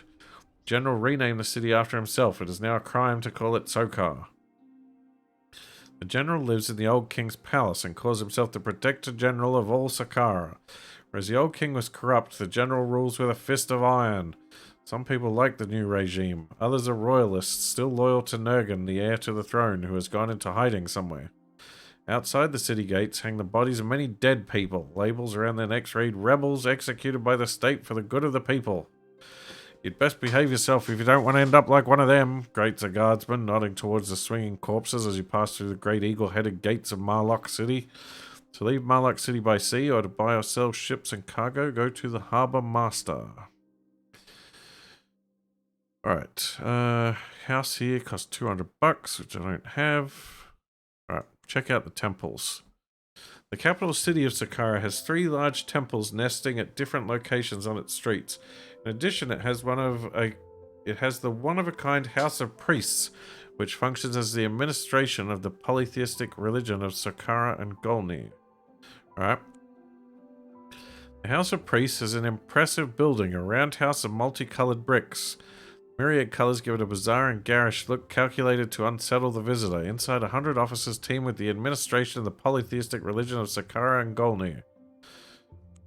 Oh yeah, pay $10 to go in. Notice has been pinned up in the foyer. Adventurer priest wanted, see the chief administrator. Naturally, you present yourself, and the chief administrator, a grey-whiskered priest of Elnir, takes you into his office. He shows you a special crystal ball that displays an aerial view of Marlock City. You notice several strange-looking clouds hanging over the city. They are shaped like gigantic demons reaching down to claw at the city laid out below them. The crystal ball shows things as they are in the spirit world, explains the priest. These storm demons cannot be seen under normal circumstances, but they are there, almost ready to destroy the city. He goes on to tell you that Sulvaneris, the divine lord of thunder, is one of the sons of Elnir, the sky god, chief among the gods. He is responsible for keeping the storm demons under control, and the thunder is thought to be the sound of Sulvaneris smiting the demons in his wrath.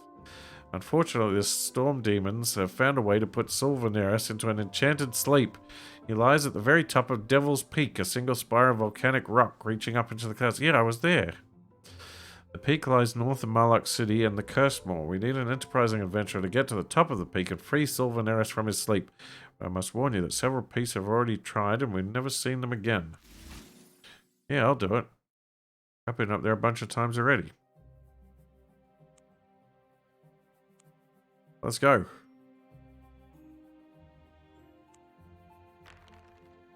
And nothing happens. Climb the mountain. Great success.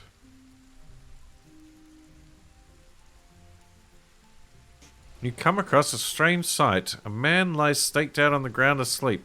Blue energy crackles up and down his body, and a hefty-looking hammer, glowing red, is still attached to his belt.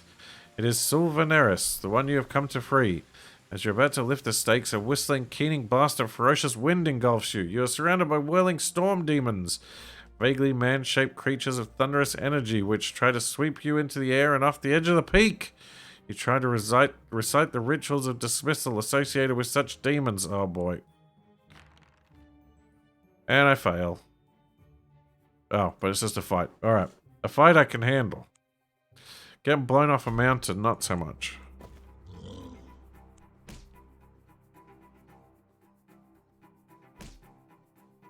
Oh. My bear's taking a beating.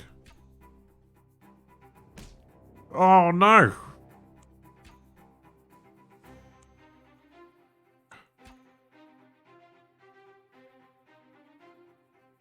That is not good.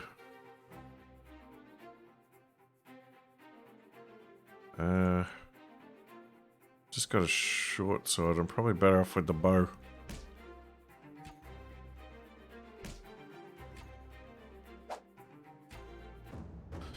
Oh, that was the closest battle yet. But it went alright.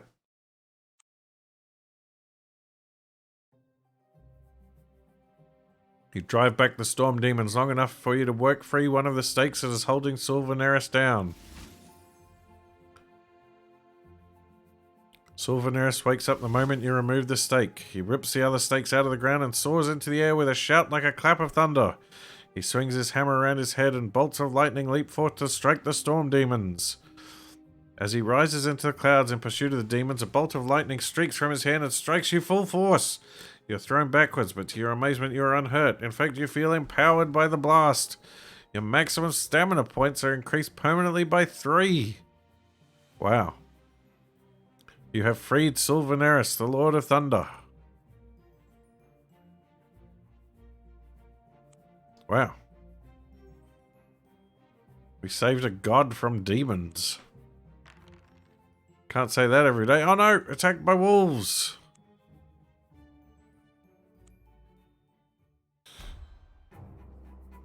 Oh.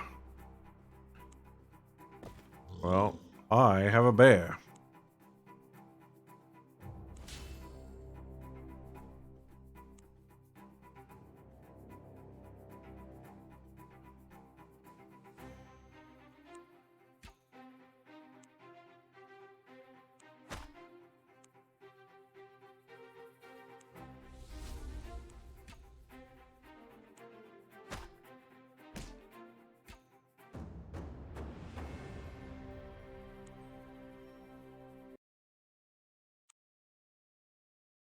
Oh, couple of wolf pelts.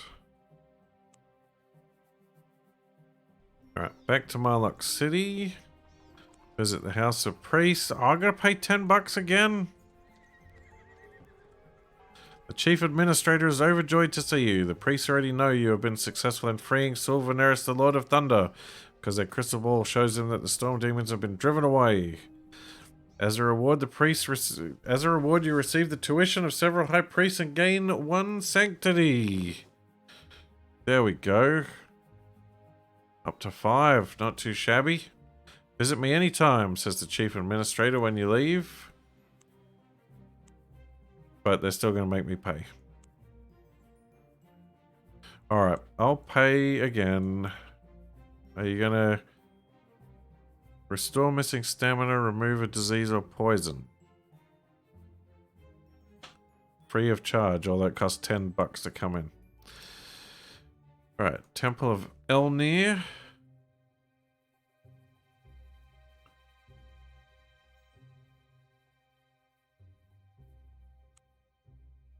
Nothing to do there. Alvir and Valmir. Nope. Sig. The Temple of Sig the Cunning, patron of vagabonds, troubadours, lovers, thieves, and rogues. It's a ramshackle warehouse in the poor quarter. Inside, however, there is so much wealth it makes you gasp. The idol of Sig, a Saturnine, two-faced young human of indeterminate sex, is covered in gems.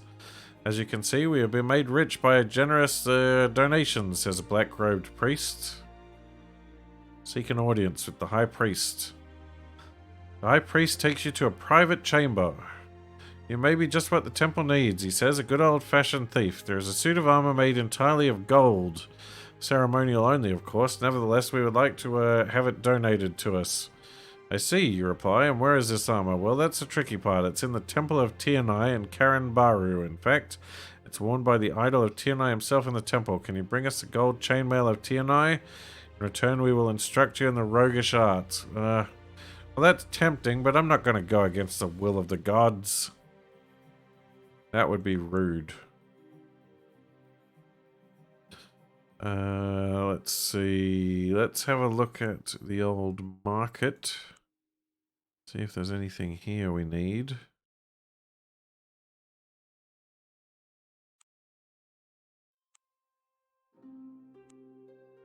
Would be nice to get one of these other trinkets. I've still got my lockpicks, but a compass and a holy symbol would be nice. Oh. Oh, what are these? Some kind of priest spells. Heal yourself and allies. Bring divine disfavor upon an enemy. Hurl a pillar of holy fire.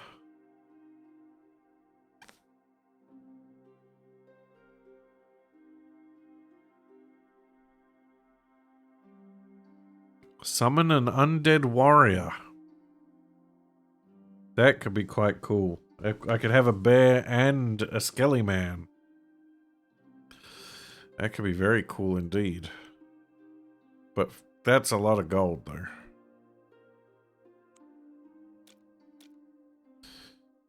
And I don't have enough money. Running a bit low.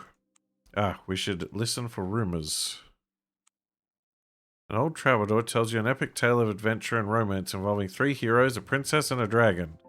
Afterwards, you find yourself talking to him at the bar. He tells you about the time he was captured by the man-beasts of Nerek, and that by soothing their savage ferocity with music, he was able to escape. Bard tells you of his lifelong quest to find the greatest story ever told. It is said that the god Sig, in his aspect as a divine bard, passed this knowledge to a mystic called Daemor the Hermit. He lives alone in a lost cave, awaiting the day when he can pass on the story to one who finds him. I am too old now to pursue the quest, so I pass on to you. I believe it can be found in the foothills of the Spine of Harkoon, the mountains to the north. Okay. Interesting. Are there... No more rumors. We've got another trade guild. And we can explore. Explore the barracks. 3 drunken army officers accost you in the street. What have we here? Sneers one of them drunkenly. Out of the way, you stinking dog, says another, shoving you in the chest. Alright, get out of the way. You decide that discretion would be the better part of valor in this case and step aside. The officers laugh contemptuously and swagger past. Nothing else happens tonight.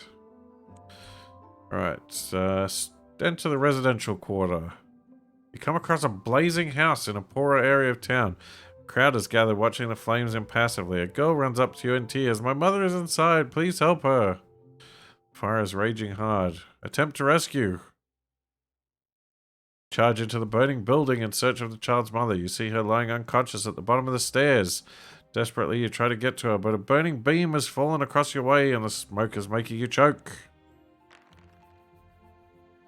And we get lucky. With a heroic effort, you manage to get to the woman. Gathering her up, you run for the door and stagger out into the cool night air. Smoke and flame licking at your heels. The townsfolk give you a rousing cheer and the girl thanks you effusively for saving her mother. Later, it transpires that the woman is actually a powerful sorceress whose experiments in fire magic went slightly wrong. Her name is Alicia, not Alicia. The one we're meant to save up the top. The traveler, and she gives you a gift, a pale moonstone. Moonstone of teleport. This pale moonstone will teleport its bearer to Marlock City. Alicia tells you that you can use the moonstone by rubbing it, and you will be instantly teleported to the vicinity of the sunstone, which she carries on a necklace. I will be here in Marlock City. Whenever you're desperate at the end of your tether or just want to get here fast, use the moonstone and you will appear beside me. I'll do everything in my power to aid you, and then my debt to you will be repaid. So we got to get out of jail free card. That's pretty cool. Alright, let's check the Street of Entertainers. Psst, come here, friend, someone whispers from the shadows. Want to try your luck in the gambler's den? Asks a short, dark man dressed as a mercenary bodyguard. Just 5 shards entrance fee. He nods to a door at the top of some rickety stairs. Yeah,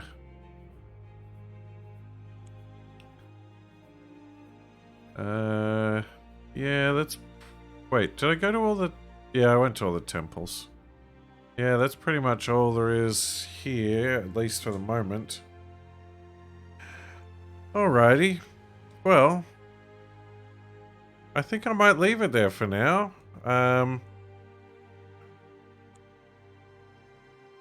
So we've done a fair amount of stuff over in this area, and we've still got like a whole lot of other stuff to explore. And we might leave that for next time. Yeah, I think we'll wrap things up here. I will be back tomorrow night for some Ark with Splitsy and Pav. And then back on Monday for Chronicles of Riddick Assault on Dark Athena. So stay tuned for that, and we'll find somebody we can raid. Let's see who's about. I better save my game, huh? That's probably a good idea.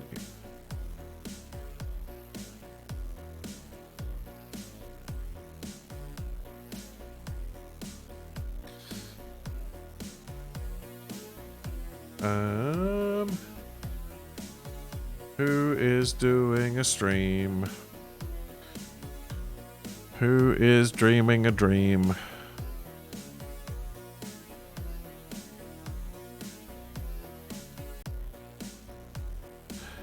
Ultra C Gaming is playing some Peglin, which is a great game. So we'll drop in on Kim.